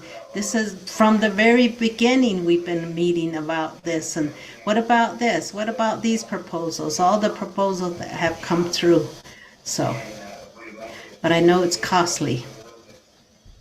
Thank you. Thank you, Supervisor Fowler. This is kind of a tough one because it's such a cool property. When we did have our board retreat there last year, it really stuck out with me. And for me, as a former educator, you know, I really did like the idea of that being that educational space and giving kids from the communities an experience that they wouldn't have otherwise. And so, you know, the thought of possibly demoing the buildings, it really like, because, you know, there's such an opportunity there. But at the same time, it's the cost, you know, like to be able to upgrade this building to what we need is, you know, going to be over $1 million. That's a big ask, you know, that's tough. And we have other things that we need to prioritize around. And so that's difficult, you know, because I don't want to see this building demoed, but we got to find some way to actually utilize it to be safe, you know, and provide public access to our community. If we could find the right public-private partnership with the right percentage of revenue going to the county to make it, you know, beneficial and with tight rules and regs on how it could be used, then I might be okay with that.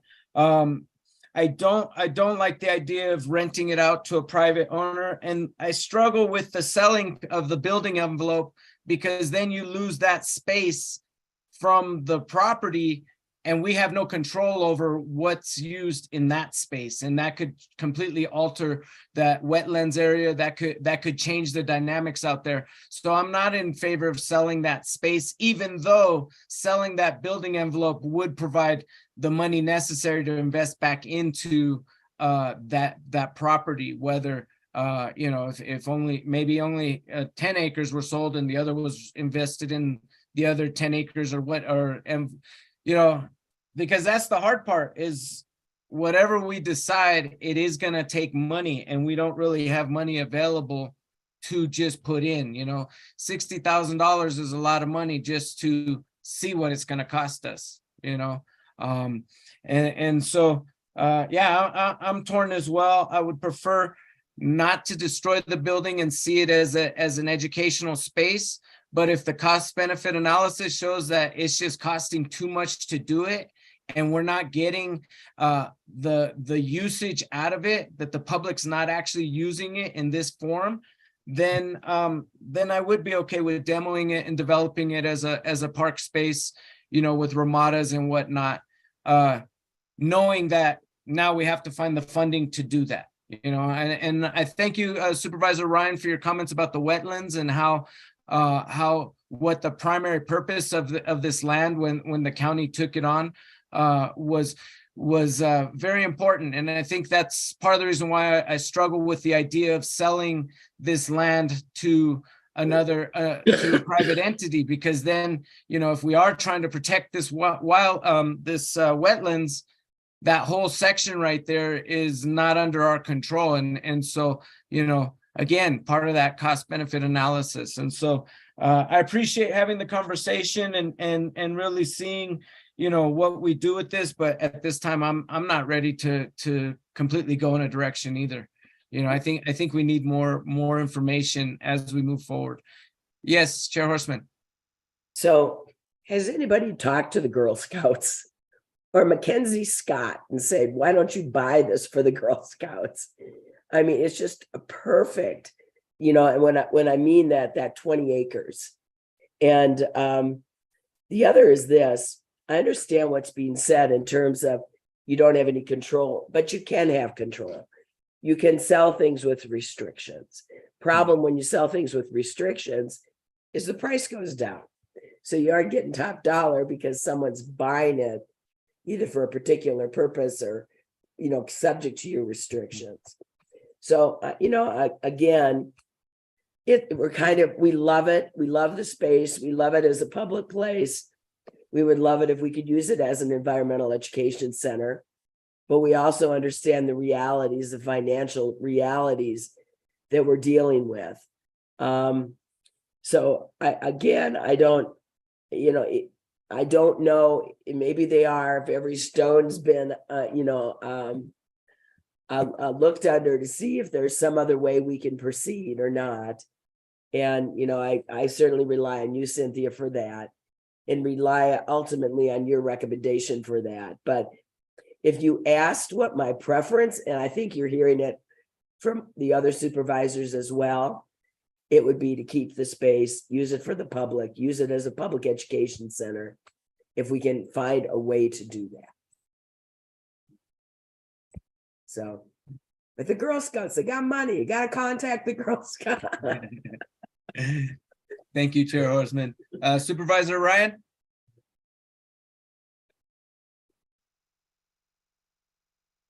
You're muted. You're muted. I just had a great conversation. Just the insight was phenomenal there. Now I forgot. No, just kidding. Actually, a very serious matter, but trials and tribulations that we've gone through. I'm there with staff's recommendations, but I'm also hearing, the board needs to, feel comfortable with that, or if there's another direction, we need to pause a little bit longer with that. The advantage to number 5 is you still have that educational potential. Careful, the Girl Scouts, and I love the Girl Scouts, but we have a Boy Scout camp over in Parks that was locked into a conditional use permit that was in perpetuity. So all the additional growth that happened there has become a vacation area with trailers for people that aren't even in the Boy Scouts on it. But you're right, you can put restrictions.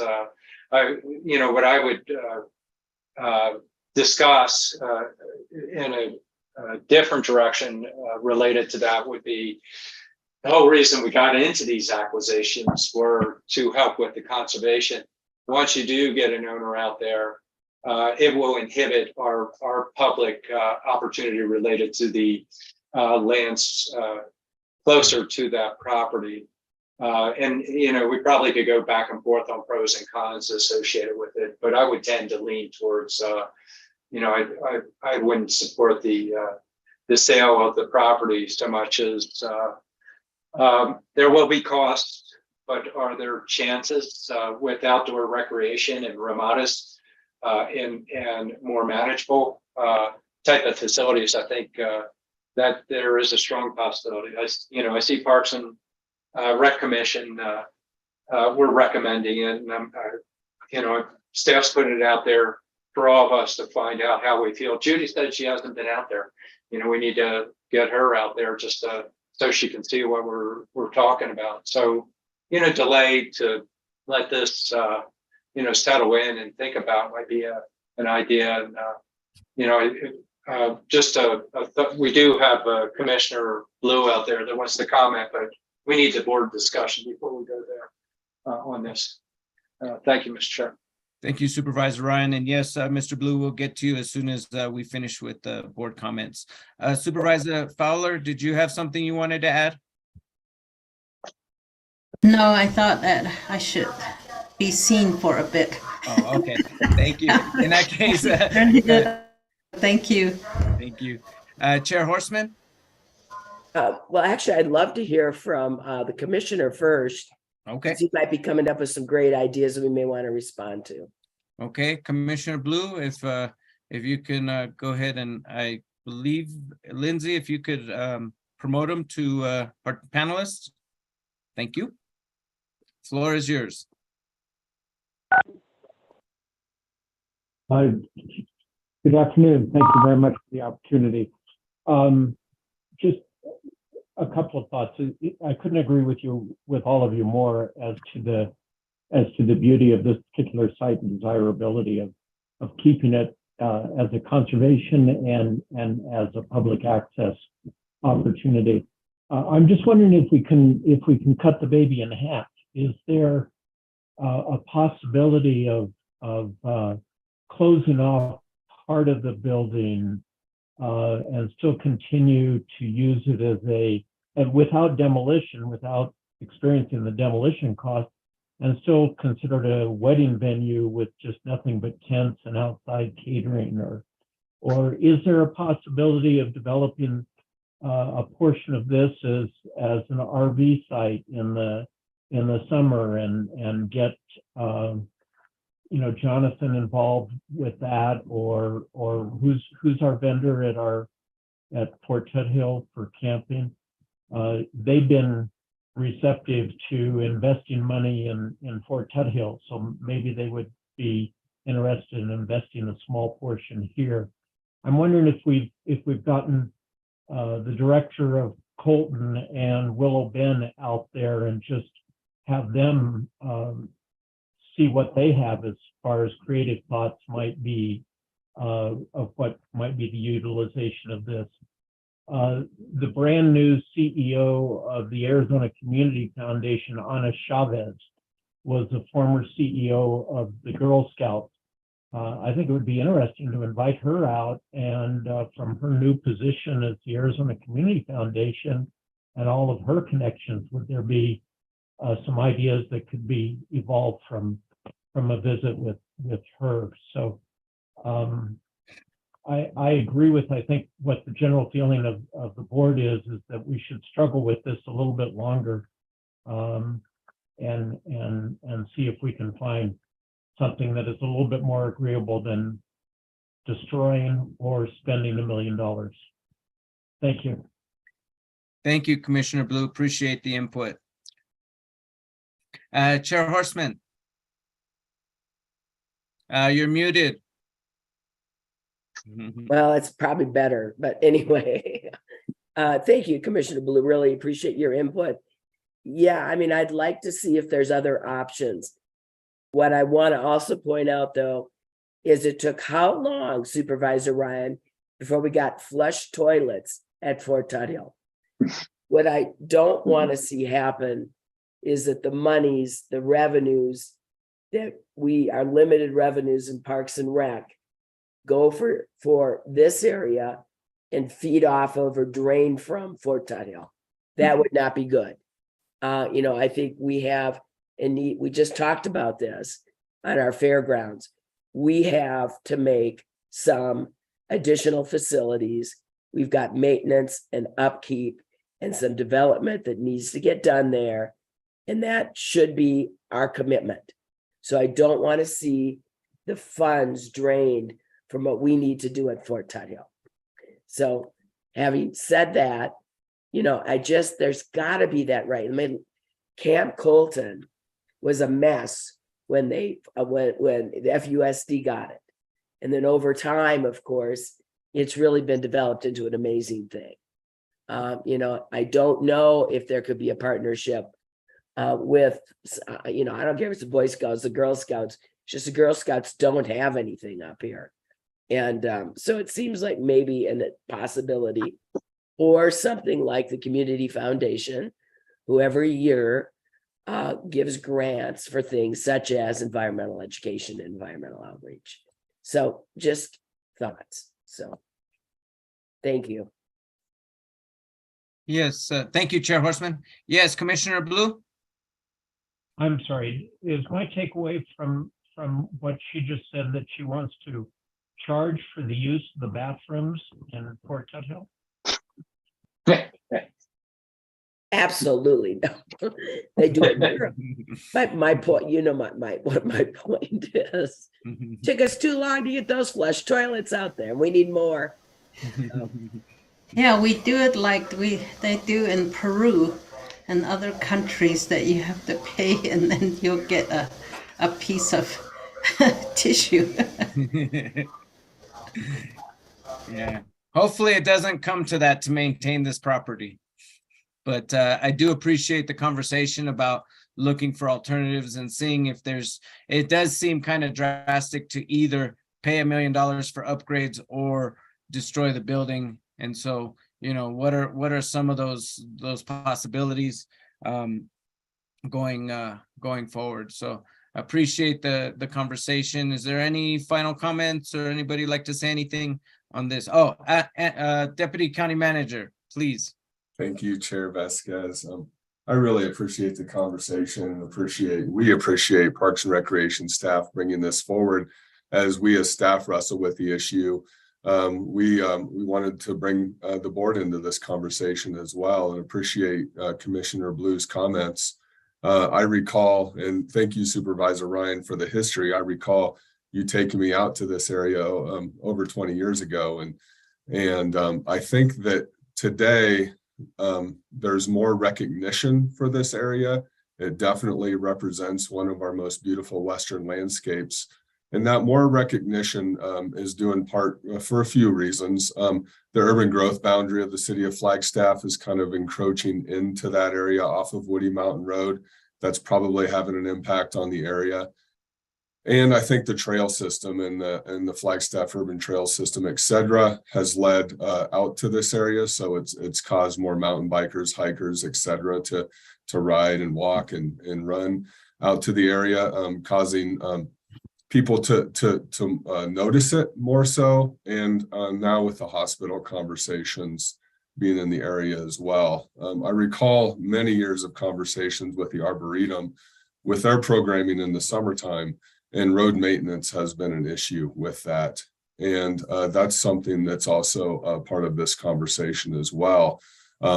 It's not only the maintenance of the facility, but the core infrastructure upkeep to maintain programming in the area. So really appreciate Parks and Recreation managing this. We've been talking about it for many years. And I think to Commissioner Blue's point, sometimes timing is everything. And while we've tried many different things, we're still very fortunate as Coconino County to hold this property in our asset inventory, particularly its proximity to such a beautiful parks and open space amenity in Rogers Lake. And so we'll continue to have the conversations. And with that, I think we'll move forward with keeping the, I think it's 60,000, Cynthia, in the budget process. And we can have that conversation about, if we would like to maybe invest that money or I'm seeing head shakes no. So That's not okay. what I'm hearing here. Okay. Yeah, that's not what I'm hearing here at this point. Okay. Okay, so we'll continue to look at it and evaluate our options. Yeah, thank you, Andy. And but we'll go back to the evaluation table. I can see us going back out for another, maybe a request for proposals. I can see us certainly inviting several entities. Maybe we need to pool our heads together to determine who could be potential partners that we need to invite out to have them look at the property for their own ideas. What can they share with us in terms of lessons learned, their own ideas, etc. So anyway, thank you very much. Appreciate the guidance. And Cynthia, I think on the camping options, we've looked into that as well. And the conservation easement is somewhat restrictive to that income. Yeah. And I would recommend that maybe you reach out to NAU. There is a new administration and they might be open to some new partnerships that weren't available before. All right. Thank you very much. Thank you. All right, so it looks like we've finished this presentation. Now we're moving on to the presentation, discussion, and possible action to approve resolution 2023-05, approving the final draft of the Fort Hill County Park Management Plan for Parks and Rec. And it is 2:30, so I'm gonna have to excuse myself moving forward.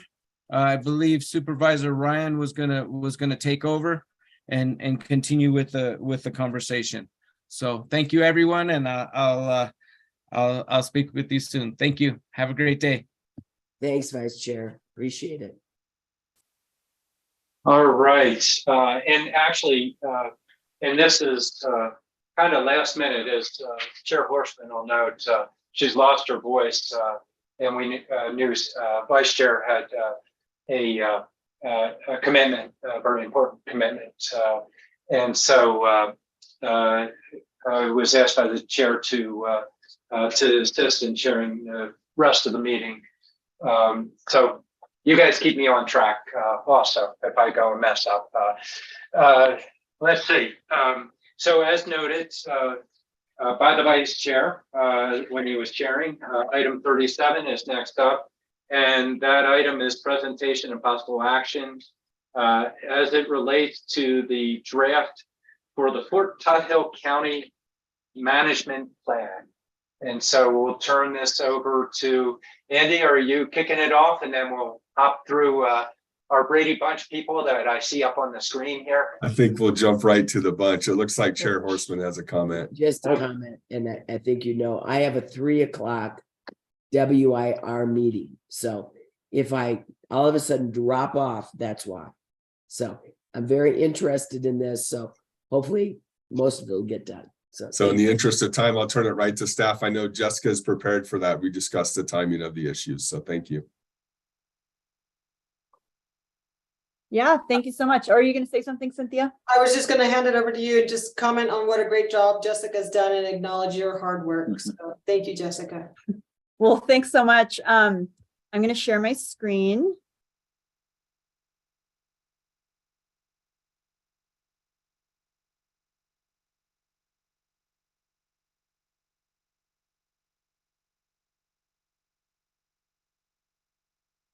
Is that showing in the proper way?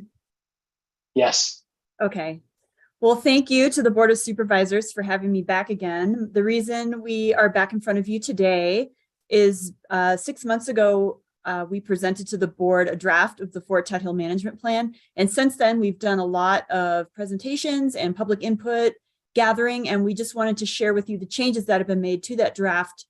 And so what will be different about this final draft that we're presenting to you today from the draft that you last saw. So I'm going to be going through the comments that we got, but first I wanted to tell you about our input gathering methods that we did. Most of the stuff took place back in November. Parks and Rec sent physical postcards to all neighbors within 300 feet of Fort Tuthill's boundary. We also put a draft of the plan online on a really cool site that allows people to visit and make comments about the draft, and then they can make comments to other people's comments. And we had that available for comment and up online for 5 weeks.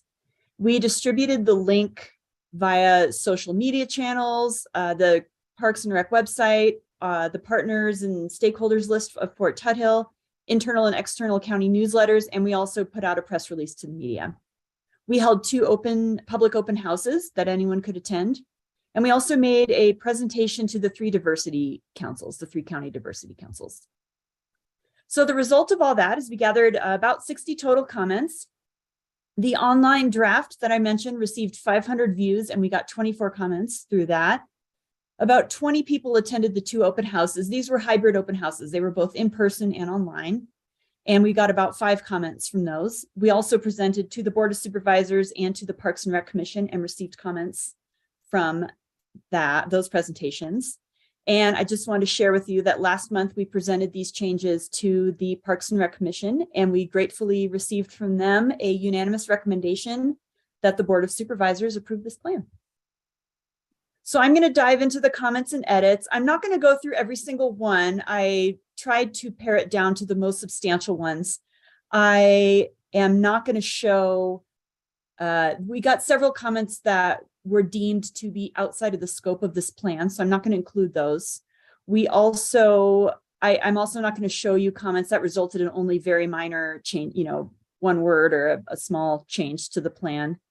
And if there were multiple comments on the same topic, I just went ahead and consolidated those. But if you want to see every single comment, they are in a spreadsheet in the agenda packet. So this first comment I'm going to share with you was that we should remind visitors to leave no trace, and we added that. We got a few comments that were just general concerns and questions about drone use on the park, and I got on the phone with the director of Pulliam Airport, and we had a really great informative conversation, and based on that and with his approval, we together made some changes to the drone section, and you can see that in the final draft as well. We had originally in the last draft had a goal about possibly having to visit in the future the idea of restricting visitorship to the park if we do start seeing a really substantial increase in people coming to Fort Tuthill. And we got 1 or 2 comments about that. And in response to that, we decided that that wasn't really an appropriate thing to have as a goal, because it's not something we are definitely going to do and something we want to accomplish. It's just something that we might have to consider in the future. So we kept that idea in the plan, but we took it out of, it's not a goal anymore. We just left it in the text. We got a comment that we should have language in the plan prioritizing the upkeep of the bike park. And that comment made us realize that we didn't really have any language in the plan prioritizing the upkeep of any of our elements. So we added a goal, which was to establish a schedule of routine and preventive maintenance of recreational elements and facilities.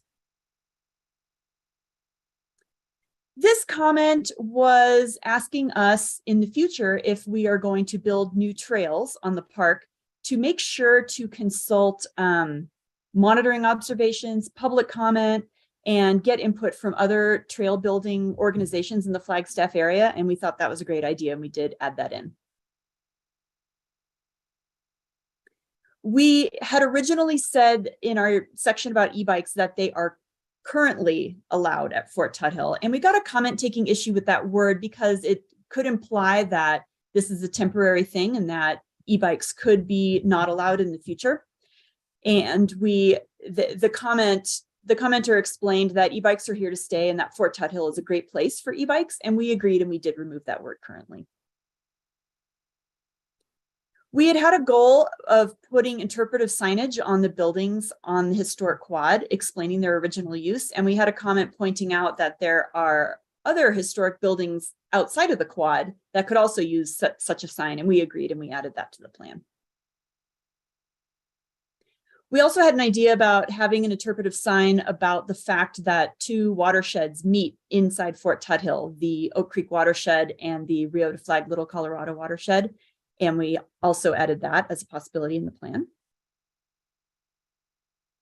Another comment addressed that in the previous draft, we had said that we would ban any additional turf grass at Fort Tuthill. And the commenter said that that seemed like that was pretty restrictive language that could tie our hands in the future. And so we changed that to, instead of ban, it says limit. Well, here's the big one. We got almost everyone we talked to about this plan had questions about the hospital development and how it would affect the plan, or how the plan would affect it, and what are we doing about it. And our answer to that is that the hospital development is outside the scope of a Fort Tuthill plan.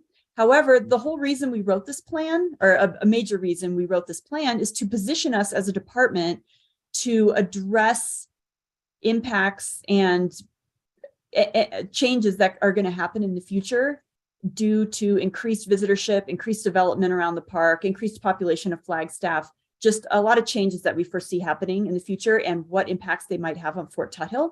So although the plan doesn't address the hospital plan, the hospital development specifically, we believe it places us in a great place as a department to address impacts that we might be seeing, changes we might see, and allowing us to interact with developers who are proposing changes. And I'm just going to add here as well that Parks and Rec is in communication with Northern Arizona Healthcare about this development.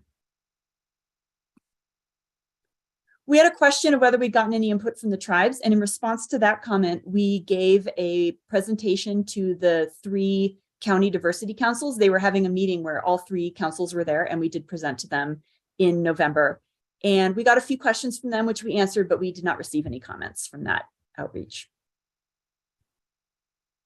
We got a comment asking for more information about e-bikes and other electric modes of transport, and so we added some information there. This is kind of a combination of a couple comments. We have a great partnership with Mountain Line Transit to provide transportation into the park during really large events, such as the fair, where people can park their cars outside, away from the park, and then take the bus in, which is a really great way to help manage traffic and parking congestion in the park during these big events. And we had a comment that we should be sure to mention that in the plan, that we do that. And we did add some language about that because we definitely want to recognize that. And then sort of an associated comment was that we should talk about busing or other transportation options for really large events at Fort Tuthill, where activities might expand beyond the boundaries of Fort Tuthill, and how we would transport people and users during those times. And so we added the goal about the partnership with Mountain Lion with the busing. And we also added a goal about working with Forest Service and other partners on activities that could go into other land ownerships.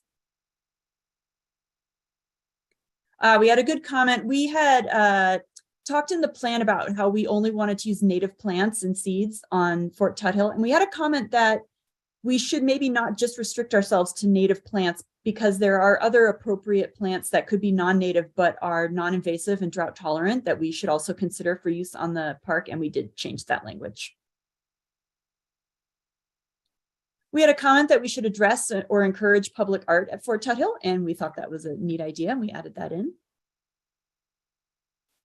We'd originally had a goal saying that we wanted to have paid and or volunteer rule enforcement on the park. And we got a comment saying that it should really say paid and volunteer enforcement. However, while we discussed this comment internally as a group, we rethought it, and we thought actually that maybe having volunteer law enforcement on the park may not be appropriate. We probably only want paid professionals doing that. So we actually changed the goal just to say that we would have paid rule enforcement on the park, but we did add a new goal saying that we would like to develop a volunteer park ambassador program. We had a comment that we should talk about social trail management, which we have added. And those are the major changes to your Fort Tuthill management plan. And so today, with your approval, we're seeking your approval of the plan. We think it's going to be a really great tool for us at Parks and Rec to manage this beautiful jewel of a park that we have, and to help us make appropriate decisions for it and well into the future. So thank you so much. All right. And so, I have comments, but I'll hold my comments. And with Chair on limited time, I would suggest that we go to Patrice right away and see if you have additional comments or questions associated with this. Thank you. And I appreciate you addressing some of the comments that I think we talked about last time it was introduced to the board. So I think it looks very good. There might be some minor tweaks, but I have to say, I think it's an excellent job. So thank you. Thank you, Chair Horstman. And other board members. Supervisor Begay.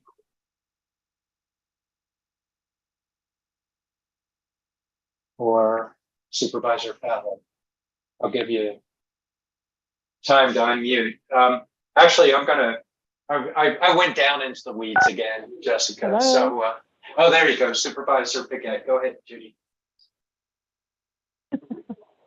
I think the last time we had the presentation, there was a lot of discussion done on this topic here.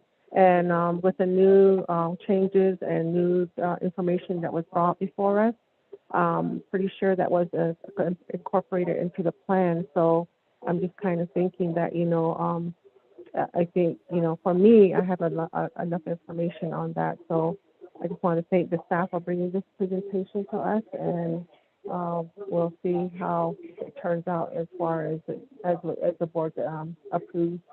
Thank you. My mute button is stuck. Now it's trying to get mine to work. There you go. Thank you, Supervisor Begay. Supervisor Fowler, did you have comments?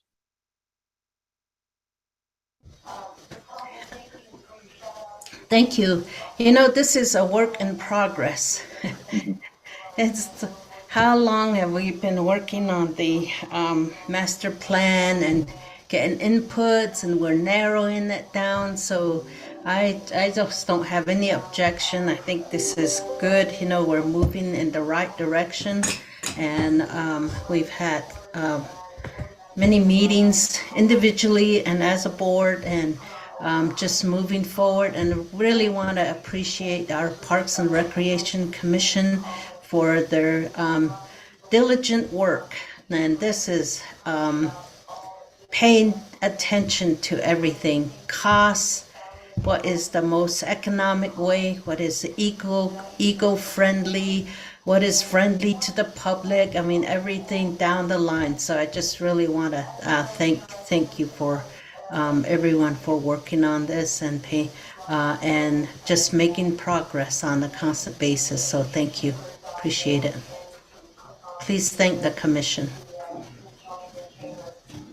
And All right. Supervisor Ryan, if you're going to get into the weeds on this, we hope they're native weeds. Okay? Oh, you know where I'm going. Hey, That's Joe. one piece.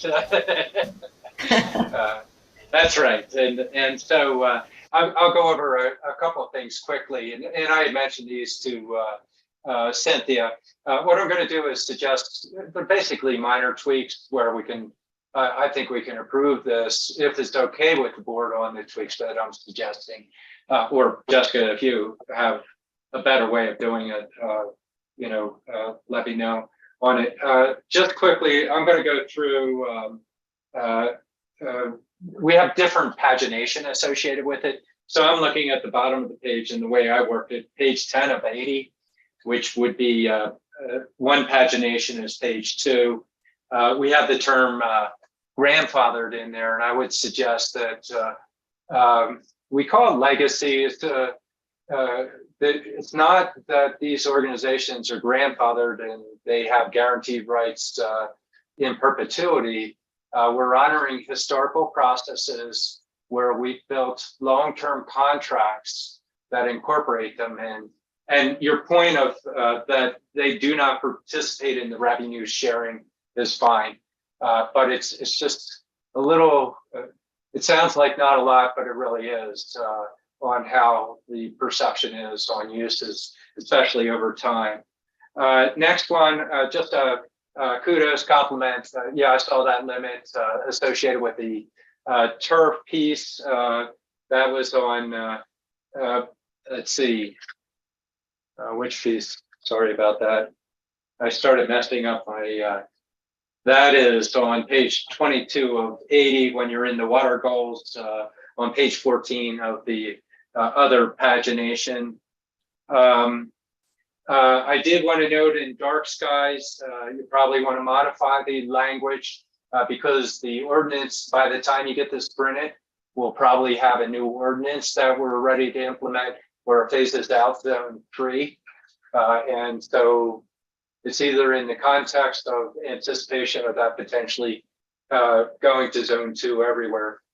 Fort Tot Hill is already in zone 2, so it might just be a little bit of wordsmithing associated with the dark skies. That's page 23 of 80, pagination 15 on the other pagination that you had with that. The trails piece, I noted that on the e-bikes also.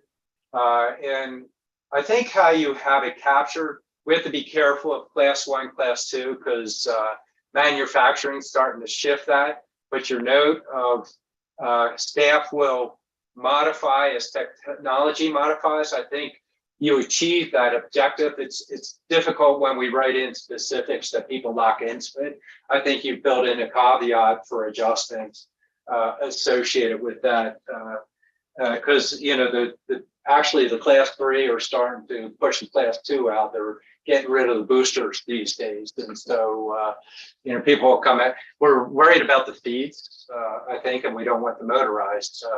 So those are elements related to that.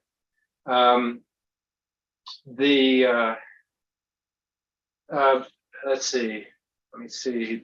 I'm calling it page 35, and I believe I'm back to the 35 out of 80, 32. There's the trail bikes. Yeah. Sorry about that. The camping goals, I would suggest a bullet point for a camping goal to develop a camping plan. And while we work with our campground inside the park, we also have reference as we use the comprehensive plan. And if you take a look at the regional plan and the comp plan, it's an activity zone. And some of our events may carry over to working together with the Forest Service, for instance, as a major land management group that's out there, where we could have inverse intent, perhaps like Overland. Maybe someday Overland becomes camping out in the forest if the Forest Service granted those permits where they might be bussed into Tug Hill, or maybe it won't work. But if we develop a camping plan with our partner agencies, that might be a suggested bullet point related to that. Paid rangers, I saw that right away, and absolutely. The more we get encroachment adjacent to the park, the more we're going to have not just interpretive, but and having ambassadors as volunteers is absolutely wonderful. That's could be built into the Friends group, which is great. I'm glad you had those 2 points. But with encroachment, we might have a higher level of enforcement that's needed in there. So, I just want to compliment that part. And then let's see, I'm going next to 39 out of the 80 and 40 of the 80. I'm pausing for a moment with roads and internal circulation. You have a goal of reducing roads. I pause on that one to suggest we might need roads as the fire break and or as you see in some parks, a circumference type of emergency access when we have high activity events there. That is it might be the intent of reducing roads that would cause environmental impact, but I wouldn't close the door to the other potential for that. And then let's see, that was the roads piece. So the 41 of the 80, which is 33 in the paginated one, where you get into climate change, you didn't carry that plant piece over in the goal. It's saying use only native, and I would change that language to emphasize native plants, as Chair Horstman said I was going to bring up, and limit non-natives, and it really puts you in the driver's seat of, we really want the ethos of trying to use native whenever possible, but we don't become so exclusive that we inhibit. I mean, if we had that in our climate change comments, the future groups would suggest, oh, we have it in there. We got to get rid of the trees in the quad. We got to get rid of the turf in the amphitheater, and or there may be other specific areas. The one last piece that I would suggest, and it's associated, it could be incorporated under the roads with parking, or it can be incorporated in the long-term planning, is that as I had noted in earlier fee discussion, we need to come up with a parking plan, and I think we need to write in a goal related to parking. And I see that as a long-range plan piece. The last piece that I would suggest is that long-range planning, you already kind of have it in there. It's just, you did it in different sections. Sometimes it's in, sometimes it's not.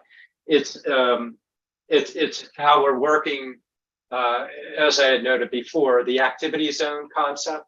So working with our partners, we continue to use, we plan together with our partners adjacent to us. That could be FTP, for a Flagstaff Trails partnership, or it could be Forest Service, or it could be our comp plan. So those were the pieces that I'm thinking that they're not major drifts in what's going on unless you feel as though they are, but I'd be curious to your response to those also. Yeah, great comments. Thanks so much for all those in-depth things. So, okay, so I was trying to take notes here. The first thing I saw was change grandfather to legacy. That's an easy change. And then the second was to look at the night sky ordinance. Yeah, I'll definitely take a look at that and see if and I can talk to the dark sky enforcement officer and see what might be appropriate to change there. So the next one I have is the bullet point to develop a camping plan with partner agencies. Cynthia, did you want to say anything about that?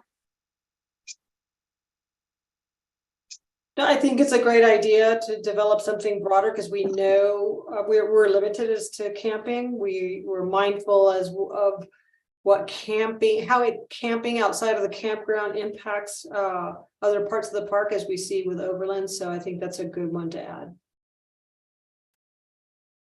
Great. Okay. And then the one about roads in the park, did you say you saw something about we had a goal to reduce roads in the park? Yes, it's under the road section that I think they're 39 and 40. I think that's where I saw it in there. It's retain circulation of roads in park and restrict roads that provide food traffic. Talk on. Where did I read that? Now that I'm reading back.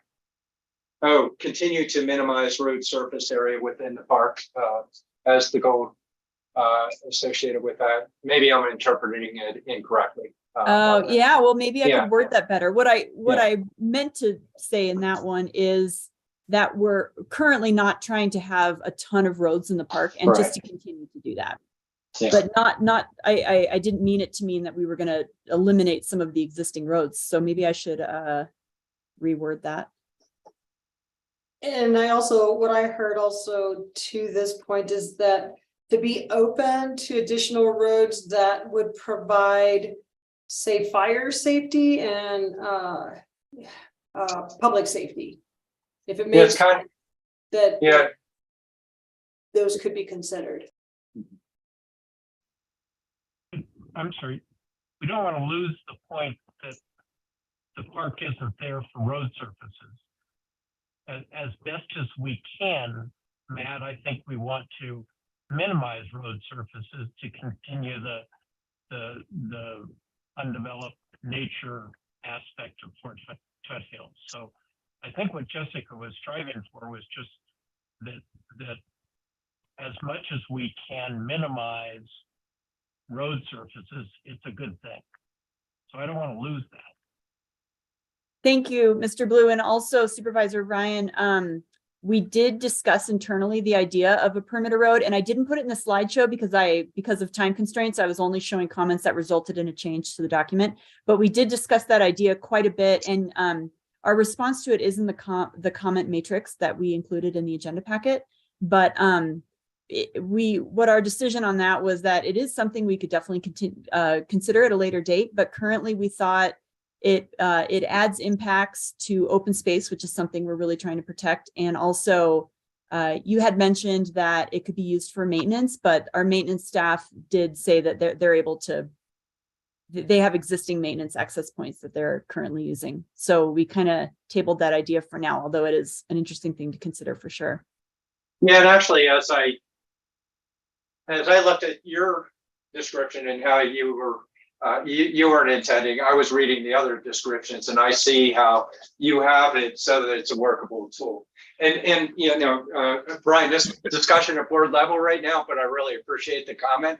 But by the same token, I agree, and that's where I was going with the intent. I realize we don't want to build roads all over. We're trying to protect what we have. If we reduce the impact, wonderful. It's the functionality, especially as we start seeing communities encroach on our properties. And I'm just using different parks that I've seen throughout the country. I think if I go ahead, Patrice. Yeah. I do think that the roads and internal circulation section, I think it's fine. no new roads are going to be approved in open space areas. It kind of goes on and on and on. I think to the Yeah. point that this is a park and it's not supposed to be paved with roads. So I think that's in there. Do you need to get any changes in there, Matt? No, I think we've gotten it as Jessica was looking at, how she had intended in the reduce the surface area, it was a different description. So that's just a little wordsmithing associated with that one. Yeah, I can adjust the way I worded that one. For that, I don't want to pull it away from that. So the next thing I have. And sorry, go ahead. Oh, sorry. Did you want me to change that goal in the climate change section about the native plants? Did you want me to add something about maybe I could say in landscaping and hydroseeding in native areas, to exclude turf areas? Is that what you were getting at? Okay, so the intent is to use non-native associated with the hydroseeding itself. So that's my interpretation. I was looking at this, use only native or non-invasive drought. You're specific to hydroseeding in that point. I was reading it as broadening the scope of only use native. And while I tend to lean, I'm almost a bigot on native. If we tie our hands to just native, we need to be cautious. My suggestion is that we emphasize the use of native and limit non-native. I didn't come up with the right wordsmithing associated with that. But I see where you're going. Go ahead. With something along the lines of use only primarily native, but non-invasive, drought tolerant, non-native species when appropriate, something like that. I think we can come up with something that I understand what Supervisor Ryan is trying to get at, and I think we can come up with something that will get to his point. Okay, great. Now, I know you're wanting to take action on this today. Is that correct? I know we've held off on it. Was there anything else with these minor tweaks? I would have no problem making a motion before I have to leave, making a motion to go ahead and approve resolution 2023-05, approving the final draft of Fort Tidal County Park Management Plan, subject to the minor tweaks as presented here today. I have a motion on the table. Do I have a second associated motion? That sounded like Supervisor Begay saying second there. Yep. Okay. Any discussion, further discussion? No further discussion. All in favor of the motion, vote aye. Aye. Aye. Aye.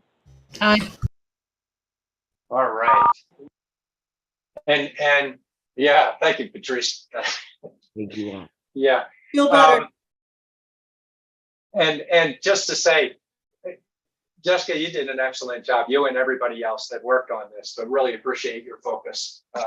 And Cynthia, the commission, thank you, everybody on that. Do you have any follow-up associated with that, or are you good? Not at all. Just thank you for all your support and your input as well. It was very valuable. Indeed. All right. Yeah, Parks and Rec stuff. I tend to get geeky now and again. Sorry, guys. And Andy, you're good over there. All right. So right now we're functioning with 3 members of the board, as noted. Supervisor Horstman had to go on to a WIR meeting. We do have a couple of additional items. Probably most important that we have here is item number 38, and that is discussion and update regarding the state and federal legislation. And we have Gregory Nelson on. Andy, did you want to kick it off? I will. Gregory, breaking out of the cold, looking good today and ready to present on state and federal legislation. Gregory, it's good to see you and appreciate all the work you've been doing. So take it away. Thank you, Deputy County Manager Bertelson, County Manager Peru, and Chair Ryan, board members. So just to give you a quick highlight on what's going on is we have materials that have been distributed electronically. Our interim communications director, Pelego, is in the process of stuffing folders for you for our Hill visits.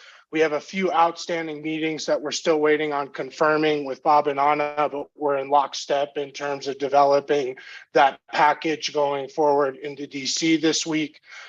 So you will be receiving customized packets in order of talking points for each meeting that you'll be joining on. And so I will make sure that we have those to you. And tomorrow we'll be leaving at 2 p.m. from the County Administration Building, heading down to Phoenix for our federal DC visits, as well as our NACO conference. Gregory, today's Monday, so Wednesday is the departure time. No, we're actually leaving tomorrow. Oh, you are Tuesday. leaving tomorrow. Yeah, we're leaving tomorrow on Tuesday so that we're in place down in Phoenix for an early flight out to DC on Wednesday morning. Well and done. So thank you. Thank you, Deputy County Manager Bertelson. And we've been working with your assistants to coordinate that. Please reach out if you have any questions about transportation or need transportation down there.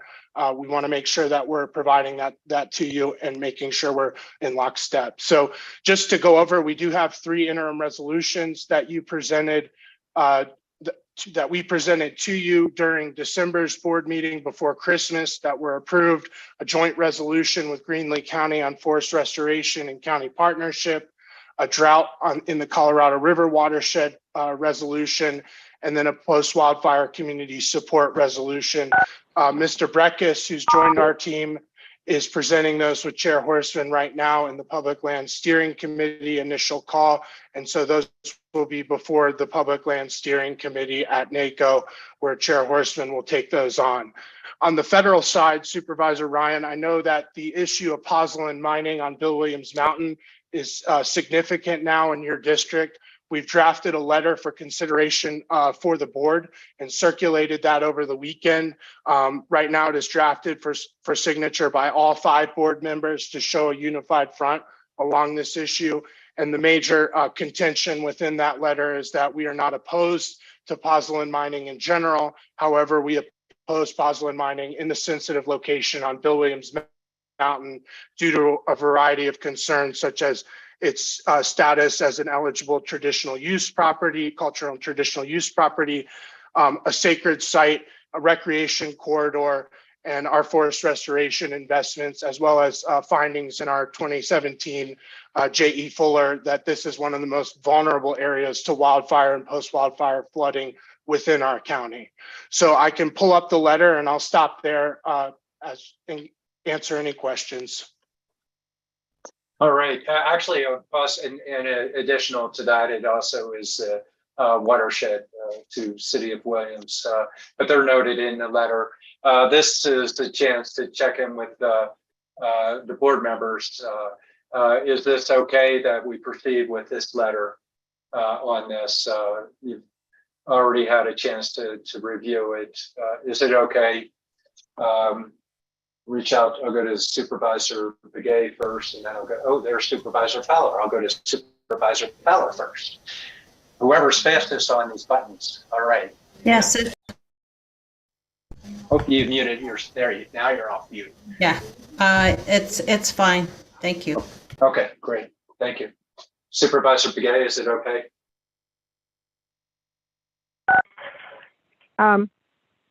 It's not fair. My mute button gets stuck. So Lena has her mute button. That's good. I'm okay with it. Okay. There you go, Greg. So yeah, and I'll say it's what I described to the board during our which we call it roundtables that we've had over the past month or two, explaining that I will bring forward a position of opposition to the intent to do pozzolan mining on Bill Weymouth Mountain. It's explained in the letter as you had seen. And then, so it's very consistent with that one. Go ahead, Greg. Sorry, Chair, I lost you there for a second. I was just going to say, yes, we're still evaluating the target audience on that letter. And so as we head into Washington, we'll at least have the policy position as we engage our delegation across the state. And then I'll work with you, Chair Horstman, and your colleagues in terms of getting signatures once we identify appropriate audiences. Okay. All right, go ahead, Greg. Thank you. So that concludes really on the federal side, unless there's any questions on NACO. Let's pause for a minute. Lena or Judy, do you have any questions? And you may have some over time, as Greg said. He'll try and work with everybody. But you've had a chance, may have had a chance to see the material. They've been putting it together. It's for the trip. And Lena, you had mentioned that, as I understand, you're not going to go on this trip, but you see what we have for policy. No, I'm not going to be on the trip, but I know that everyone's going to advocate for all the items that are impacting my district and the whole county, really. So just enjoy yourself and pace yourself while you're out there. Thank you. And yes, I agree with all of the legislative agenda that we have. So thank you. And bring the money home too. Isn't that what you usually do? Exactly. All right. Judy, do you have any questions? I know we're doing it in a rush format here, but as Greg had noted, he can also provide time to go into it in more detail.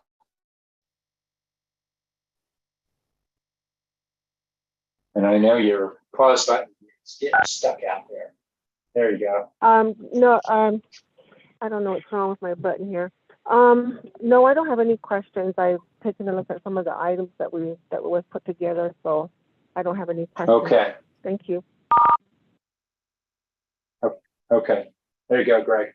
Excellent. Thank you, Super Chair Ryan, members of the board. So on the state side, just to give you a quick update, today I signed you in opposition of SB 1245 VLT cities, towns, and counties. CSA put out a call to action on this. The LPC took action on Friday to oppose this.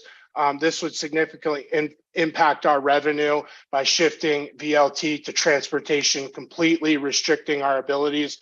And so I outlined that in an email. Thank you to everyone that responded via text. I know that as we work in the session, these action requests come quickly. And so really appreciate the nimbleness and your quick response so that we can join our colleagues across the state in opposing policy that'll reduce our flexibility and interferes with our revenue.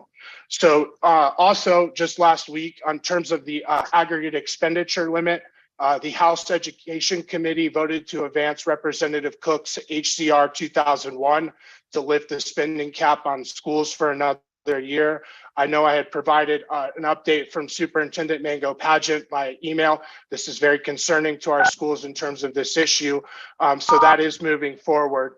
And so we have a March 1 deadline where Arizona schools would have to restrict their budgets by $1.4 billion. And so that moved out of House Education Committee last week.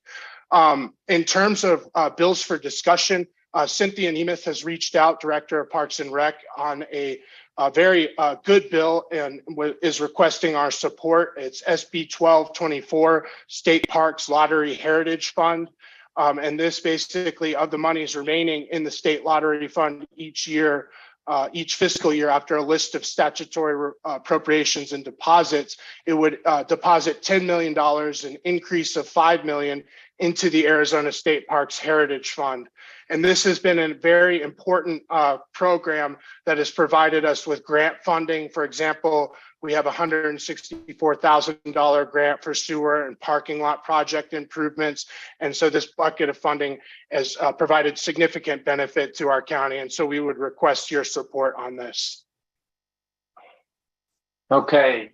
So, okay, got to check in with the board, make sure we're okay with that. Lena? Yes, thank you. I'm glad you're feeling better, Greg and Steve. Yep. So you're okay with the providing the support as recommended by Gregory and Judy, since we're at quorum level. If you could give input, that would be good. I'm in agreement. Okay, there you go, Greg. Appreciate it, Chair Ryan and board members. Another bill I want to bring to your attention is the Rural Transportation Advocacy Council's HB 2543, which is an appropriations bill for Greater Arizona transportation projects. Representative Cook and Representative Marshall are both co-sponsors on this, with Representative Dunn as the primary. This bill includes $3 million for improvements of US 180, as well as $5 million of improvements for US 89 along the government tank watershed. And so this is a critical piece in terms of advocacy for our county in securing mitigation funds for highway impacts due to the post-wildfire flooding that we've received on both sides of our county. And it has additional pieces that NACOG has in there that go much broader in the county associated with that. On that. So Greg, are you just giving an update on that, or are you? No, I would, we would like to seek your support on this so that we can engage on this going forward on behalf of the county. Okay. It's very important, so I support it. Thank you. All right. And Judy? I support it. Okay, there you go, Greg. Thank you, Chair Ryan and board members. Really appreciate that. Just so you're aware, in working with Todd and Lucinda, we've developed a strategy going forward in terms of our asks down at the legislature. Chair Horstman has sent a letter to DFFM requesting a meeting. We intend to submit a $10.4 million request for NRCS county cost share reimbursement for the EWPP projects, as well as work with Representative Cook and Senator Hatatali. There's a Winslow levy bill, and we're seeking to see if we can insert a $10 million appropriation into that bill so that we can get funding for the federally non-reimbursable costs as a result of the flood mitigation projects that are forthcoming through EWPP. Along that line, we're continuing to advocate for enhancement of the special wildfire line item that is within DFFM, and that is on your state legislative agenda. So I just wanted to provide an update to the board on that front in terms of how we're managing our appropriations and funding requests at the state level. And just for clarity, Greg, is 10.4 that we went in DFFM, and that's a piece that we're making sure they're aware of, that we're continuing to pursue. But there's an additional 10 million for the ineligible costs that we're trying to get an appropriation for. Is that correct? Yes, for the non-federally reimbursable. And so Todd has been given marching orders on that to engage on that. So we'll be continuing the conversation and keeping the board up to date as those negotiations go through. So just wanted to make sure that we had that in front of you today. Okay. And Lena, I think I heard you're going to get a chance to go down, and you have the potential of meeting with the if I can speak, Senator Hatatali. Yeah, I might be able to do that. Yes. Okay. So thank you. All right. And Judy, you'll be in Washington with us, but any chance you have it on this, that would be wonderful. Okay. Yeah, go ahead, Judy. I know that I have a upcoming meeting with her for other things within my district, so I can go ahead and talk with her on that at that time. Well, that would be wonderful if you could. That alone with that transportation bill that we just talked about, but she's on transportation committee, so she's well aware of that one as well. I did, and I'll just note that I did have a chance last week. I was supposed to go down and meet with Senator Rogers because she had set up an appointment with the chair. She couldn't make it. I was filling, and then we were able to set up meetings to visit with Representative Cook and Senator Tontali. So I introduced the topics, but I think they need to be clarified, and Greg will have that information. All right, go ahead, Greg. Thank you, Chair Ryan and Supervisor Begay. Please do share that information. We can ensure that you have talking points and leave behinds to support your advocacy. And then moving on, so the next bill, in speaking with Todd over the weekend, he couldn't be here today. He's handling a rural groundwater stakeholders meeting that Representative Biasucci has called on behalf of all rural groundwater stakeholders at 3 o'clock, but otherwise he extends his regards and would have been here. So he brought together, him and I discussed a few bills that are moving. Recently, HB 2303, employment vaccination record prohibition, was scheduled to be heard in the House Commerce Committee today. This prohibits an employer from requiring or requesting an employee's vaccination record as a condition of employment. I've asked HHS Director Musselman to join me here today, so hopefully she could be promoted to panelist. And if there's any questions about this, she'll be here. But basically, this bill could influence or impact our clinical operations. As you know, we do have a clinic. And then we also have a kind of other bill, HB 2316, federal government mandatory vaccinations prohibition.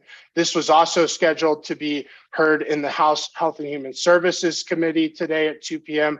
I've not had a chance to check on the progress of that, but this bill, the federal government is prohibited from requiring an Arizona resident to receive a vaccination for COVID-19 or any variant of COVID, except as otherwise required by federal law.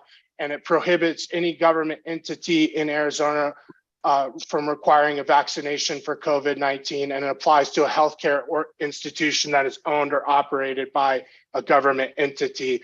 And so in receiving feedback from Director Musselman, HHS does not support this language, and a healthcare facility operated by a government entity should have the same ability to put protections in place as a private healthcare facility. For example, if an immunocompromised person went to the Arizona State Hospital to receive care, the hospital would not have control over their staff were vaccinated, and the patient could be at increased risk. And so as we do operate a facility, we'd like to see the ability to maintain same standards that private facilities, healthcare facilities have. And so I bring those two bills to you in case the board wanted to engage and take a position. And I'll stop there for any questions. I thought we had taken a position with the LPC, Greg. Did we not on these particular bills? I would need to go check with my sickness. Yeah. So we did take a position in opposition. It's bringing you up to date, but we'll check in with the board. Is that it's consistent with what we've done? We have Kim here also on this, but I'll check in with the board members on it. Well, let's hear from Kim real quick. Go ahead, Kim. Oh, thank you, Chair Ryan. I just wanted to make the comment that, no, I think that you have in the past taken that position, and really this is more about just continuing to have things put into place that limits our ability to protect public health from now and into the future. So thank you for that support. All right. Lena, we took a position on it. You're okay with the position? You can see. Yeah, I see you now. Go ahead.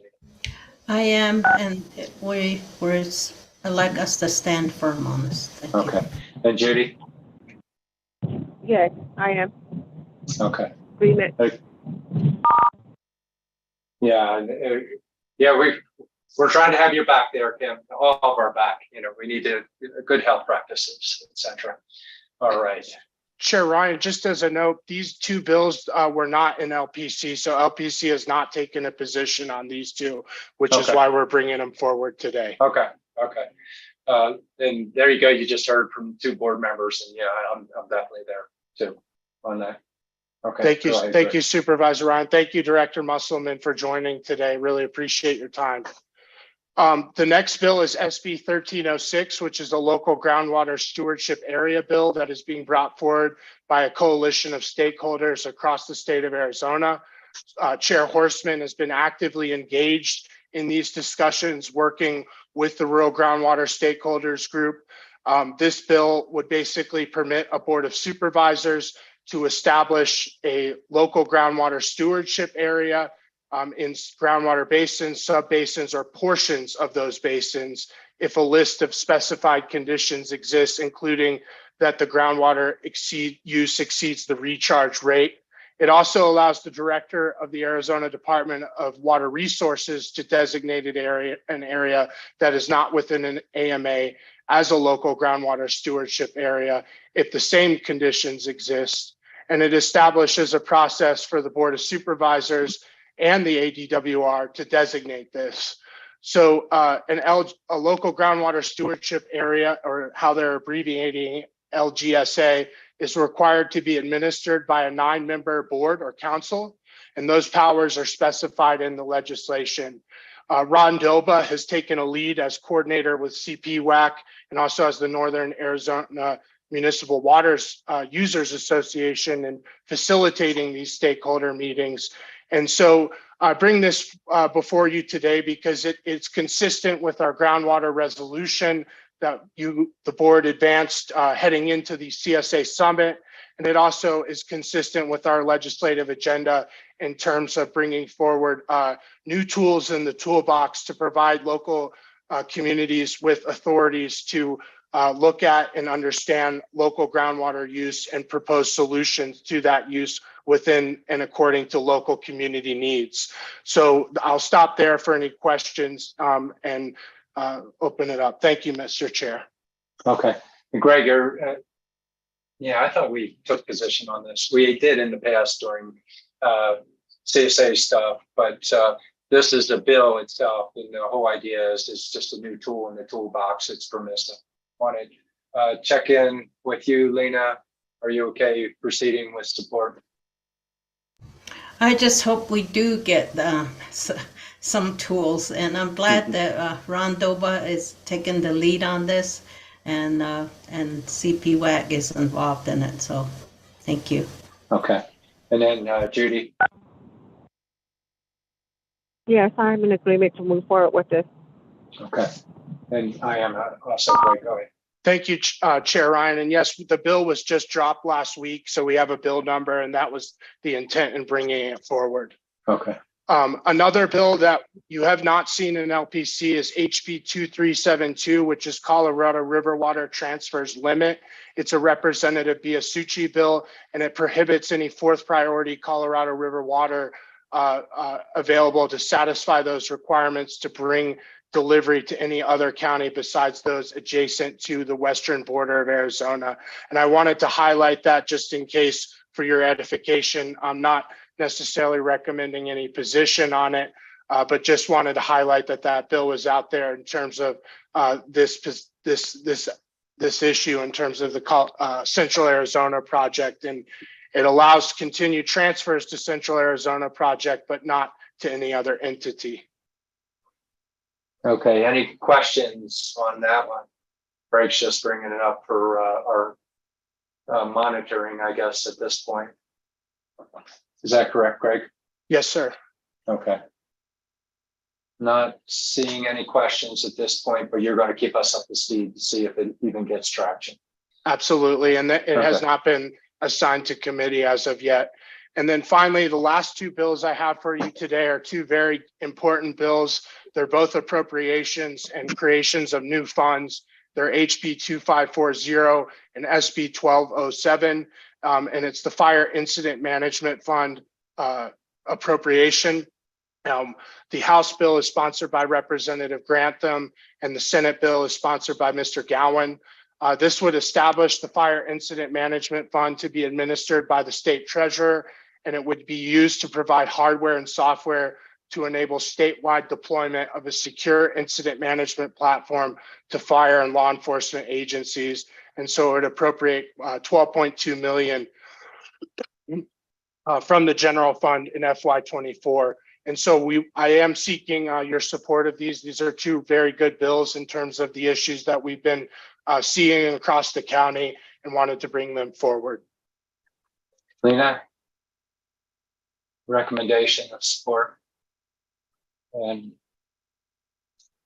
Yes. Okay, and Judy?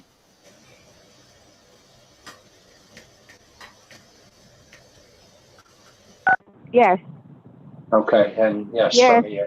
Okay, good.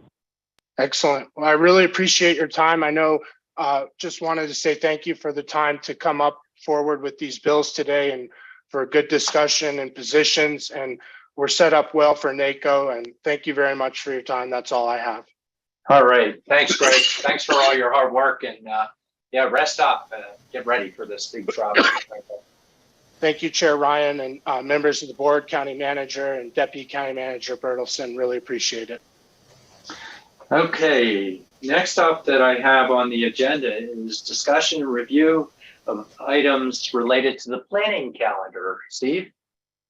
Mr. Chair, I'm going to ask Lindsay if she can put that up. Can she cover it for me? Lindsay, can you just do highlights for the next week or so? My voice is Sure, kind of... absolutely. Thank you, County Manager Peru and Chair Ryan. So if you can see the screen, I've got it up for the next upcoming board meetings. We've got February 28th, a start time of 2:00 p.m. for special session. And on that agenda right now, we currently have liquor license hearing and as well as a sampling privilege application for District 2, public hearing for user fees with finance, chair and vice chair positions. So if we want to have that on an item, as an item to discuss, we can put that on there.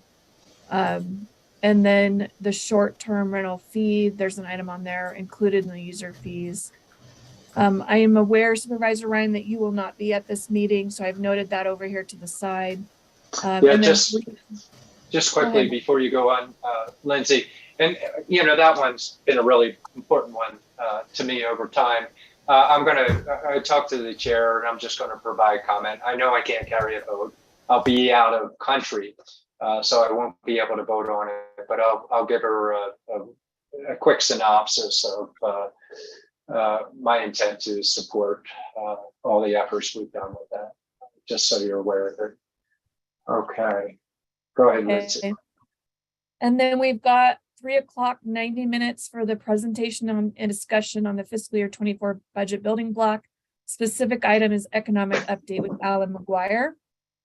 And then that takes us to 4:30. We have 60 minutes plugged in for an update on communications and government affairs offices / organization. We've got a half an hour break. So 5:30 to 6 plugged in.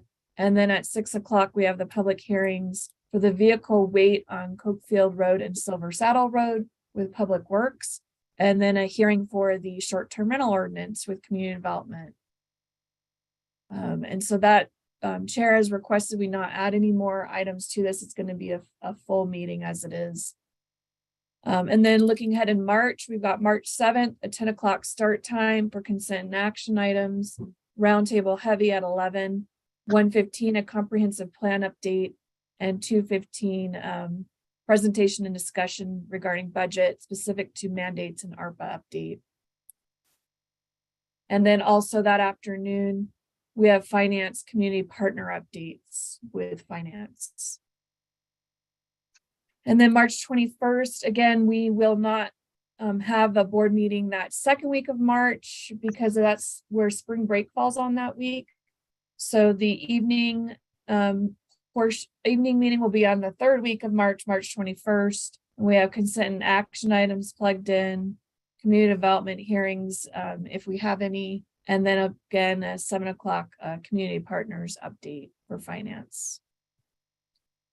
And then March 28th, 10:00 start time for consent and action items, action on the public participation plan for the comprehensive plan, roundtable, budget specific to service equity, and then 3:00 finance regarding community partner updates on this meeting as well. And then that carries us through March. I think I'll stop there. All right. Any questions? Not seeing any questions. We can always come back if you forget something and want to come back to it. Let's No see. questions We'll go here. ahead. All right. All right. So our next item is the county manager's update regarding community, regional, or administrative matters. Steve? Mr. Chair, I don't really have much to say today. I'm not making the NACO trip because of everyone else's not feeling good either, so I thought I would join in on that as well. I did finally test negative last night, so help is on the way. But again, I'm going to be back in the office later on this week, but I'll be remote until then. Andy's been the boots on the ground, so Andy may have some comments to make relative to any things that are happening in the organization. All right. Thanks, Steve. Andy? Yeah, thank you, Steve. Thank you, You're Chair muted. Ryan. There you go.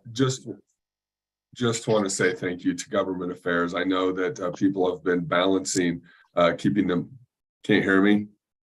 Now we can. You're kind of choppy. Okay.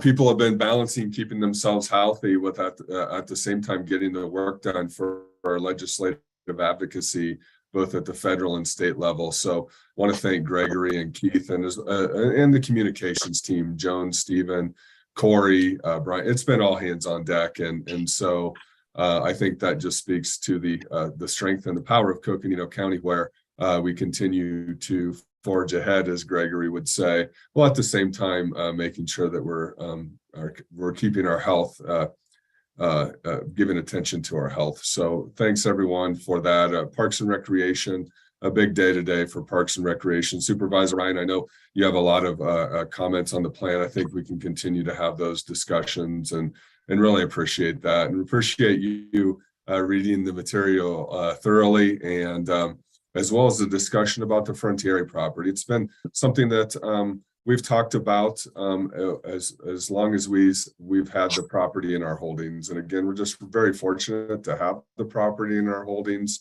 And it's good to talk about the necessary investment, and as we may forge forward with those conversations as well. And then the fair fees, I think one thing I also noted from the fair conversation was how COVID really has impacted all of our operations. And I think when you see the post-COVID numbers from the fair, we'll continue to see a rise in popularity with that event. I think we can, based on some numbers, we can start to make some of those assumptions, and just the Parks and Recreation events. We do have some larger upcoming meetings taking place with the short-term rental discussion. We have the vehicle weight limits on Townsend Winona Road, et cetera, which we're excited to have those conversations. We continue to have conversations on long-term flood mitigation in and around our community, and as well as our forest health initiatives. We had a joint meeting on Thursday. Well, the city of Flagstaff held a meeting at City Hall on Thursday evening. We attended. We do have a project associated with the Spruce Avenue Wash, and that's the Parkway sediment basins. Those basins and how they're being built continue to be a topic of discussion, where neighbors do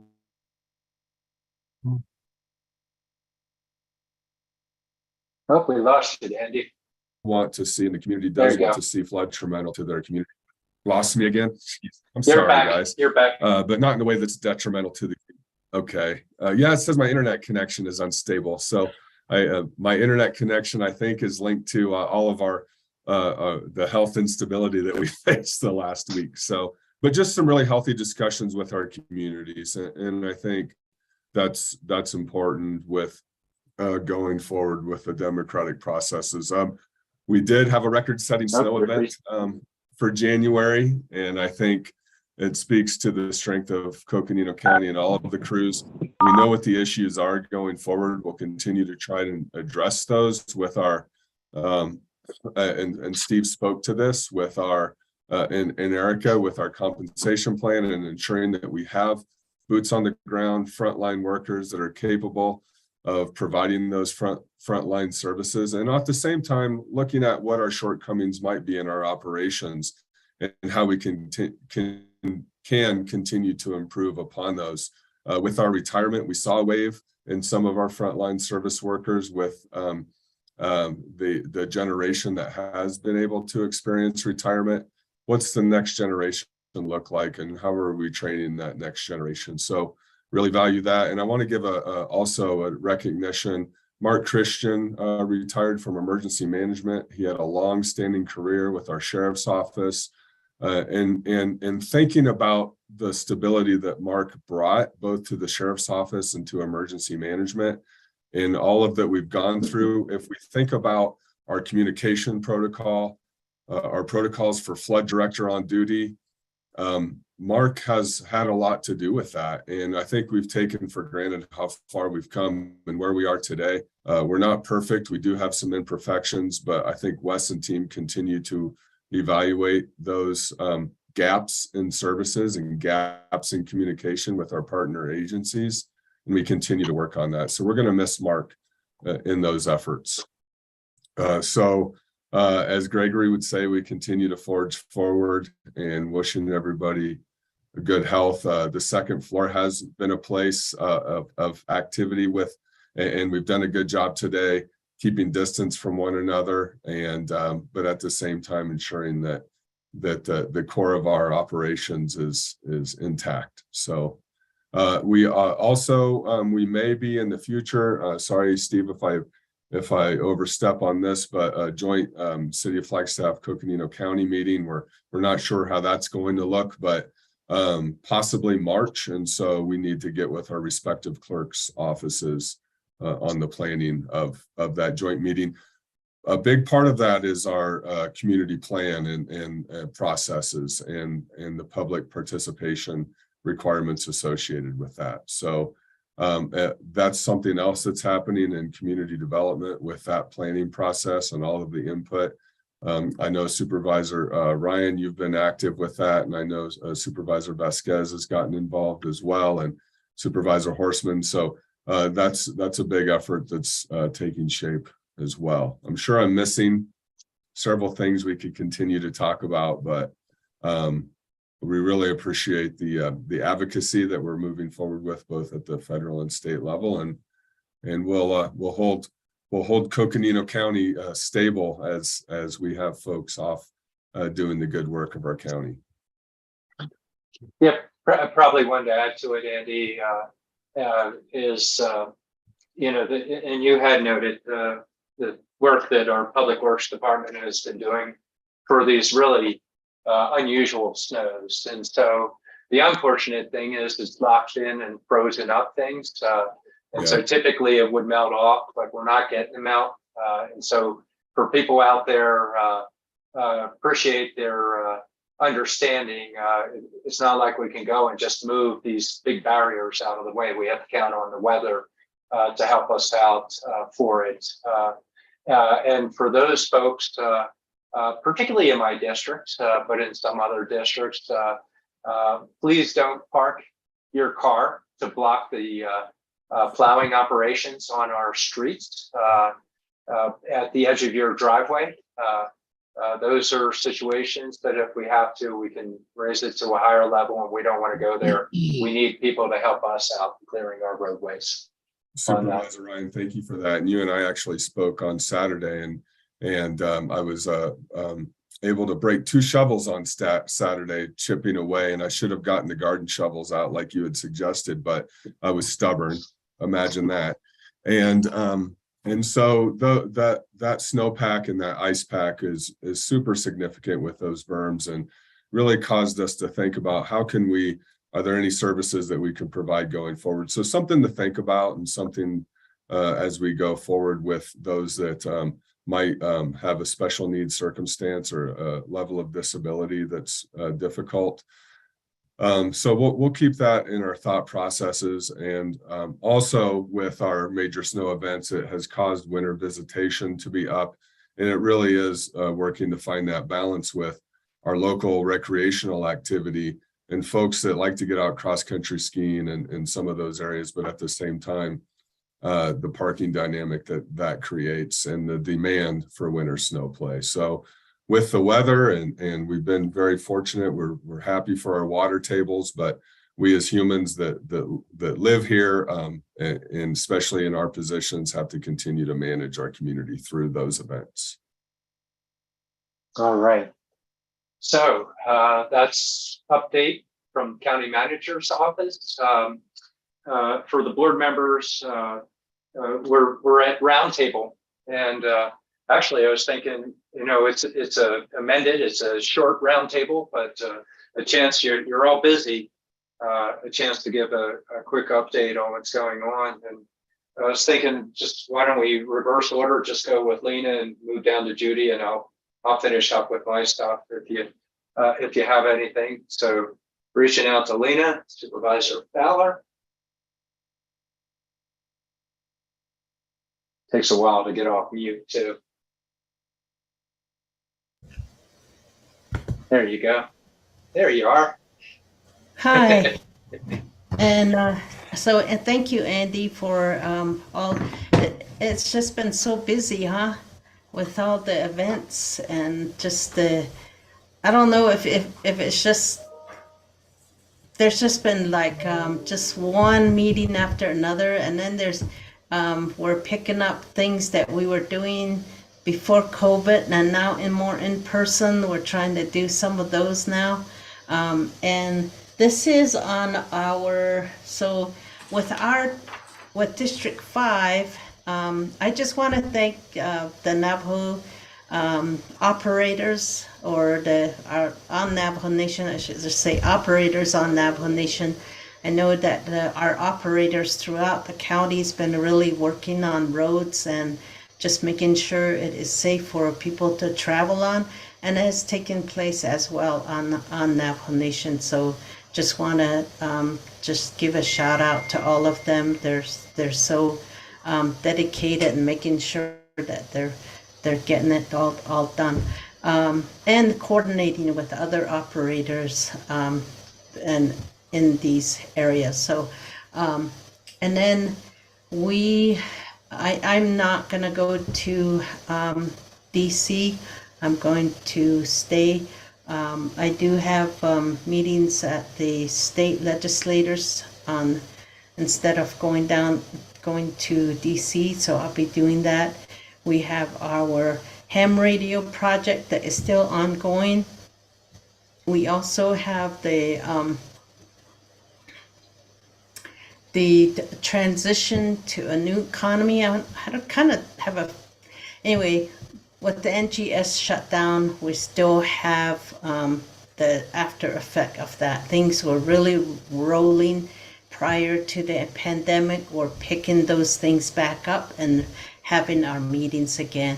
So, and then at the North Rim, we have our Highway 67, and the snow is about 5 to 8 feet, and we're trying to see how that can it can be plowed every once in a while to make sure that the staff at the North Rim can get in and out. However, at this point, it doesn't look like we'll be able to do it, but we're still looking to, this is just a future conversation because we're working to have it open year round. So this is something that we'll be working on for quite some time.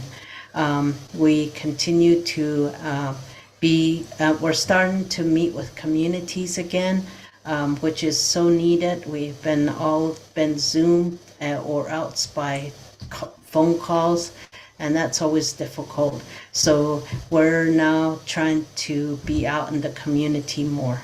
So I really don't have a whole lot right now. We're starting to, we're still working.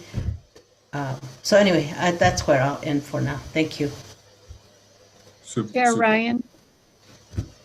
Yeah, go ahead.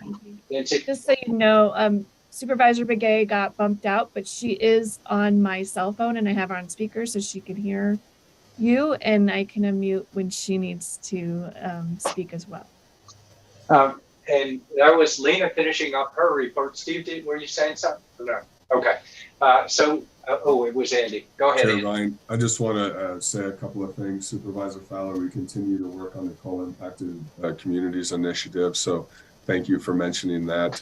And we certainly while a lot of the coal impacted communities are in areas in the southwest, or excuse me, southeast and eastern part, we can't be forgotten here as well. So we want to continue to be a part of the conversation. And then with our Navajo Nation road maintenance agreements, we are really proud of our crew members out there, and I think that they were committed to the cause, working nonstop, and it just shows Coconino County's efforts, and we want to continue to utilize those good experiences to help with the larger system as well in those conversations. Yeah, thanks, Andy. NACO is really doing a lot in this area. So just recently, we just met with the NACOG and the national NACOG. I don't remember what their national title is, but anyway, they talked about, they convened the northern areas, Four Corners area, which we're included in, just to have a conversation about how to address the impacts from the coal power plant closures to coal mine and how to move forward on that. I'm also involved with the Colorado Aspen Institute. We're having the same kind of meetings.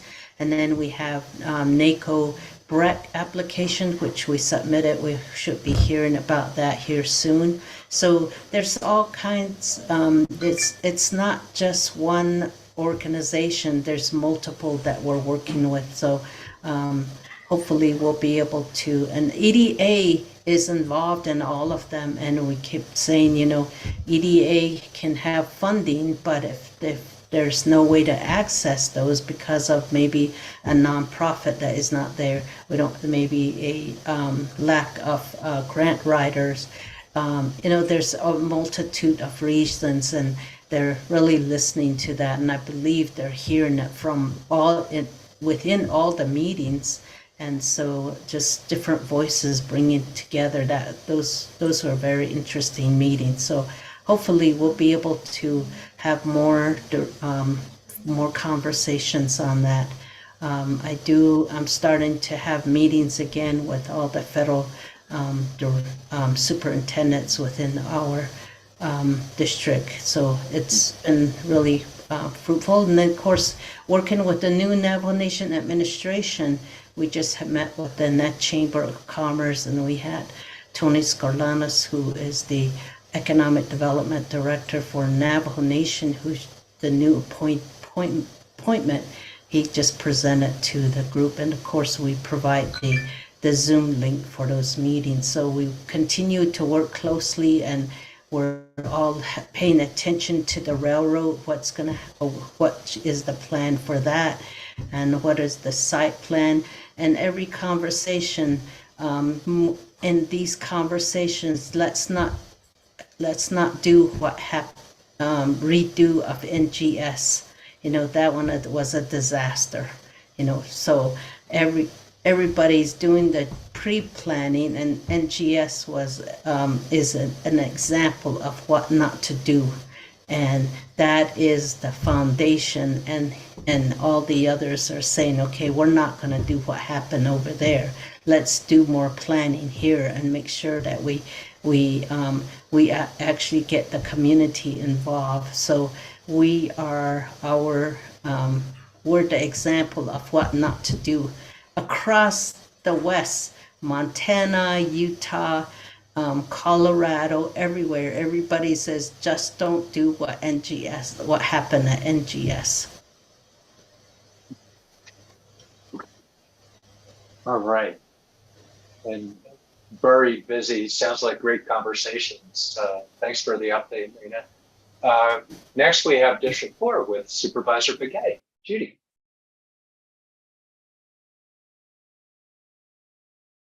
Hello? Yes, we can hear you. Okay. Like Supervisor Fowler, been working with a lot of nonprofit organizations and then also with the chapters locally, and just basically it's helping them address the snow and the wetlands that are out there. And then also doing some SWOT analysis with them to identify the needs of their area for our advocacy. We also had a chance to meet with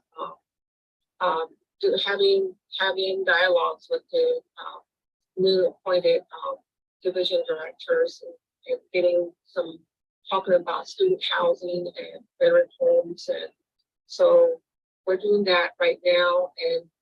And there's also the roads that we're looking at. We replaced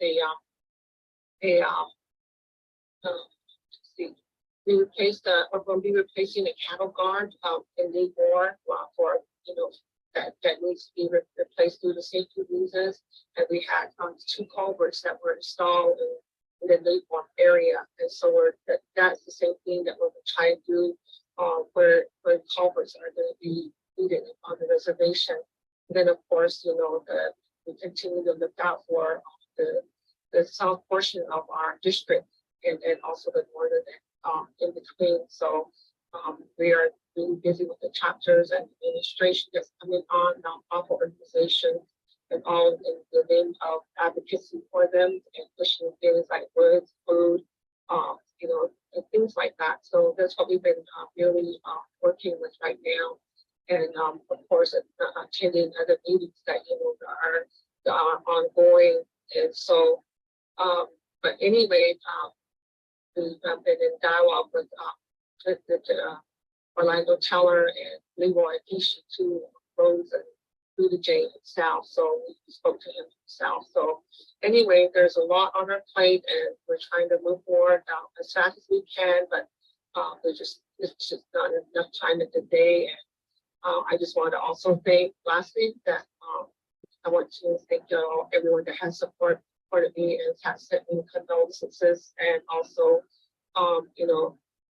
helping here and there, and just really being there for me as a county family. So that's all I have to say. Thank you.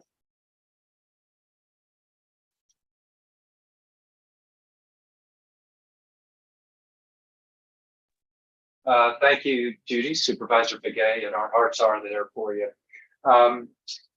District 3, just quickly on my part, I'll keep it pretty simple. You've Drake Mine, I've been giving you an update on, and we're putting a letter together associated with that. Snow has been the primary focus of a lot of communities in District 3, and it's hard. It's hard for all of us. It's a lot of snow. It is fun to get out on, but it is challenging when you want to try and work and what to do with as it comes in.